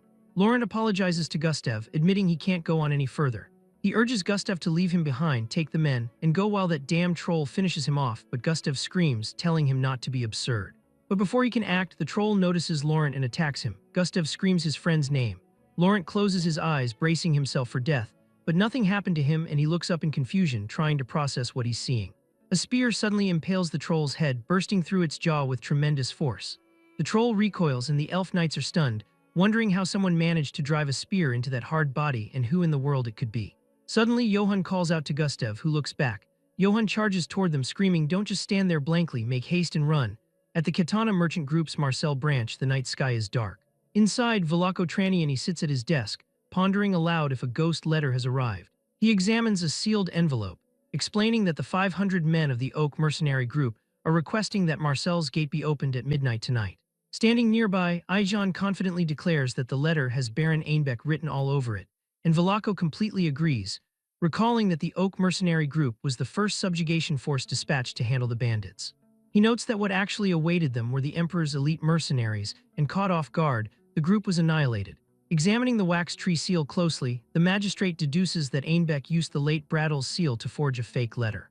He concludes that the letter is just a deceptive ploy to breach Marcel's final line of defense, a deduction that Aiyan wholeheartedly agrees with. She declares with a fierce smile that even if there really are survivors, they will not be allowed inside tonight, and they will deal with them tomorrow at sunrise. Velako smiles in satisfaction, pleased that they are finally of the same mind, and reveals that he has already instructed the captain of the guard. Looking out over the dark city, he promises that not a single threat will pass through Marcel's walls tonight, while over at the camp, Godin kneels in prayer. The boy earnestly asks that the claws and fangs of the profane do not harm his master, but is suddenly startled when Sutulga asks if he is worried about Johann. The sage looks down solemnly as Godin admits he knows his lord is brave, but points out that trolls are not enemies that humans can defeat. Sutulga sits down, acknowledging that normally it takes a legion to bring down a troll, but reassures the worried boy that there is no need to panic. He explains that Johann possesses the two waters that hold the secrets of the Ifil River, prompting Godin to gasp as he happily recalls the water of wrath and blessing. Sutulga explains that if the volatile water of wrath is applied to a weapon, it can deal a fatal blow. The old man states that Johann will know how to use the item wisely, just as Johann's spear brutally slices across the troll's face. Gustav looks back and sees it's Johann. Johann rides his horse through the water, calculating that with his strength, he can still pierce the creature's thick hide, but the troll will just regenerate immediately, so he just needs to buy enough time for everyone to escape. He completely forgets that he possesses the water of wrath. Johann looks ahead and sees Leon trying to attack the troll. Johann can't believe what this idiot Leon is doing. Gustav desperately orders Leon to fall back because this is impossible for them. But Leon refuses, declaring that if a human knight can fight, then they can too. But the troll just punches him, sending him flying. He rolls multiple times before he hits the tree. As Leon coughs up a massive amount of blood, Johann curses at him for being an idiot, as they just came here to save him. The monster grabs the spear that impaled its jaw and throws it away. Johann speeds up and charges toward the monster with another spear, the monster's eyes focused entirely on him. Johann thinks that if Gustav and the soldiers can escape, that will be enough, as even for him, a deathmatch with a troll isn't something he would volunteer for. Seeing an opening, Johann decides to act, taunting the beast that its fly is open and telling it to watch its leg as he impales the spear into the troll's leg. Johann celebrates managing to cripple its mobility for a brief moment. But the troll looks back, and its massive hand reaches out and closes around Johann, prompting Gustav to scream out Johann's name. Johann curses as he is crushed within the giant fist, realizing that he let the monster get too close. The troll effortlessly lifts Johann high into the air. Outside Marcel, suddenly many torches light up. A city guard sees this and uses a telescope to inspect a strange line of approaching torches, wondering if the subjugation force is returning. But after seeing the banner of the Oak Mercenary Group, the guard breaks out in a cold sweat, stammering about ghosts since they were supposedly wiped out by the bandits. Realizing the danger is exactly as the governor predicted, he immediately prepares to sound the alert. He violently rings the warning bell to assemble the guards on the walls and not let anyone through the gate. Meanwhile, inside the office, Aijan and Velako hear the noise and note that the enemy has arrived. Aijan offers to send a letter to confirm the commander's identity, and if they really are survivors, they will respond, but someone says that won't be necessary just as they kick open the office doors. Aijan and Velako are shocked to see who it is. The intruder walks toward them and asks what is with their faces, nodding they look like they have seen a ghost. Brattle, the supposedly dead mercenary captain, greets them and states that he has come personally since he heard they were looking for the commander. To which a terrified Aiyan asks if they were not supposed to be dead. Brattle lets out a heavy sigh, offering an apology but formally declares glory to the Holy Empire and its gold, and Velako realizes the terrifying truth that the group was bought off by Einbeck. Aijan can't believe they would betray the city of Marcel. Brattle announces that from this moment forth, the city of Marseille shall be taken by the Oak mercenary group under the command of the Holy Empire. Back at the swamp, Johann screams in absolute agony as the crushing pressure of the troll's grip intensifies. Gustav watches in absolute horror as the troll mercilessly slams Johann down into the swamp with its full strength, creating a devastating explosion of water from the sheer force of the impact. Gustav stares in shock as he tries to comprehend the situation. Johann floats motionless, face down in the murky water, blood coming out of his mouth. He thinks that Johann is dead. Some time ago, a group of mercenaries stands beneath an oak tree banner. An officer instructs his men to hold the flag tight and maintain a steady grip. He asks if they are ready, and upon receiving confirmation, he orders them to set the torches ablaze. It turns out that they are using scarecrows with torches attached to them. A man chuckles to himself, nodding that the fools in Marseille are acting exactly as Baron Einbeck predicted. He looks at the city wall with a smile and declares that the actions of the city guards do not matter, because his group is gaining entry regardless of what they do. At the same time, at the city wall, Marcel's soldiers are preparing for an attack. As they run, they shout for everyone to hurry up and get to the wall now before the enemy comes near Marcel. But one soldier slips out and starts opening the sewer gate, as it turns out that the Oak mercenary group has bribed one soldier to open the sewer gate for them. The soldier opens the gate and with a big smile says, "Long live the Holy Empire." An arrow comes flying from the sewer and hits him in the head instead of a reply, killing him instantly. As the body falls to the ground, one man comes out of the sewer holding a crossbow and replies to the dead soldier, "Glory to the Emperor." The man looks back at the sewer, as another man comes out of it and reports that the bribed guard has been successfully dealt with. It is Brattle, the leader of the Oak mercenary group. He commends his men for their good work and remarks that the Empire finds no value in a man who would betray his own people for a few silver coins. After some time, more mercenaries come out and Brattle addresses his assembled unit, announcing that from this very moment, Marcel belongs to them. He orders a detachment to capture the city captain while the guards are distracted at the wall, and tells the rest of his men to follow him, stating that he is looking for the city's leader. He finds Velako Traniani sitting at his desk. Brattle tells the dark elf not to look at him with such hostility. He explains that even though they are seizing control of the city, they will allow Velako to retain his title and authority. This statement enrages Lady Ayan, who shouts at Brattle that he has a lot of nerve to speak in such a manner after attacking Marcel, and she asks how they could ever trust him. Brattle responds by slowly clapping his hands, calling her Lady Ayan and nodding that she possesses spirit. However, his tone turns cold as he warns her not to test his patience any further. He suggests that as a merchant guild, they should simply pick the winning side to secure their profit. Brattle notes that the captain of the Marcel Guard has already been captured and is being held at swordpoint, and the rest of the guard will have thrown down their weapons and surrendered by now, so there is nothing left for the consul to do. He takes out a scroll and places it on the desk. He explains that their demands are simple. He wants Velako Traniani to write a single order for the subjugation force, commanding all units to cease combat and surrender to the enemy. Furthermore, he demands an oath of loyalty to the emperor. Brattle promises that if the consul complies, he will not have to get any of Velako's blood on his hands. Deep in the dark swamp, Johann floats motionless in the murky water. Nearby, a troll continues its rampage. Gustav stands his ground against the monster, calling out to Laurent. He commands him to take Leon and the rest of the men away from here, stating that he will buy them some time. Laurent protests, stating that if Gustav intends to stay, he will fight as well. He looks at the elven soldiers and tells them to hurry up, help Leon up and move him to safety. Gustav shouts at him, which shocks Laurent. Gustav declares that this is not a request from a friend but a direct order from a superior. He screams at them to leave the area immediately. Gustav turns back to the beast, calling it a monster and inviting it to come forward. He demands an honorable death as he charges with his blade. The troll roars and prepares to strike. Meanwhile, Johann remains submerged, drifting through the dark water. He recalls his master saying to carve words into his very soul, to never fight an opponent he cannot beat and to run if a situation is too dangerous. However, if he must fight, he must kill them all. He commanded Johann never to dare to die. Johann apologizes to his master, thinking that this might be as far as he goes.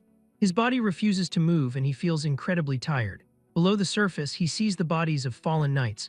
He reflects on his life, realizing it has been full of nothing but pain. He feels his heart beginning to slow and wonders if it is finally going to stop. He just wants to rest now, thinking that everything will be peaceful soon.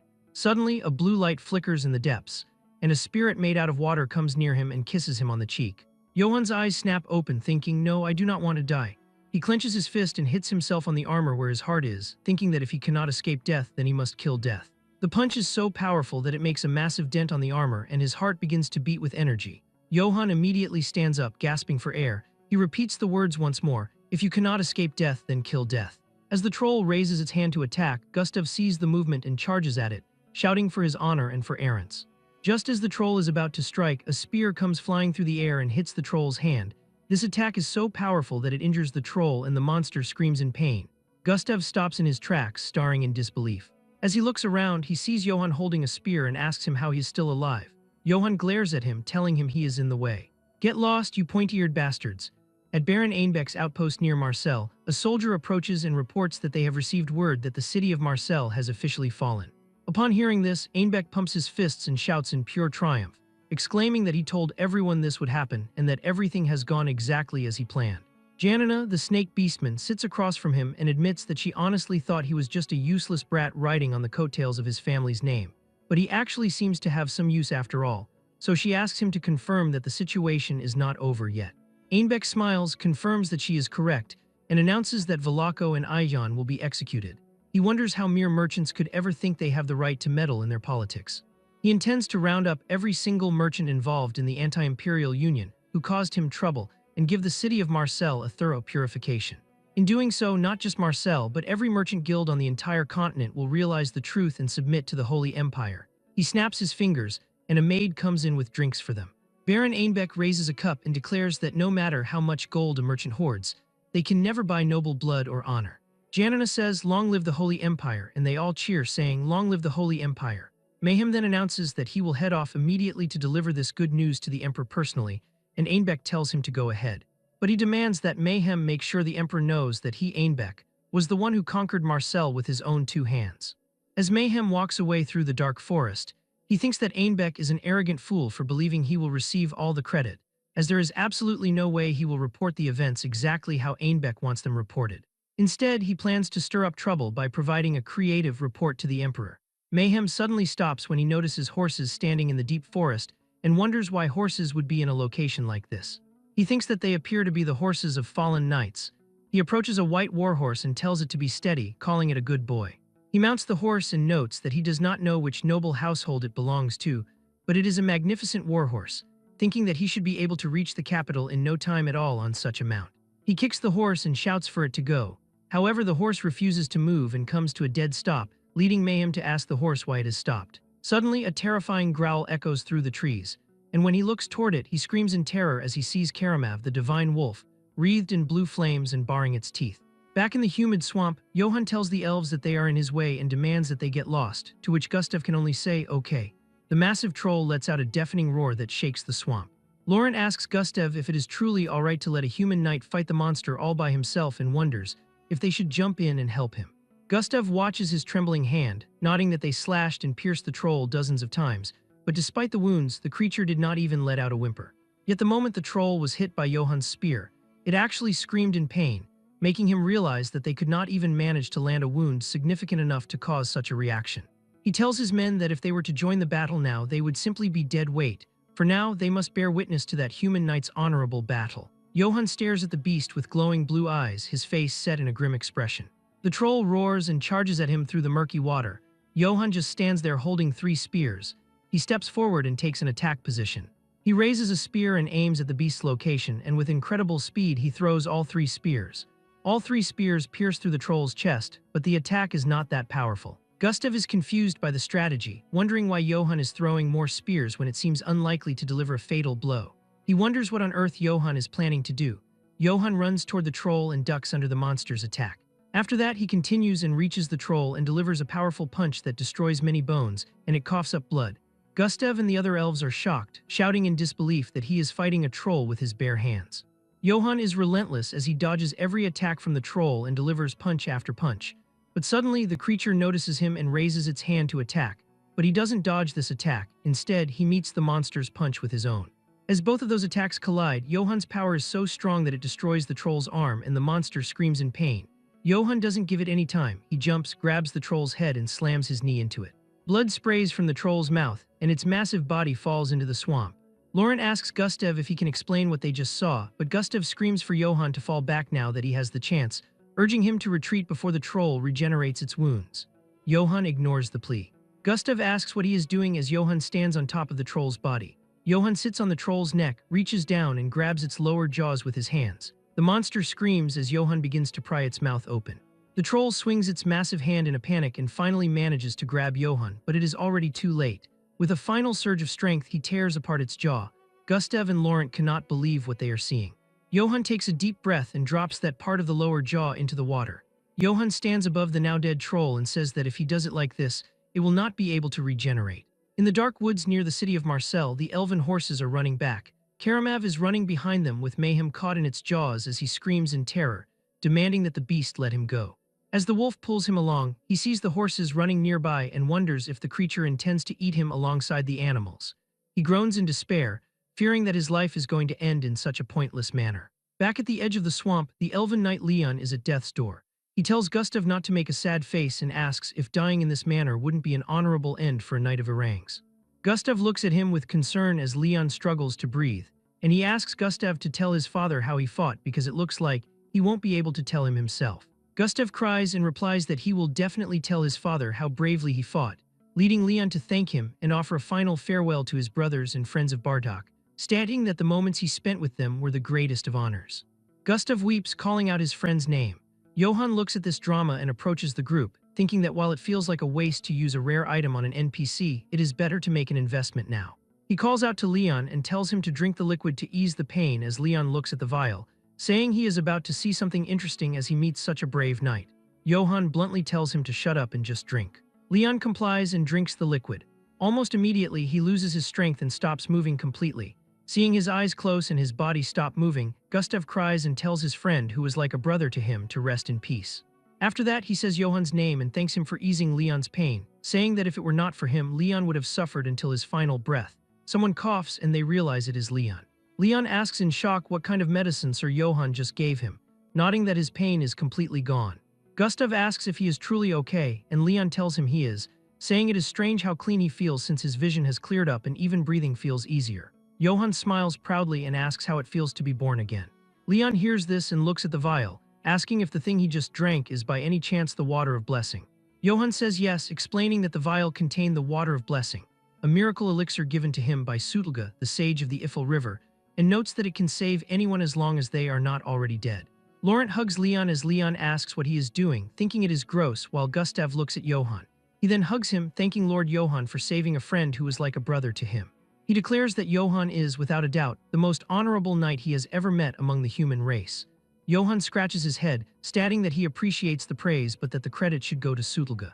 Gustav and the other elven knights aren't listening, saying it is true but that it was Johann who used something so precious on Leon, so the credit goes to him. He then looks back and yells out for everyone to see that the honorable Sir Johann saved their brother. As soldiers of Bardock who know honor, they offer their greetings and praise to the honorable Sir Johann. Johann stands there awkwardly as the elves shout about honor.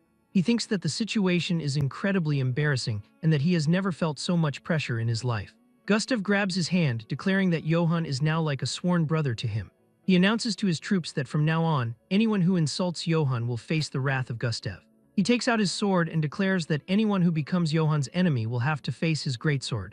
The elven soldiers cheer loudly. Johann manages a small smile and thanks Gustav, but secretly thinks that instead of honor, he would much prefer they just gave him money. Don't these guys love flaunting luxury? Elsewhere at the camp, Godin runs towards Sutelga's tent, shouting for the master. He excitedly reports that everyone is saying Sir Johann fought a troll and won. Sutelga chuckles, figuring as much since he added the mystery of the Ifel River to Yenna's fire, nodding that even on a small scale, the subjugation must have been possible. However, Godin clarifies that is not it, and that Johann used neither magic nor special fire, but instead ripped the troll's mouth apart with his bare hands to kill it. Sutelga laughs, saying right, the mystery of the Ifel River, but he stops in absolute shock. He grabs Godin's shoulders and screams in disbelief, asking how it is possible for a human to kill a troll by ripping it apart with his bare hands. In the forest, Johann and Valian stand over the massive corpse of the troll as Valian thinks that it is unbelievable. She observes the internal damage, nodding that the muscles and ligaments were torn, the bones were shattered, and the internal organs were destroyed. Finally, even the entire jaw was ripped off. She concludes that the beast died because it couldn't recover from such an excessive, rapid attack. She also asks how he managed to keep the corpse in such an intact state. She explains that her sisters usually have to hack away at trolls with the flames of purification until they become nothing but black charcoal. Johann thinks about how they kill one and realizes he thought it was like in a game. Valian offers her congratulations, telling Johann that from today on, whenever someone introduces him, the title Troll Slayer will accompany him. She offers to take care of distributing the troll's corpse for him, nodding that since the hide and blood are so well preserved, they can be sold for a very high price at the Marcel Trading Company. As Johan's eyes light up with the thought of money, he reflects on his previous life where no matter how hard he tried, he was only ever called trash. He then remembers that Bullhead Guy mentioned achievements too, and realizes that when one defeats a strong individual, a corresponding title is granted, just like in a game. He smiles, thinking that Troll Slayer is his first achievement in this world. The moment of peace is broken when a soldier screams that a monster is approaching, shouting that the beast followed the horses that ran away. Valian realizes it looks like Sir Johan's puppy brought the horses back and tells him she will go explain, though he tries to stop her and she doesn't listen. Valian smiles and tells the soldiers to calm down, explaining that what they see is not a monster, but the puppy that Sir Johan is raising. She looks up and sees Karamav still in its original form, carrying a terrified Mayhem as the man begs for help. Valian draws her sword and calls upon the Holy Flame, declaring that the creature is definitely not a puppy. After some time, Johan asks Mayhem if he is just a traveler and notes that the wolf attacked him out of nowhere. Mayhem replies that yes, that is exactly what happened. But Johan calls the story a load of crap, pointing out that this area is a battlefield between disguised bandits and Marcel's expeditionary force, before asking why a traveler would come here knowing that. The man nervously laughs, saying that it might be hard to believe but he just likes this kind of thing, and then asks if he can go now. Gustav steps forward and asks his honorable brother Johan if he can have a talk with the fellow, to which Johan agrees. Gustav walks over and immediately stabs his dagger through the man's hand, pinning it to the ground. The man screams in agony. Gustav tells the traveler to listen well, stating he doesn't care who he is, but since he is in a bad mood, he's going to cut off his fingers one by one starting now. The man breaks instantly, confessing that he is Lieutenant Brandon Mayhem, a member of the Imperial Army's Special Operations Unit.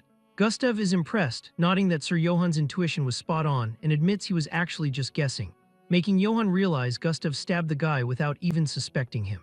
Johan asks if, besides the name and affiliation, he found out anything else, to which Gustav reveals that he found a gold mine, the exact location of Baron Einbeck's command post, which leaves Johan shocked. He realizes that if they catch Einbeck, they can end this battle once and for all. He smiles and requests that Gustav launch a surprise attack right now with his high-mobility troops before Einbeck realizes what has happened. Gustav agrees enthusiastically, calling Johan his honorable human brother, and stating that his unit is basically Johan's unit since it is a great honor to fight alongside the Troll Slayer. Johan tells the men to prepare quickly so they can end the expedition with a single strike. Gustav shouts at the soldiers to prepare quickly as the glorious end of the defense battle for Marcel is right before their eyes. A few hours later, at Baron Einbeck's disguised bandit command base, the silence is shattered by the sound of charging hooves. Gustav leads the charge, shouting that it is harvest time. The Elven Knights crash into the camp, slaughtering the Imperial soldiers. Soldiers scream in confusion, realizing it is a surprise attack and shouting for everyone to run. Gustav orders the Knights to find Einbeck and declares that they don't need the rest, so they should kill them all. As the chaos continues, Janina looks out from a distance and is horrified to see the Elven Knights, wondering how they survived and if her cutie was defeated, as she decides that shouldn't be possible. She screams for his Imperial Majesty and flees into the jungle immediately. As the fighting settles, Johan and Gustav walk through the ruined base toward one specific tent. Gustav says it is here and that there is a gift for him inside. An elven soldier reports that the man Sir Johan spoke of is inside the tent and has been thoroughly beaten up, so Johan thanks him and steps inside. Baron Einbeck is shocked to see him and stammers, asking if he is seeing a ghost. Johan towers over him and declares that he has come to judge him. The camp is a flurry of activity as soldiers begin packing up their gear, while an officer orders the troops to fall back and withdraw. The Agante Holy Knights of St. Galanto Monastery report that they have successfully eliminated the bandits and are preparing to head out, as Johan tells them it was an honor to fight alongside them. He declares that they will never forget the service and dedication of their brothers and sisters. Johan offers a wave as the Holy Knights march away into the distance. After some time, he and the Elven Knights start returning to the city of Marcel. They have also captured Baron Einbeck, who is currently bound and being led away with them. Meanwhile, Einbeck sighs and stares at Johan's back, mentally wondering how that bastard is still breathing. He clearly spiked Johan's cup with a lethal poison called Nico's Tears, wondering if he should have wasted the entire vial instead of just a portion. He is further irritated by the Elven Knights following Johan as he remembers them beating him. Specifically, Leon hitting him with a chair while yelling, "What, you poisoned Sir Johan, you traitor scum, die already." And Laurent kicking him while shouting, "You're getting deleted from here." He looks back and wonders why those damn people are following Johan. Leon sees him and asks what he is staring at, calling him an insect, while Laurent asks if he is looking to die. He insists to himself that his plan was perfect and everything was supposed to work out. The scene shifted to several months ago at Gozen Castle in the Eight's territory. Someone threw a glass at Baron Ainbeck and it hit him on the head, but he didn't react and offered a greeting to Lord Jessen, saying, "I hope you've been doing well." Lord Jessen Eitz, Johann's father, looked down from his seat and asked if the noble had finally brought the war funds he owed. Ainbeck gave a scroll to a servant, and that servant gave it to Jessen. Jessen opened the scroll to see what was written in it, but he saw that there was nothing written on the scroll. He looked up and asked, "What the hell is this?" He asked why Ainbeck was handing him a blank piece of paper. Ainbeck told him that His Imperial Majesty needed Baron Jessen Eitz's help once again. Jessen told him to cut the bullshit and asked if he thought he would let him use him again. He was visibly angry, recalling how he had fought in countless wars following Ainbeck's orders while he was used in past wars and tossed into a miserable corner of the north, knowing Ainbeck had kept every single reward that should have been his. Jessen asked if he thought by saying the Emperor needed him, he expected him to believe that now, and told him to get out of there before he split him in two with an axe. Ainbeck asked for help once more and told him to just put his seal on this document. He explained that it was a blank document with the Eight's family seal, claiming it would serve as a symbol of loyalty to the Emperor. In return, he promised that the Emperor would personally grant Jessen the title of Count, and Ainbeck swore this on the name of the noble Auvergne family. Jessen mocked Ainbeck, nodding that it had been 50 years since the Auvergnes fell and that Ainbeck was still clinging to his pathetic pride. Despite his clear hatred for the man, he stamped the seal onto the blank document. He threw the paper at Ainbeck, warning him that if he stole credit again, he would rip out Ainbeck's tongue and feed it to the dogs. Ainbeck picked up the paper and said that Sir Jessen's loyalty would be a massive help in advancing the Emperor's cause. A wicked smile appeared on his face. After that, under a crescent moon, a man reviewed the document and said that Sir Ainbeck forged this quite well. He observed that it was a well-crafted letter conspiring for rebellion. This man was none other than the Imperial Guard Captain Karamav. He realized that Ainbeck intended to frame the northern families for treason to carry out a massive purge. He sarcastically called it a holy plan. Ainbeck sensed poison in the man's words and asked if it was just his imagination. Karamav said that Ainbeck had an impressive talent for making disgusting schemes, wondering who would have thought someone like him would come from the honorable Auvergne family. Ainbeck became angry and shouted at him to watch his mouth.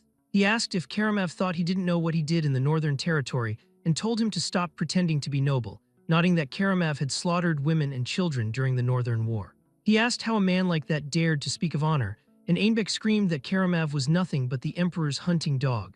Karamav suddenly grabbed Ainbeck by the throat and lifted him off the ground. He said his full name, Baron Ainbeck Bivang d'Auvergne, and asked how someone like him dared to talk about honor to him. He had sworn to become the Emperor's sword and acted only according to sacred orders.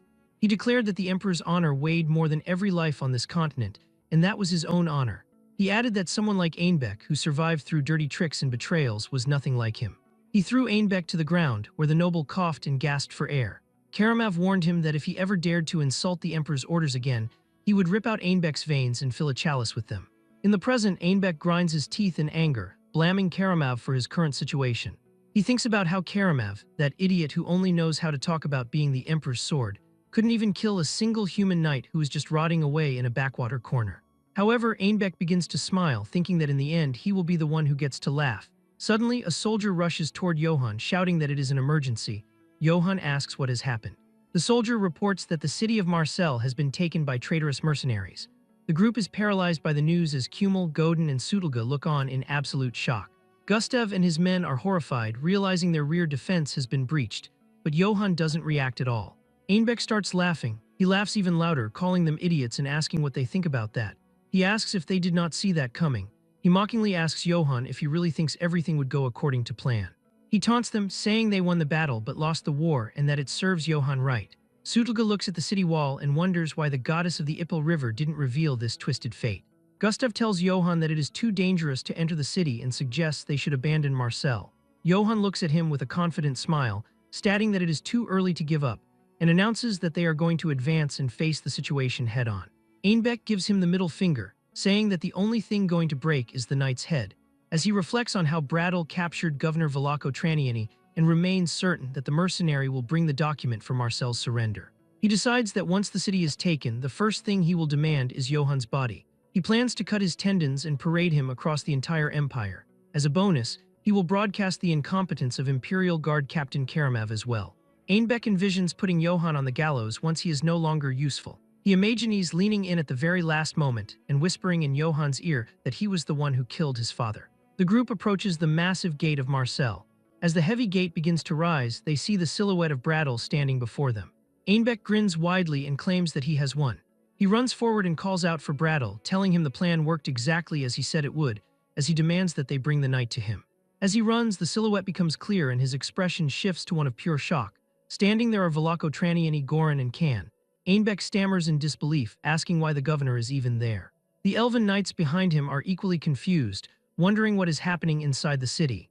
Velako steps forward and offers a deep bow to Johann Eitz to thank him. He states that as the governor of Marcel, he recognizes Johann's efforts and sincerely congratulates him on his safe return. Johann smiles and says he appreciates the welcome, adding that he is glad to see the governor is doing well. Velako says that the victory was all thanks to the work of these mercenaries, while Goran and Can laugh and say they were just following Sir Johann's orders. The night before their departure, Johann had told Goran and Can that he had another request for them. When they asked about the request, he explained that Einbeck definitely knew the defense system of Marcel, which meant that he could infiltrate the city at any time. He ordered the mercenaries to protect Governor Velako from that specific threat. Back in the present, Goran notes that the men from the Oak mercenary group were not even that special, while Can adds that they only managed it because of the surprise attack. Johann gives them a thumbs up and says they all did a fantastic job, telling the Goran mercenaries he knew he could trust them. The mercenaries are surprised and ask why Sir Johann is swearing all of a sudden, while Johann is surprised to learn that his words are considered a swear here. Velako looks at the bound noble, telling him he will pay for all of his crimes and demanding that he accept his fate quietly. Einbeck is dragged away by city guards, screaming out for Brattle in desperation. On the city walls, the imperial banner is torn down and cast aside. A guard rings the victory bell and shouts that the bandit subjugation was a success, signifying that the mission of the Second Subjugation Force is officially concluded. In the streets of Marcel, the citizens recount how shadows once fell upon their city of freedom and trade. Traitorous mercenaries, bandits, and a troll attempted to devour the walls, but then Johann's intelligence shone like a star. Everyone now refers to him by a specific title, the Troll Slayer of Marcel, Johann Eitz. The people proclaim they shall sing of his deeds, saying his name is like a war hammer and his courage is like flames while they pay homage to the hero. Johann Eitz is hailed as the man who seizes victory with his own fists and dominates a troll with his overwhelming strength. By his side, his companions and the citizens alike call him righteous. He has already become a legend, the hero who managed to kill a troll with his bare hands. Goran and Can watch the celebration from a bridge. Goran observes that the city used to be full of corpses, but Johann brought peace, as Can asks if they really should leave without saying goodbye. Goran says they should go, for if mercenaries like them hang around just to get a greeting, they would only get in the way. Can agrees and reflects that now no more children will die because of bandits in Marcel, while Goran tells him it is time to get back to making money because there is no work in peaceful places. Later, Johann sits in a private office with Ayan, who thanks him for leading the difficult battle and pours some tea, asking if he would like a drink before they settle up the finances. Johann agrees and then asks if he can request the payment now. Ayan bows and presents the report for the mission reward and the division of spoils. Meanwhile, Johann takes a sip of tea, thinking that after the division, his share probably won't be very big. Ayan reads the numbers aloud, stating the subjugation mission reward is 40 silver coins.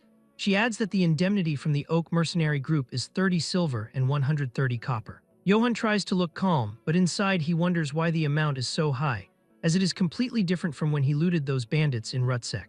Ayan continues with the sale value of the monster spoils, noting the troll hide sold for 10 gold coins and 60 silver. Troll blood, tendons, and special cuts of meat sold for 25 gold and 100 silver. Johann suddenly spits out his tea in shock and asks how much that is in total. Ayan reports that the total amount is 35 gold coins, 230 silver, and 130 copper. Johann looks at her and tries to hold back his happiness. But inside, he is overcome with joy and laughs hysterically. With this, Johann has obtained an immense fortune through war rewards. Will he finally be able to end his wandering life like this? Under a bright crescent moon, the sound of laughter and clinking glasses fills the air. Gustav shouts out to his brother, asking if he is seriously planning on calling it a night already. He tells him that he cannot leave on the very night of their grand victory. Johann, appearing slightly flushed from the alcohol, tells Gustav that he has had more than enough to drink and insists that he is perfectly fine where he is. Gustav playfully tells him not to be that way and begins pouring more red wine into a wooden mug. He cheers for his friend to drink up. A week has passed since the intense battle for Marcel ended, and the group has been spending their days enjoying simple, peaceful times. Johann reflects on the fact that this weird guy, Gustav, has basically glued himself to his side. He wonders if all his previous hard work was specifically so he could eventually live a life as calm as this one. Gustav stands up on a table, raising his glass high for everyone to see. He bellows for everyone to raise their glasses in a toast to his brother, Johann, who bravely took down the troll.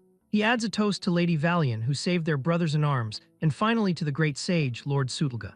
Sutelga watches them, thinking it is incredible to hear elven knights say things like that, nodding that they have truly changed. Gustav screams, cheers, and the entire room erupts into a massive cheer. Later that evening, Gustav is surrounded by a group of admiring noblewomen. He regales them with his version of the fight, claiming that the damn troll tried to kill him with an arm the size of a tree trunk. He insists that, of course, he wasn't scared at all and was fully prepared for an honorable death. Johann sits nearby, quietly eating his meal and thinking to himself that the food is actually quite great. Gustav continues his story, explaining that Sir Johann then appeared and started ripping the troll apart. He describes the swamp being stained red with blood and claims that his friend Johann stood over the corpse, as he remembers Johann saying that the troll was dead and himself asking if he was telling the truth. But Gustav does not tell that part to the girls. He tells them that after defeating the troll, Johann said, "Tell me who's the troll's slayer now." The women blush and swoon at the tale, their hearts beating fast. Johann tells Sutelga to be honest with him and asks what Gustav is even talking about. Sutelga tells Johann that he has accomplished an extraordinary feat this time, explaining that this incident won't just affect Marcel, but it will shake the entire empire. The sage looks Johann in the eye and asks what he truly wants, wealth and glory or perhaps power. Johann continues eating and dismisses the idea, telling Sutelga he must be joking and declaring that he just wants to live a quiet life here in Marcel. Sutelga remains silent for a moment and reflects on the fact that someone who is actually able to kill a troll with their bare hands wants to live a quiet life. Johann reminds him that he almost actually died during that fight. Sutelga points a finger at him and shouts, calling him a brat.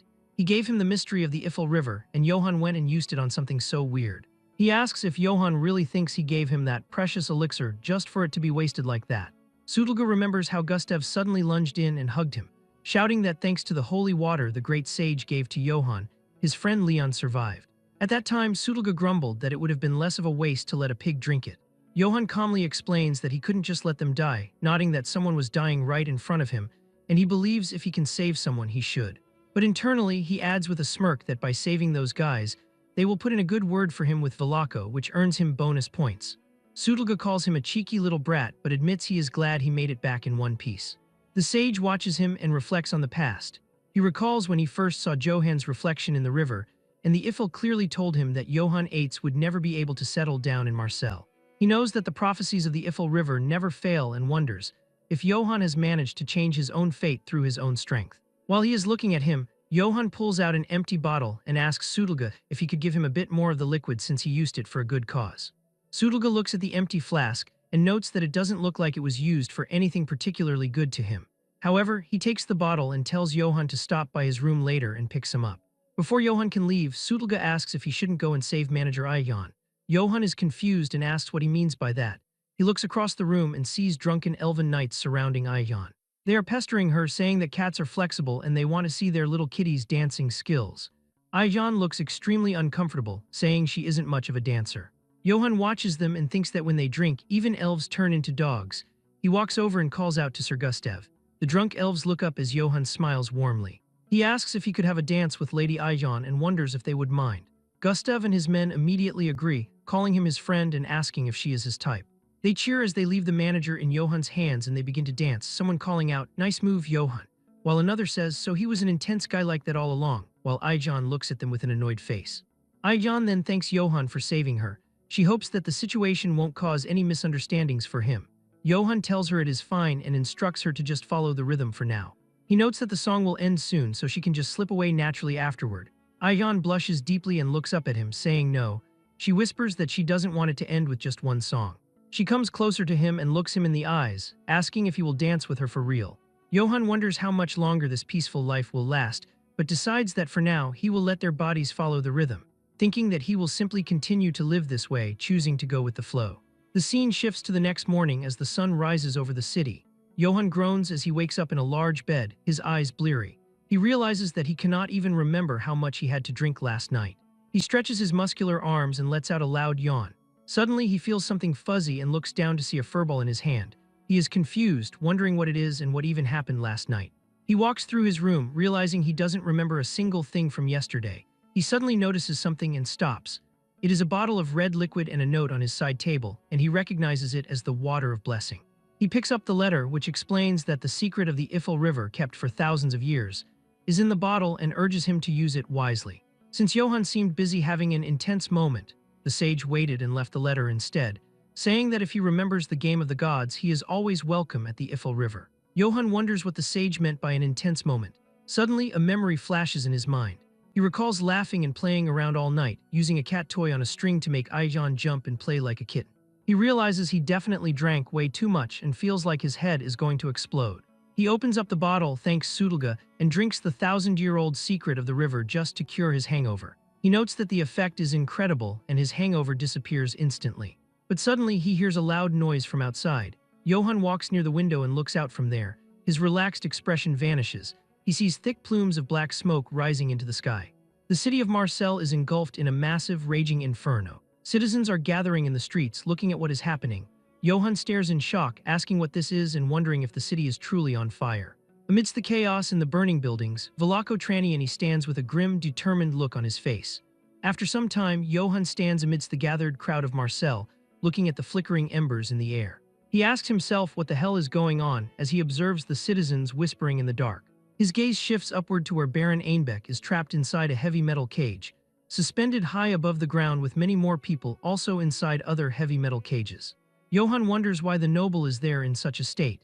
He then notices a dark liquid coating the floor of the cage and asks if that smell is actually oil. Velako stands upon a high wooden stage before the crowd, looking down with a somber expression. He calls out to the dear citizens of Marseille and addresses the visitors as well, offering his sincerest apologies to everyone present and explaining that due to administrative negligence on the governor's part, a shadow of chaos has temporarily fallen over their city. The crowd murmurs as Velako reveals that certain nobles, acting under the emperor's orders, have committed treason. They attempted to seize the property of the citizens, their safety, and even tried to take total control over the entire city. The governor raises his voice, shouting that this is absolutely unacceptable. He promises right then and there to lodge a formal protest with the emperor regarding these actions. Furthermore, he mentions that those responsible for this incident are still lurking somewhere within the city. The people look around in fear, asking if the traitors are truly still among them and wondering who these people could be.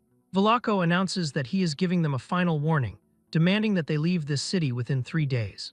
His eyes glow with a fierce red light as he warns that if anyone remains after that deadline, they will meet the same end as the traitors standing before them. Oil drips from the cage as Velako lights a flame on a wooden torch. Johann watches in shock as Velako throws it towards the cages. Baron Einbeck grips the bars of his cage, his face pale with terror as he realizes the oil is about to be ignited. The torch drops onto the oil and flames instantly erupt. The fire climbs the chains and engulfs the cage in a massive inferno. Einbeck, in his final attempt, starts begging for them to wait and to spare him, but it is too late. The fire finally reaches his cage and starts burning him. Einbeck feels himself vanishing into the flames. He reflects on how his body and his ambition and everything he worked for are dissipating in vain. In his final moments, a memory of his mother appears to him. She smiles and calls him her little angel, telling him that mommy only needs him. Einbeck thinks to himself that if only for once, if he could go back to that moment, things could have been different. He watches his past memories burn away, reflecting on his fleeting life as he is reduced to ash. Velako stands before the raging fires, declaring that if there are any traitors present here, they must remember his words. He states that for the governor of Marseille, both favors and grudges will always be duly repaid. A guard approaches Johann and informs him that the governor wishes to speak with him in private. Johann is taken aback, wondering why this is happening all of a sudden in this kind of situation. He looks at the governor and wonders what Velako is up to now. Later, he arrives at the governor's office. Velako greets him, acknowledging his arrival and thanking him very much for his efforts in the Battle of Marseille. He smiles and asks Johann if they shall sit and talk. He notes that unlike the last time they met, he has prepared something special. He pulls out a bottle and asks how Johann would like a glass of top-shelf whiskey.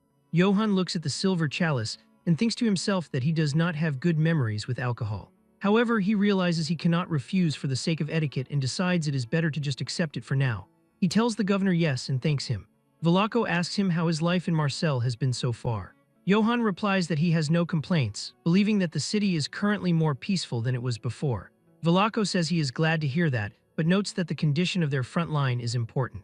Johann is confused and asks what he means by the front line. Velako smiles and says it is obvious, explaining that he is referring to the front line of the coming war between Marseille and the Emperor. Johann is stunned, asking, "Wait, what?" Velako explains that Johann's strategy and strength are unparalleled. Furthermore, he also possesses exceptional strategic thinking worthy of a commander and a charisma capable of influencing anyone. Vlaco asks Johann if it was an ambition that brought him to Marcel in the first place. He tells him that to fully utilize those skills, he shall become Marcel's front line. Johann hesitates for a second and tells him he begs his pardon, but he prefers a simple, stable life over battles, declaring that he has no intention of leading a front line against the Emperor. Vlaco repeats the line, simple, stable life over battles, and tells Johann not to give him that bullshit. He explains that Marcel is the largest commercial city on the continent, where pro-imperial and anti-imperial factions have waged endless conflicts over their interests, but the Emperor's ambition has destroyed that entire balance. Furthermore, he tells him to remember the countless massacres committed in the north, pointing out that one of them was Johann's very own territory of Ates. Vlaco growls that as long as the Emperor lives, the peace Johann mentioned will no longer exist in this empire. Johann remains silent, sweating as the governor pours more whiskey. Vlaco asks if he now understands why they must prepare for war. He drinks his whiskey and slams his cup onto the table, declaring that it doesn't matter how much money is spent or how many people die, because none of that will be relevant anymore. He looks Johann in the eye and admits that while he may not be able to become emperor himself, he has the power to create one with his own hands. He tells Johann to follow him and promises to make him an emperor. Johann is left speechless, his face pale as he processes the offer. The scene shifts to a bright sunset outside the city walls. Johann is overseeing the preparations for a journey. A guard reports that they have loaded provisions for 2 weeks, and Johann asks if the weapons and luggage are ready. He checks the flexibility of his new, high-quality armor. He has equipped a custom set consisting of a spalder for 3.5 gold, a bracer for 3.5 gold, a breastplate for 1 gold, and a gauntlet for 3 gold, totaling 11 gold coins. He thinks that even though he has only equipped one side of the armor, it is heavy but fits perfectly and gives him a sense of security. He tearfully hopes the expense was worth it, noting that 11 gold is the price of a warhorse. Godin approaches him and says they are ready to depart. Johann tells him right and commends him for the good work. He then shouts for everyone to go. As they start leaving, Johann looks up and sees Vlaco standing on the road. The governor offers a formal bow, and Johann returns the gesture with a respectful nod. As they finally leave the city gate, Godin looks at Johann and asks where they are going with the troops all of a sudden, asking if they are going to war or something. Johann falls silent for a moment, remembering his talk with the governor after Vlaco's proposal to make him an emperor. He smiles and decides that he is out. Vlaco is stunned by this and asks why, seeing it as an opportunity to obtain massive wealth and glory with the direct support of Marcel. Johann closes his eyes and reflects on how he learned from a young age the hard way that money is needed to survive in this world. However, watching Vlaco made him realize he can't live just for money. After some time of silence, Vlaco tells him that he is misinterpreting things. He leans forward, his voice turning even more grave as he warns Johann that the world is standing on the edge of a precipice. He believes it is only a matter of time before a massive, all-consuming war erupts across the lands. He insists that even if Johann attempts to flee from the battlefield and seek a quiet life, it will be futile. In the end, no matter where he hides, the knight won't be able to avoid the fight. Vlaco asks where Johann plans to live his life in these times of absolute chaos. Back in the present, outside the city walls, the sun begins to set. He looks back at Godin and tells him that their destination is a place full of romance and adventure. He thinks about how his plan to settle down in Marcel was destroyed by Vlaco, but he chooses to move forward anyway toward a world full of adventure and romance. Godin exclaims how exciting that sounds. The scene moves to Boson Castle in Count Jarfan's territory. Someone asks if the name of the guy who killed the troll in Marcel is Johann Ates. He scoffs at the title of Troll Slayer, nodding that the man has spread word of a quite impressive feat, and wonders if Johann is just an arrogant kid full of bluster or someone who truly possesses that level of power.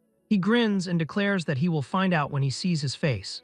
This individual is revealed to be Count Jarfan. 5 days have passed since Johann left Marcel. He is completely caked in sweat and dust, and because of that, naturally, the bugs have started to crawl out too. He takes a bite and thinks this bread is so hard. He is starting to think it could actually be used as a weapon. It is not new to him as he is used to all of this by now. He looks back and sees 2 beast girls, thinking that what he finds really hard to stomach is the pungent stench of these furballs. He reflects that it is not a human smell, so he just cannot get used to it. He wonders if he will really be able to endure this journey. For now, he decides he has no choice but to shake off the dust and keep moving forward. He looks at the letter in his hand and thinks about it. The story went back one day before he departed from Marcel. Ayan approached Johann and said she heard he was looking for mercenaries, which he confirmed was right. They entered inside a shop and she told him it was perfect timing because the Gitana merchant group was just about to introduce a mercenary unit. She clapped her hands and told them to greet their new employer with respect. Johann saw a group of beastmen and women. One beastwoman looked at him and asked, "Who the hell is this guy?"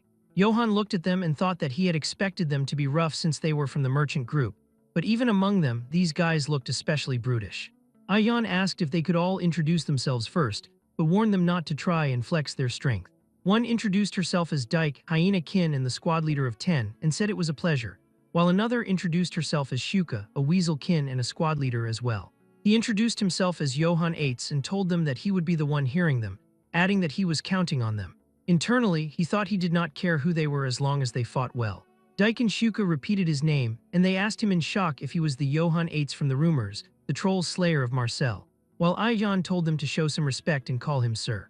Dyke and Shuka wondered why a knight who killed a troll with his own bare hands would need to hire them, thinking that perhaps he had some weird taste. Johann explained that it was not uncommon to run into bandit bands in remote areas, nodding that when it comes to facing them, numbers are still an advantage. Dyke said that made sense and told him they should work well together. Johann said he was counting on them as well, and the contract with the Gitana mercenary group was concluded. After that, Dyke told her squad that he was an important guest who would be with them for a while. She warned them that anyone who showed their teeth would lose all of them. Ayan said she heard he was leaving Marcel tomorrow. Johann chuckled and said that was just how things turned out. She said it was a shame he was leaving just when they were starting to get close. She mentioned she had a gift for him and asked if he could lean forward a bit. She stood on her toes and placed a necklace around his neck. Ayan told him that it was done, and Johann asked what that was. She explained that it was the Troll Slayer emblem, and it was a gift for him as a representative of the Gitana group. Johann looked at the emblem, thinking how cool it looked. Ayan then asked what his destination was. Johann stammered that he did not have one. She asked if he really decided to set out without a destination but decided that was fine. She told him that she had already thought of a place for him. She pulled out a paper and told him a letter had arrived for him. Johann took the letter and asked what it was, and she suggested that since he had received it, it would be better to visit whoever was looking for him. He looked at the letter and was surprised. Back in the present, Godin asks Johann what that paper is. He asks if Johann forgot to show him and explains it is a letter he received while in Marcel, saying someone wants to meet him because he killed a troll. When Godin takes that letter and sees what it is, he screams in shock, asking if it is a letter from Count Jarfin. Johann asks if the man is famous, and Godin shouts in frustration that, yes, he is incredibly famous in the Southern Territories. He explains that Count Jarfin earned great merit in a monster subjugation campaign. He notes that just like Johann, the Count has killed a troll before and built his fame and fortune on that. And Godin adds that Count Jarfin is the only one in the region who can grant knighthood.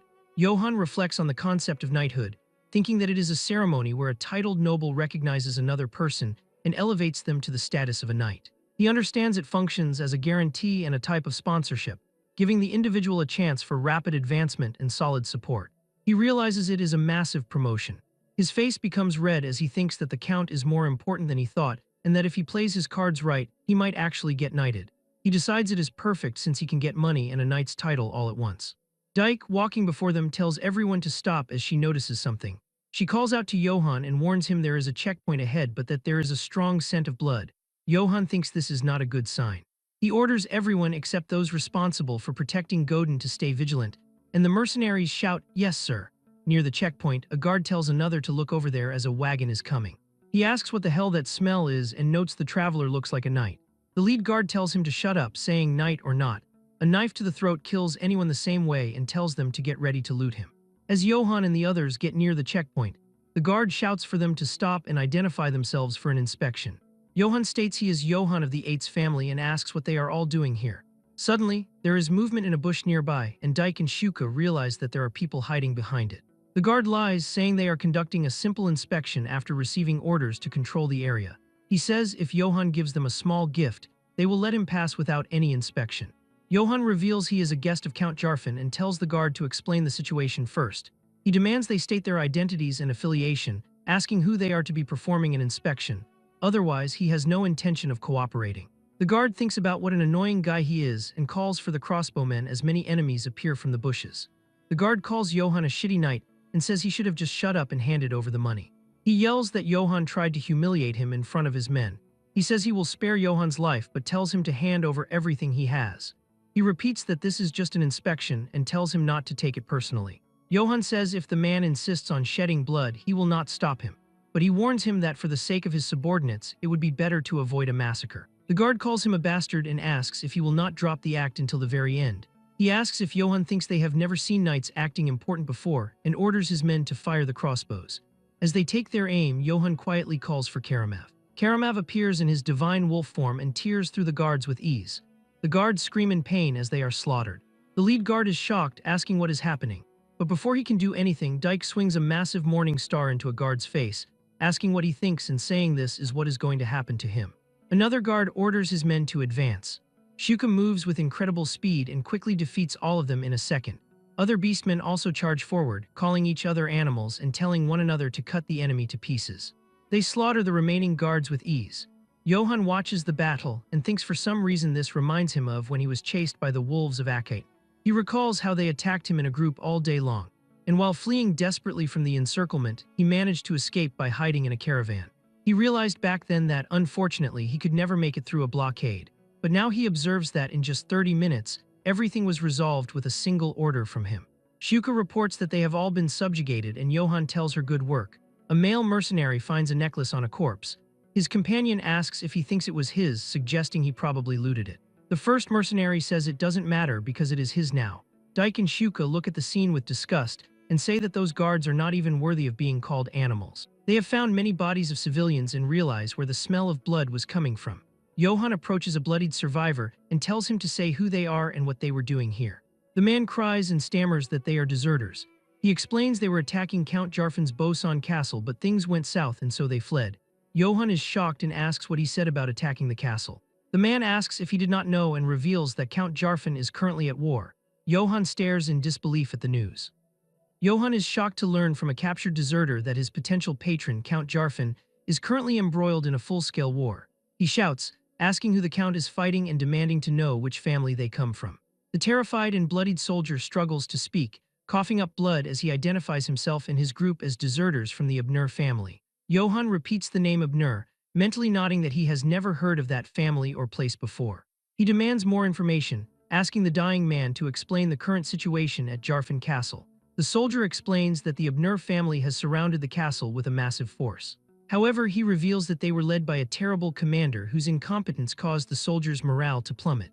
He describes how their supplies were eventually cut off, leading the entire army to starve. The man confesses that he and other exhausted soldiers deserted their posts and began looting and killing just to survive. But when Johann asks for the specific size of the Abner troops, the man coughs violently and begins to choke. He cries out to the gods and begs for forgiveness as his hand goes limp and he dies. Johann looks at the corpse and closes the soldier's eyes, stating that the man should have asked for forgiveness from the people he murdered.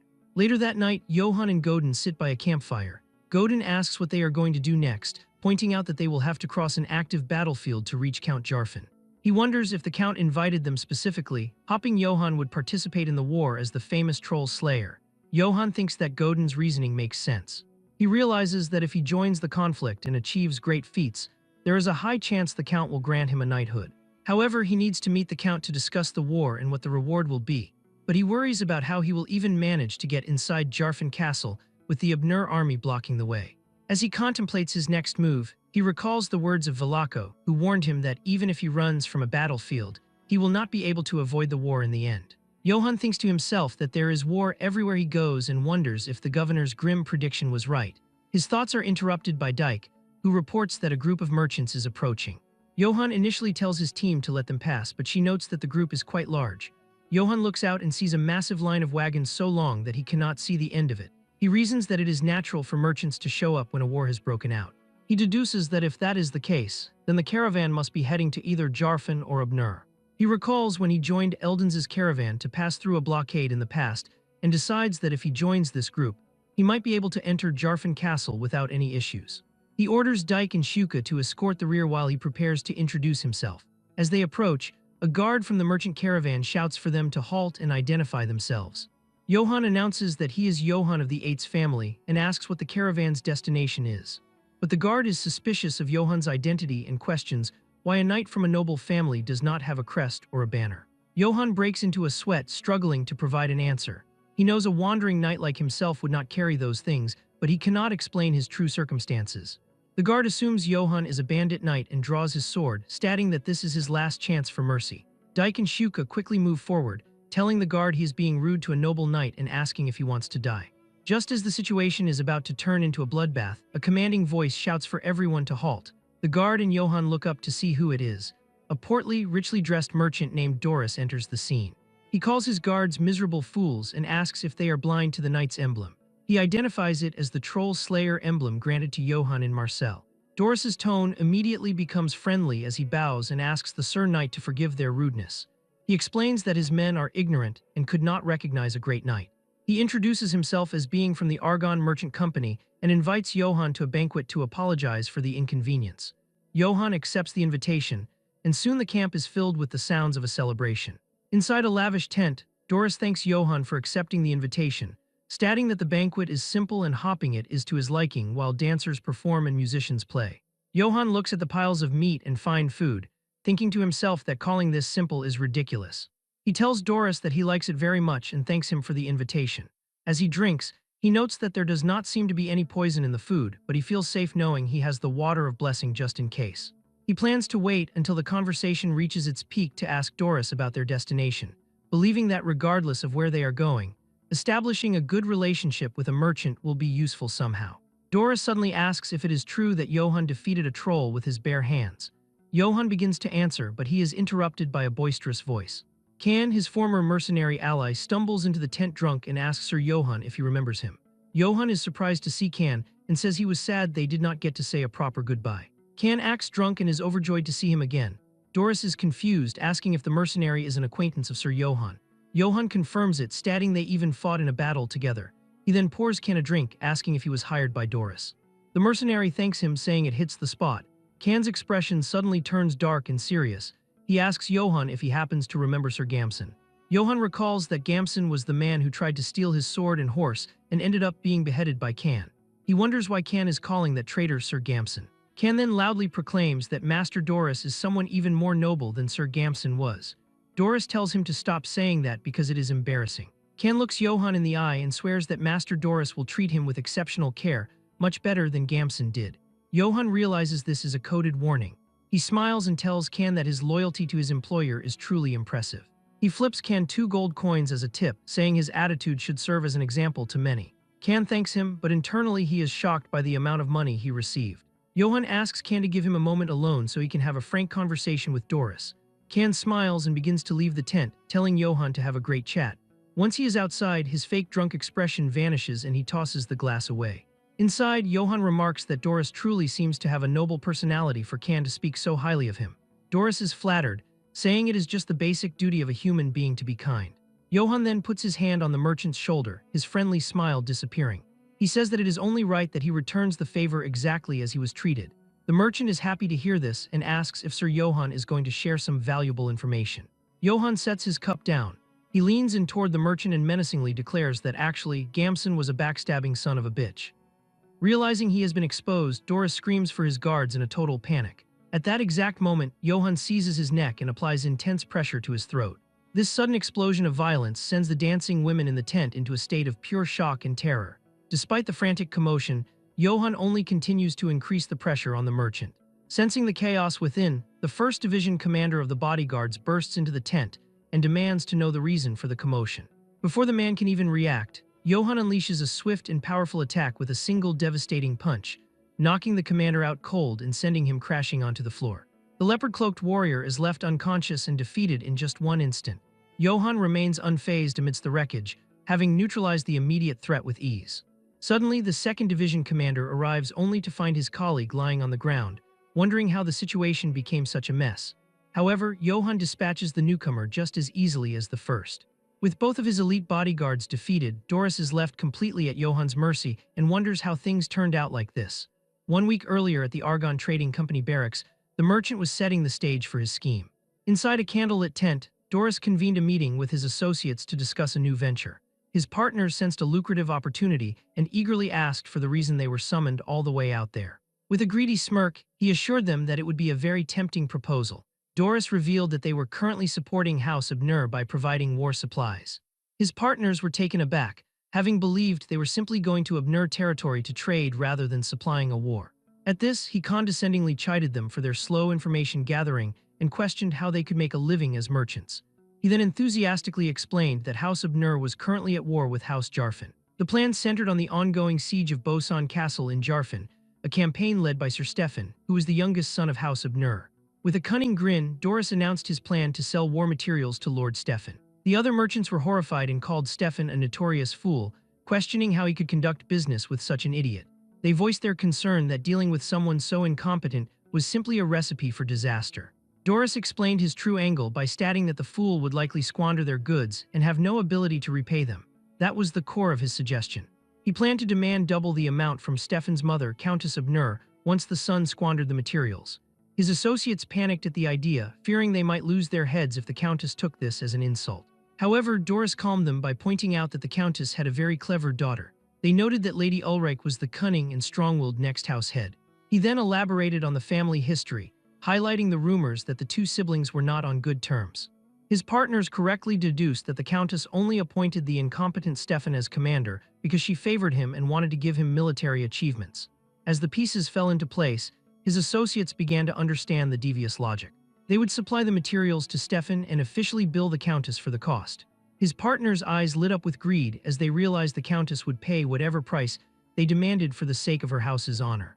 With the plan fully explained, a gleeful Doris told his men to prepare themselves at once to help Abner. The merchants erupted in laughter, feeling confident in their scheme to profit from the foolishness of the nobility. A few days after that meeting, Doris grew impatient with his scouts and wondered why they were not back yet. Suddenly, a strange noise caught his attention and pulled him from his thoughts.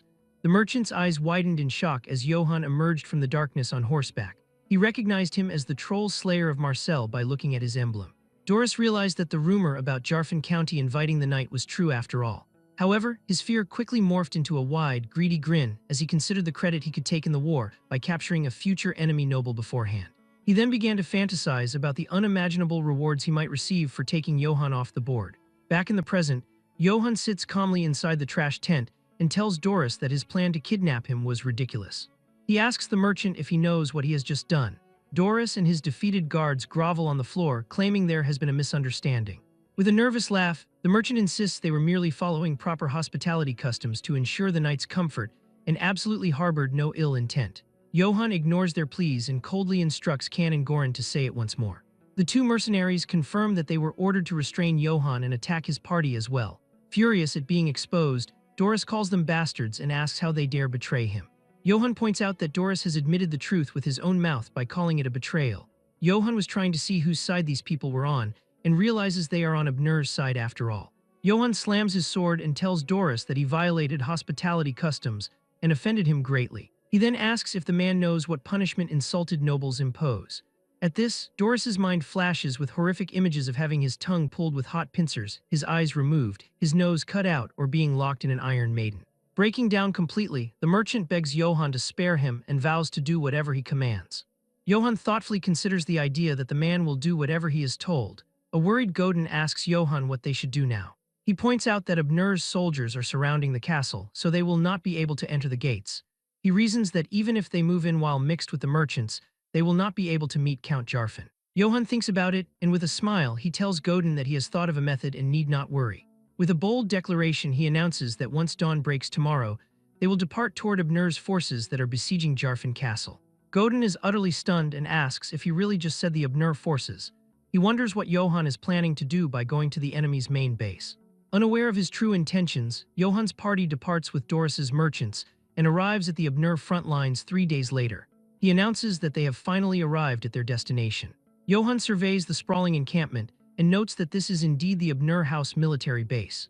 The red rose banner of House Abner flies ominously over the camp as Johann stares at the impressive base before him. The red rose banner of House Abner waves ominously over the military encampment, marking a new field of conflict for our protagonist and his team. Meanwhile, within the commander's tent, the state of affairs is grim as a soldier rushes in with a shocking report, stating that 10 men have deserted in just a single night. Hearing this, the incompetent commander, Stefan Abner, erupts in a fit of rage, demanding to know what the squad leaders were doing and ordering them to be brought forth at once. The chief of staff calmly clarifies that morale has hit rock bottom after a month without pay or supplies, questioning if the commander understands the scale of the desertion, while warning that punishing squad leaders will only incite further resentment. Unmoved by this logic, Stefan throws a childish tantrum and blames his staff for the disastrous morale and for not following his reckless suggestion to attack earlier. The The frustrated chief of staff tries to explain that attacking a castle without siege weapons is a reckless move, even suggesting they consider using a battering ram. But the commander refuses to hear it, instead getting right into his subordinate's face and arrogantly asking if he knows who the son of House Abnur is. Internally, the chief of staff can only lament serving a commander who is a total piece of trash, while a sulking Stefan reflects on how his subordinate is truly getting on his nerves. The story then shifts back a few days ago near Zarpin, where Johan's group was blocked while traveling by a band of local bandits attempting to pillage their caravan. It is soon revealed that these attackers were actually deserters from the Abnur army, a direct result of their commander's poor leadership while laying siege to Count Jarfan's Bosan castle with a massive force. However, their commander-in-chief was known across the land for being incredibly foolish, leaving no hope under his command and causing soldiers to desert in droves, turning into bandits in the area just to survive. But as luck would have it, the deserters were no match for Johan's group and were wiped out completely after running straight into the wrong party. Back in the present day, a soldier bursts into the tent shouting excellent news, joyfully announcing that merchants have arrived with much-needed supplies. To their amazement, the supply caravan is on a massive scale, prompting a smug Stefan to immediately declare that they will buy every single supply the merchants have. He then infuriates the chief of staff by casually telling him to go get the money from his mother, acting as if money grows on trees. Just then, a guard interrupts the meeting and announces that a knight named Johann Yates has requested an audience. A clueless Stefan wonders aloud who this Yates person could possibly be, as Johann strides into the command tent with a sharp and determined expression. He presents a letter with Count Jarfan's seal and introduces himself as a guest of Count Jarfan. Stefan eyes him with suspicion and asks if he is truly a guest of the Count. Flanked by a terrified Doris, Johann stands tall and confirms his statement. Stefan then gestures to the sweating merchant and asks if that fellow is also his companion. Confirming that Doris is with him, Johann offers the merchant's travel pass for inspection. The commander is shocked to see that permission was granted, with the guarantor being House Abnur. His eyes narrow as the truth of the permit being from their own side settles in. With the stage set, Johann springs his trap and accuses Doris of violating hospitality customs by intending to kidnap him and hand him over to their side. He boldly declares that he has seized the merchant and that ownership of all these supplies now belongs to him. The chief of staff breaks out in a cold sweat, witnessing the merchant's idiotic scheme blow up in their faces. He frantically tries to whisper to Stefan, telling him that he must absolutely refuse this request. Trying to sound authoritative, the commander declares that they are currently at war and he cannot allow supplies to be given to the enemy. Johann calmly counters the argument, suggesting they can simply purchase the items from him for a reasonable amount of gold, or he can just go meet Count Jarfan empty-handed. Thinking it is a good decision, the foolish commander agrees and assumes they can pay with their own funds. However, the chief of staff informs him that they have no money. Cornered and embarrassed, Stefan lashes out and refuses, demanding to know what proof exists to support the claim that the merchant attacked him. Johann simply calls out to Doris, presenting his living proof. Under immense pressure, the merchant confesses that it was indeed his own doing. With his bluff called, Stefan Abnur can only grit his teeth. He then explodes in a rage and screams at Doris not to lie, ordering his men to the merchant while claiming that anyone can see Doris has the face of someone being threatened. He then points at Johann and shouts that they have never heard of someone like him and have no reason to trust his word. However, since the war is urgent, he decides he will simply take the supplies and the merchant by force, dismissing Johann's claims as lies to be dealt with later. Just as the chief of staff exhales in relief, thinking that somehow they got through the ordeal, Johann ominously repeats the word lies, his voice turning to ice as he asks Sir Stefan Abnur if he has dared to insult his honor. The sudden, dangerous shift in tone catches the noble completely off guard. His pride wounded, the foolish man draws his sword and calls Johann a scoundrel, screaming at him and asking who he thinks he is to open his mouth. He continues his foolish charge and threatens to tear those eyes out right now. Yet Johann remains perfectly still, unfazed as the tip of the blade stops just short of his face. In that very instant, Johann's presence overwhelms the room. A small smile appears on Johann's lips as everything unfolds according to plan. Stefan freezes as Johann calls out to him, offering a menacing look while informing the commander that he will have to take responsibility for those words. The chief of staff can only watch in horror as his commander's arrogance dooms them. Feeling the weight of the trap closing in around them, he screams for everyone to stop him. But Johann knew that an arrogant young master like Stefan Abnur would react this way if his pride was even slightly scratched, and he moves to slam the chief of staff with brutal force. Getting the noble to draw his sword first was a simple move, and with a justification thus created, Johann can now run wild to his heart's content.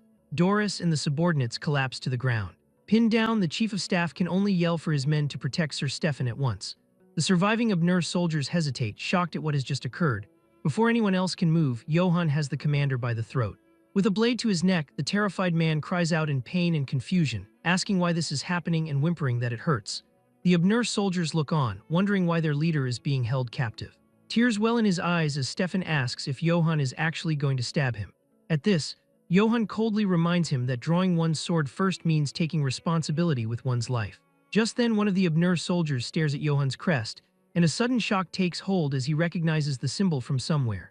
He shouts in terror, identifying their opponent as Marcel's Troll Slayer. Stefan, in pure terror, can only ask if he is really Marcel's Troll Slayer. The Abnur soldiers immediately express their respect for his great achievements and beg him to put down his sword. But Johann ignores their pleas and locks his gaze on the noble, demanding to know what will be done about the honor that was insulted.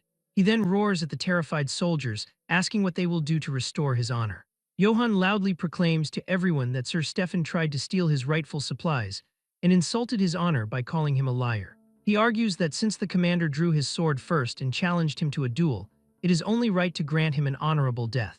Utterly terrified, Stefan immediately stammers out an apology and says it was all his fault, his arrogance shattered as he breaks down completely, begging for his life.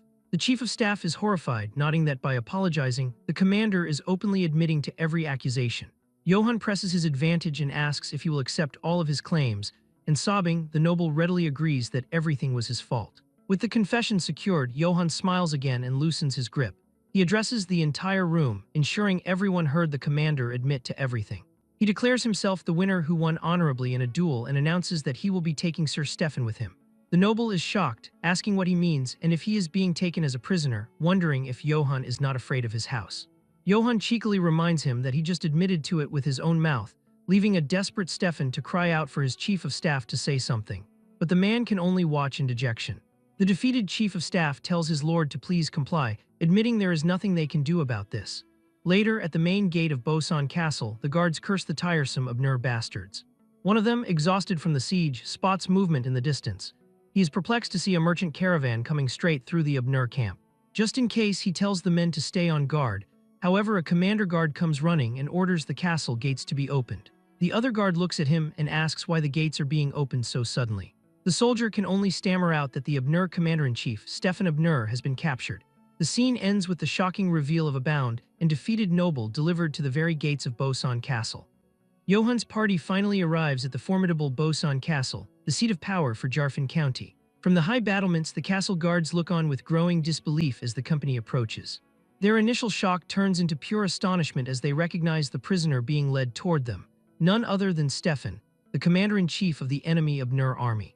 One of the soldiers confirms the unbelievable sight of the defeated and bound enemy commander. Sensing a monumental shift in the war, the castle guard captain immediately orders the gates to be opened. The captain realizes he is looking at the man who has somehow brought this long and arduous war to an end. He can only stare at the mysterious approaching night and wonder just who he could be. Soon, Johann and his companions are escorted into the inner courtyard of the Grand Bosan Castle. Inside, the castle's inhabitants whisper among themselves, having already heard rumors of Stefan's idiotic capture right at his own command post. Overhearing the mockery of the crowd, the humiliated Stefan seethes with impotent rage. He lashes out with empty threats, asking the onlookers if they want to die while foolishly trying to pull rank, demanding respect as a son of the powerful House Abnur. When his demands are ignored, he huffs and arrogantly orders the servants to take him to Count Jarfin. Meanwhile, Johann quietly observes the prisoner's bizarre confidence, completely baffled by the man's audacity as he complains about his messy hair. Just then, Johann steps forward and formally announces that he is here to see Count Jarfin. Entering the grand audience chamber, Johann can barely contain his excitement, believing his long-sought goal of earning a knighthood is finally within reach. He lays eyes on the lord of Bosan Castle, the fierce and imposing Count Jarfin. A nervous Sir Stefan greets the formidable lord with a timid familial title, calling him Uncle Jarfin. Count Jarfin immediately reprimands his nephew, reminding him that this is a public setting where such personal titles are inappropriate. The count looks down with pure disdain, admonishing his nephew for the pathetic display of being captured. He makes it clear that due to their family ties, Stefan will be treated as a guest within Bosan Castle rather than an enemy. The foolish young man completely misinterprets this as a sign of mercy, eagerly thanking the count for his kindness. However, Count Jarfin clarifies that according to the customs of war, ownership of the prisoner belongs entirely to Johann, causing Stefan to panic and plead with his uncle, arguing that a precious Abnur noble should not be entrusted to a lowly person like Johann. At this, the count coldly asks if his nephew is suggesting He violate the sacred customs of war and dishonor himself by robbing a knight of his rightful ransom. Terrified, Stefan immediately backtracks and stammers that his uncle has misunderstood him. The Count commands him to stop bringing shame upon House of Nur and tells him to finally act with honor. Thoroughly chastised, a weeping Stefan finally submits. As per medieval custom, a captured noble is the personal property of their captor, who can then demand a hefty ransom for their return. With the matter settled, Count Jarfin orders his chamberlain to lead the sobbing noble away, finally ending the pathetic display. At last, the Count turns his full attention to Johann and formally greets him as Marcel's troll slayer. Internally, Johann is thrilled, recognizing this as his chance to make a good impression and finally achieve his goal of being knighted. As a sign of his favor, Count Jarfin invites him to walk together for a personal tour of the castle. Once they are on the castle ramparts, the Count asks Johann if he understands the true reason he was summoned. Johann astutely replies that while the war was the initial reason, the Count's motives have since changed. The castle's strong defenses and well-trained knights suggest the war was never a major threat to Jarfin County. The Count confirms this assessment, admitting the war was a minor issue and that he was simply curious about the man himself. The Count then shares a painful memory of his youth when he too killed a troll, but tragically lost half of his knights in that reckless endeavor. Johann senses the deep sincerity and regret in the Count's voice. This is no casual story, and the suspicion is confirmed upon noticing the Count's armor is crafted from the hide of that very troll. Jarfin admits that upon hearing of a troll being taken down single-handedly, he assumed it was a lie, and reveals that his original plan was to expose this rumored hero as a fraud. Johann's heart sinks as panic begins to take hold, fearing the Count still thinks he is a liar and that all his plans are doomed. The tension escalates as the Count's personal guards suddenly close in around the nervous warrior. The Count's intense and unreadable gaze remains fixed on him. The armored knights stand ready and await their lord's command. With a dramatic pause, Count Jarfin raises his hand to signal his knights to stop. Then, in a sudden flash of movement, he grabs Johann's shoulder. As a massive, beaming grin breaks across the Count's face, while he joyfully proclaims that Johann is without a doubt the real deal. A completely bewildered Johann can only stammer out a pardon in response to the bizarre turn of events. With the test over, the Count begins to enthusiastically list Johann's incredible achievements. He praises him for capturing the enemy's entire merchant caravan and effectively crippling their supply line. He then recounts how the young knight audaciously captured the enemy commander right in the middle of his own camp. Clapping him on the shoulder, Count Jarfin declares that Johann's arrival alone was enough to bring the entire war to a close. Overwhelmed by the praise, a flustered Johann tries to be humble, which only seems to amuse the Count further. Relieved to be in the Count's good graces, our protagonist recognizes the perfect moment to press his advantage. He formally offers the entire captured merchant caravan to the Count as a token of his respect. He awaits an enthusiastic response but is instead met with a tense and awkward silence. Confusion grows as to why the Count is not reacting. The jovial atmosphere vanishes as the Count's fist clenches tightly at his side. His voice booms with unexpected anger, asking if Johann takes him for a man with no honor. Johann is completely taken aback by the Count's sudden, violent shift in mood. Count Jarfin declares he will not accept the caravan as a gift, but will instead buy it for a generous price while providing a separate, handsome reward for Johann's achievements. Thrilled by this turn of events, Johann eagerly accepts the Count's terms. Count Jarfin then promises him the finest treatment his castle can offer and urges him to rest and recover from his journey.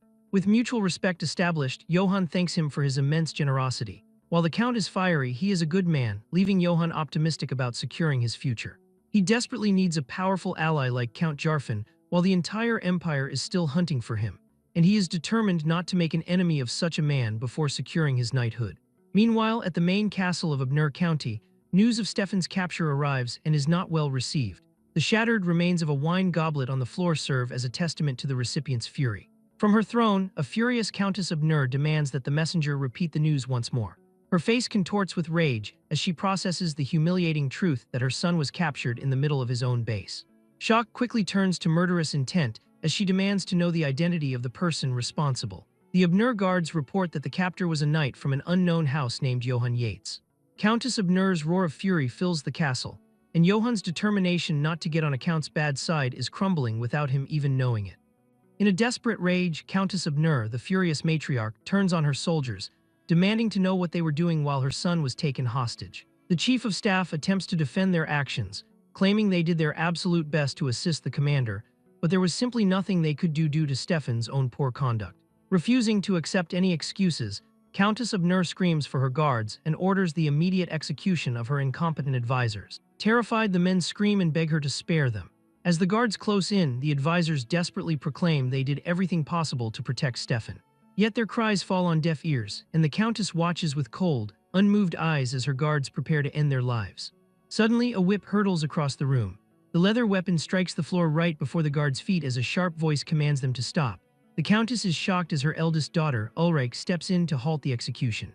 Making a dramatic entrance, Lady Ulrich, the next head of House Abner, confronts her mother, calmly stating that the advisors did their best, and that Stefan was captured due to his own fault. Lady Ulrich argues that they cannot afford to lose competent advisors over one man's mistake. Incensed by the challenge, her mother screams that with her son taken hostage, this is no time for logic. But Lady Ulrich coolly turns the tables, placing the blame for the entire situation squarely on the Countess, leaving the ruler utterly speechless under her daughter's direct accusation. Ulrich confronts her mother, asking why she appointed the useless Stefan as commander-in-chief simply to spoon-feed him military achievements. She points out the immense losses from military costs, reparations, and now the upcoming ransom, demanding to know how her mother plans to handle it all. Flustered and enraged, the Countess tries to deflect, questioning how her daughter dares to hold her responsible.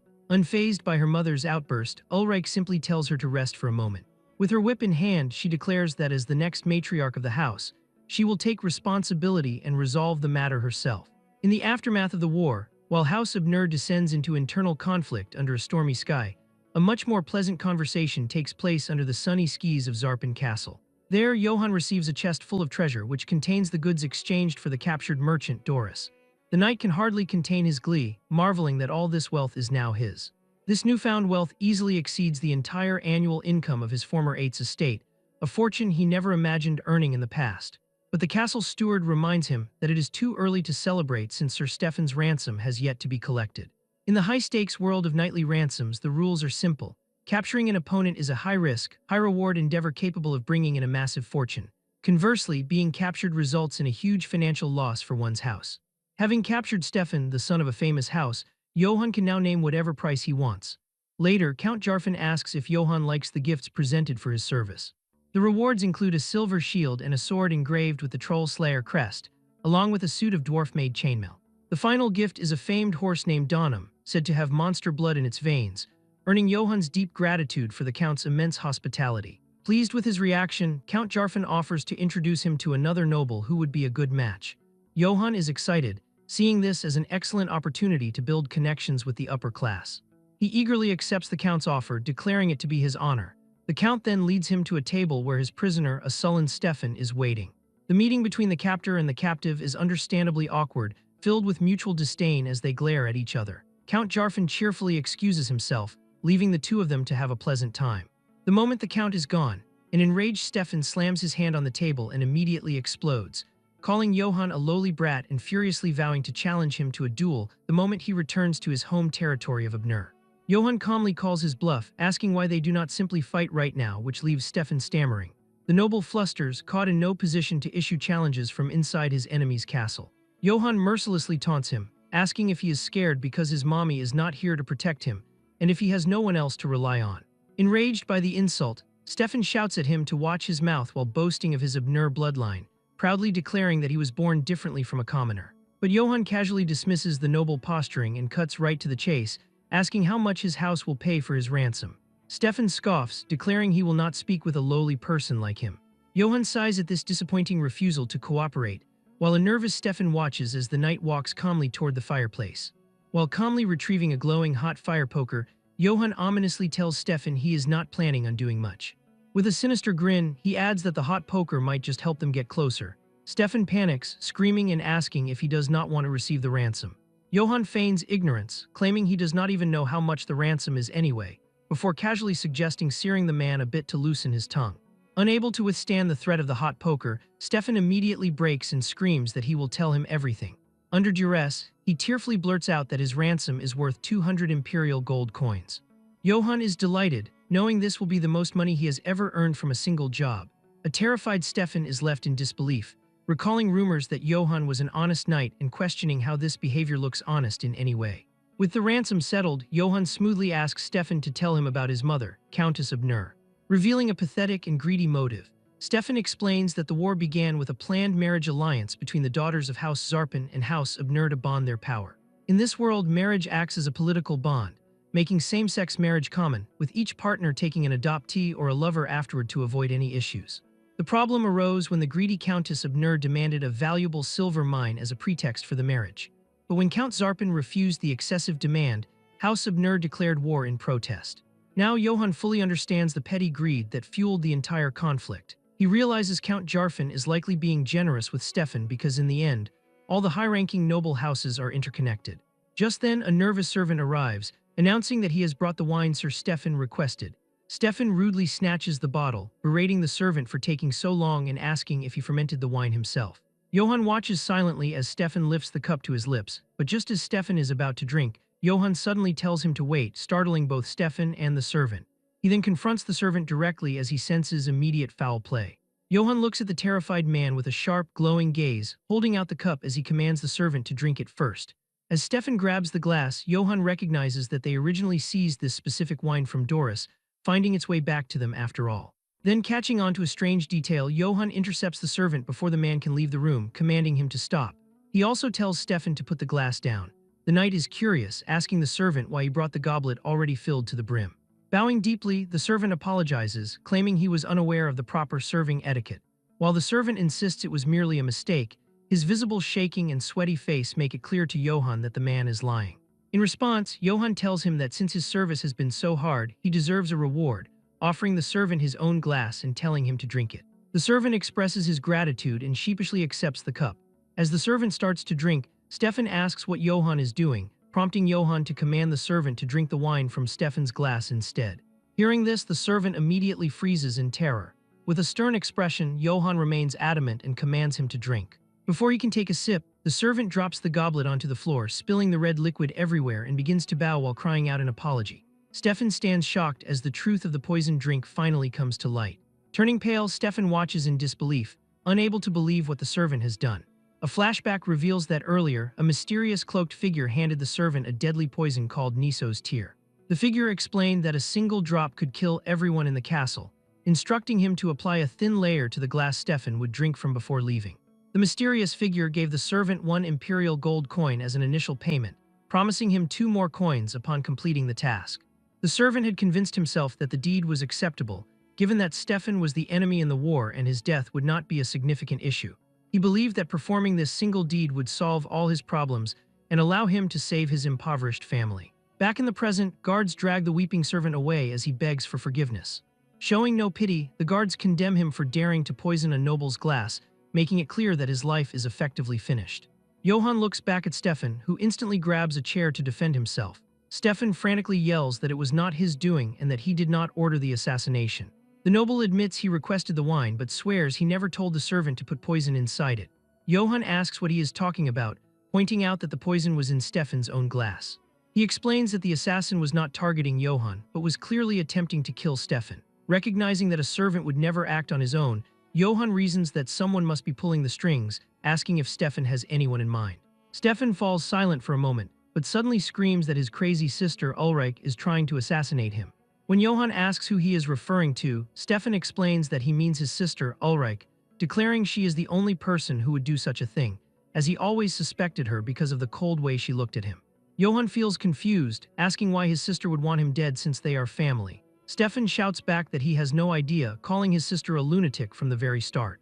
Considering how this arrogant noble behaves, Johann realizes his sister has a very good reason to hate him, while Stefan huffs and announces that he must report the entire incident to the Countess.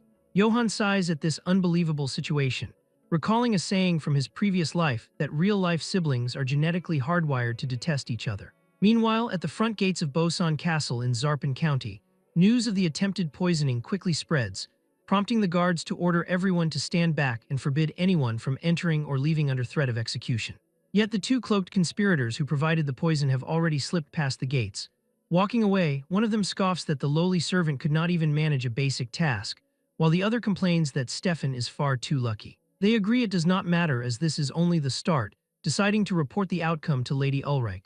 Naturally, Count Jarfin takes charge of the interrogation himself. Shouting in fury, the Count asks how the servant dared to commit such a crime and strikes him hard in the chest, forcing the servant to cough up blood as he falls to his knees. The Count expresses his deep betrayal, stating he trusted the servant and welcomed him into his keep only to be stabbed in the back.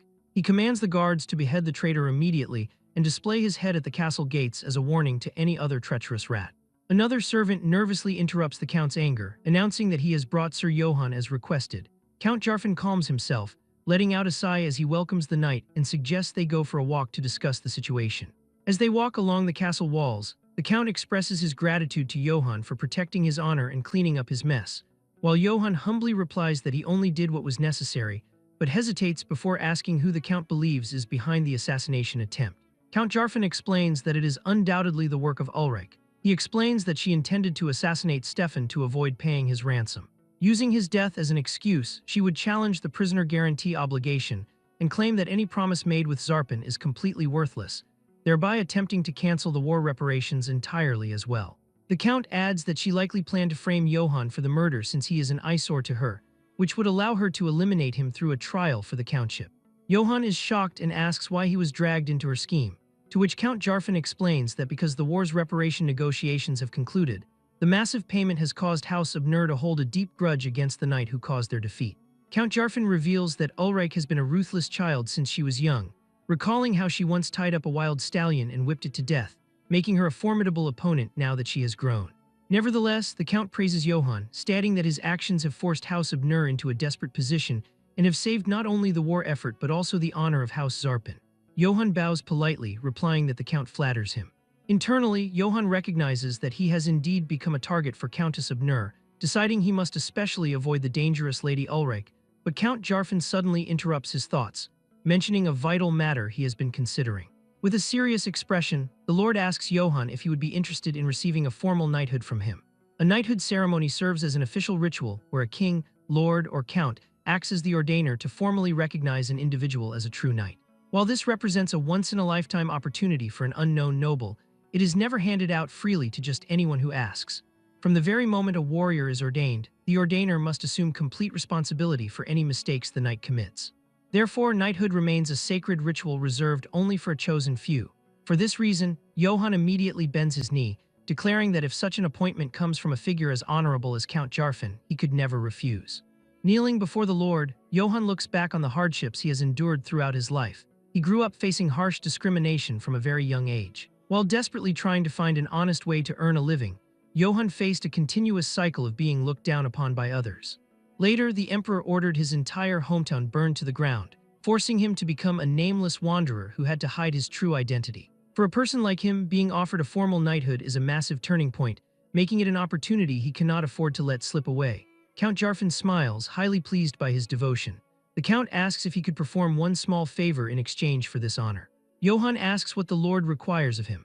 Turning around, Count Jarfin explains that since Stefan is now his prisoner, they must travel to Abner territory to collect the ransom. The Count warns that Lady Ulrich will certainly not sit still, and will surely attempt to assassinate Stefan to resolve her own problems. He promises to assign a reliable group of escort knights to assist him, stating that if Johann can deliver Stefan alive to the Abner border, he will gladly ordain him as an official knight. Johann bows his head in deep respect, telling the Count to leave the matter to him and promising that he will safely escort Stefan to the Abner lands. Shortly after, the massive gates of Bosan Castle swing open. The victorious envoys, along with Sir Johann, begin their departure. Carrying the grand dream of knighthood in his heart, Johann sets out on the long road to the Abner territory. Half a day into the journey, Stefan pulls his horse closer to Johann's mount, anxiously pointing out that the sun is about to set. He asks if Johann is truly planning to sleep on the open road. Hearing his complaints, two of Count Jarfin's bodyguard knights rebuke him, declaring that it is pathetic for a knight to display such terror on the road and telling him to show some shame. Instead, Stefan defends his fear by pointing out that they all witnessed the sudden attack from the group of bandits earlier, reminding them that Johann had to hack the attackers to pieces. Stefan frantically asks if they are all crazy for remaining so calm, screaming that he has no desire to die in a desolate place like this. The bodyguard knights only smile and reminisce about the battle with glee, admitting they were initially jealous of Johann's great reputation, but seeing his valiant figure in action firsthand forced them to reflect on their own abilities. This praise only infuriates Stefan further, causing him to complain that everyone is taking Johann's side as he loudly declares that, as the youngest son of House Abner, he is terrified of bandits and assassins, demanding to know why no one will listen to him.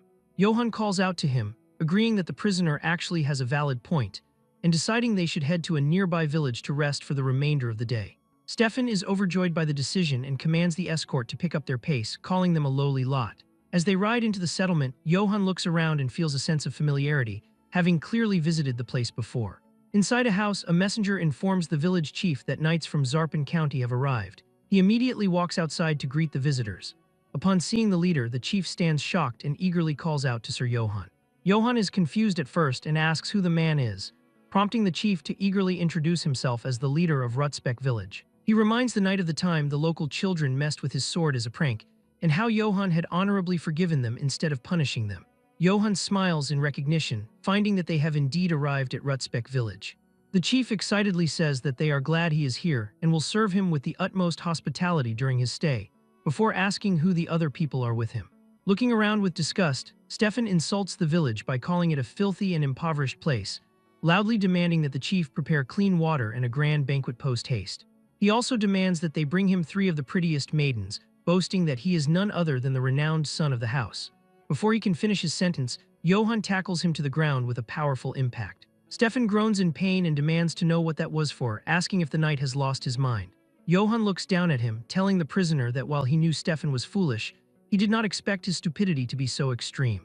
Johann scolds him for making enemies out of commoners and trying to reveal his full name, questioning if Stefan is actively trying to invite assassins by spreading rumors of his presence. Johann then turns back to the chief, stating they will handle their own food, requesting that they only be guided to their lodging, and adding that they do not require any village maidens. The chief is relieved and asks them to follow him. As they walk through the streets, the villagers immediately recognize their guest, loudly cheering for the troll slayer of Marcel and showering him with blessings. Watching the warm reception, the bodyguard knights remark on Johann's immense popularity, pointing out that although this village is clearly situated within Zarpin County, the residents seem to welcome Johann far more than they welcome the Count's own knights. Johann is grateful for the warm hospitality, but silently acknowledges that standing out this much is dangerous, desperately hoping that word of his presence does not reach the ears of Lady Ulrich. They settle into a local inn where Stefan takes a hot bath, looking around the room with disappointment and complaining about the simple countryside lodging. He yells out to the guards outside his door, demanding to know if they are guarding him properly, warning that if an assassin slips inside, they will all pay with their lives. The bodyguard knight outside tells him to rest easy, assuring him that even the Count is not guarded this heavily. He explains that knights are posted at every entrance, Johann's mercenaries are patrolling the interior in shifts, and Johann himself is resting right next door. The guard promises that if anything goes wrong, the legendary hero will immediately rush to his defense. Despite the reassurance, Stefan is still filled with anxiety, knowing that Lady Ulrich is a terrifying woman capable of doing anything. Suddenly, Stefan hears a strange rustling sound coming from the ceiling. Through a small opening, a rat drops down directly onto his head. The two stare at each other for a brief second before Stefan begins to scream in absolute terror like a young girl. Hearing the screams, Johann instantly punches through the wooden wall with a devastating blow. He bursts into the room and grabs the rat in his gauntleted hand, leaving the naked noble in utter shock. Johann looks at the rodent in his hand, finding it is not an assassin at all, asking Stefan how he could possibly be screaming so loudly over a simple rat. At that moment, Stefan shivers in fear, believing that Johann is far more terrifying than any rat or assassin. He starts to scream again. The guards rush into the room to investigate the loud commotion, but Johann calmly assures them that it is nothing, explaining that a rat has appeared. The guards look at the massive hole in the wall in disbelief, asking if a mere rat could have caused such devastating damage, to which Johann simply tells them to accept the explanation. At dawn, Johann walks through the quiet streets to perform a patrol. Having decided to check the area just in case, he finds everything completely peaceful, wondering if any assassins are coming at all, or if he is simply being overly protective of the prisoner. Suddenly, one of the bodyguard knights approaches him, struggling to speak, and manages to stammer out that there is a guest who has arrived to see him. Johann stands surprised, asking who could possibly be looking for him at this late hour. But before the guard can answer, Johann notices a thick red leather whip wrapped tightly around the guard's neck. From the shadows, Lady Ulrich steps forward with a confident smile, announcing that they have finally met while addressing him formally as Johann Eitz. She states that she has some good liquor, asking if he would like to have a drink with her, just the two of them.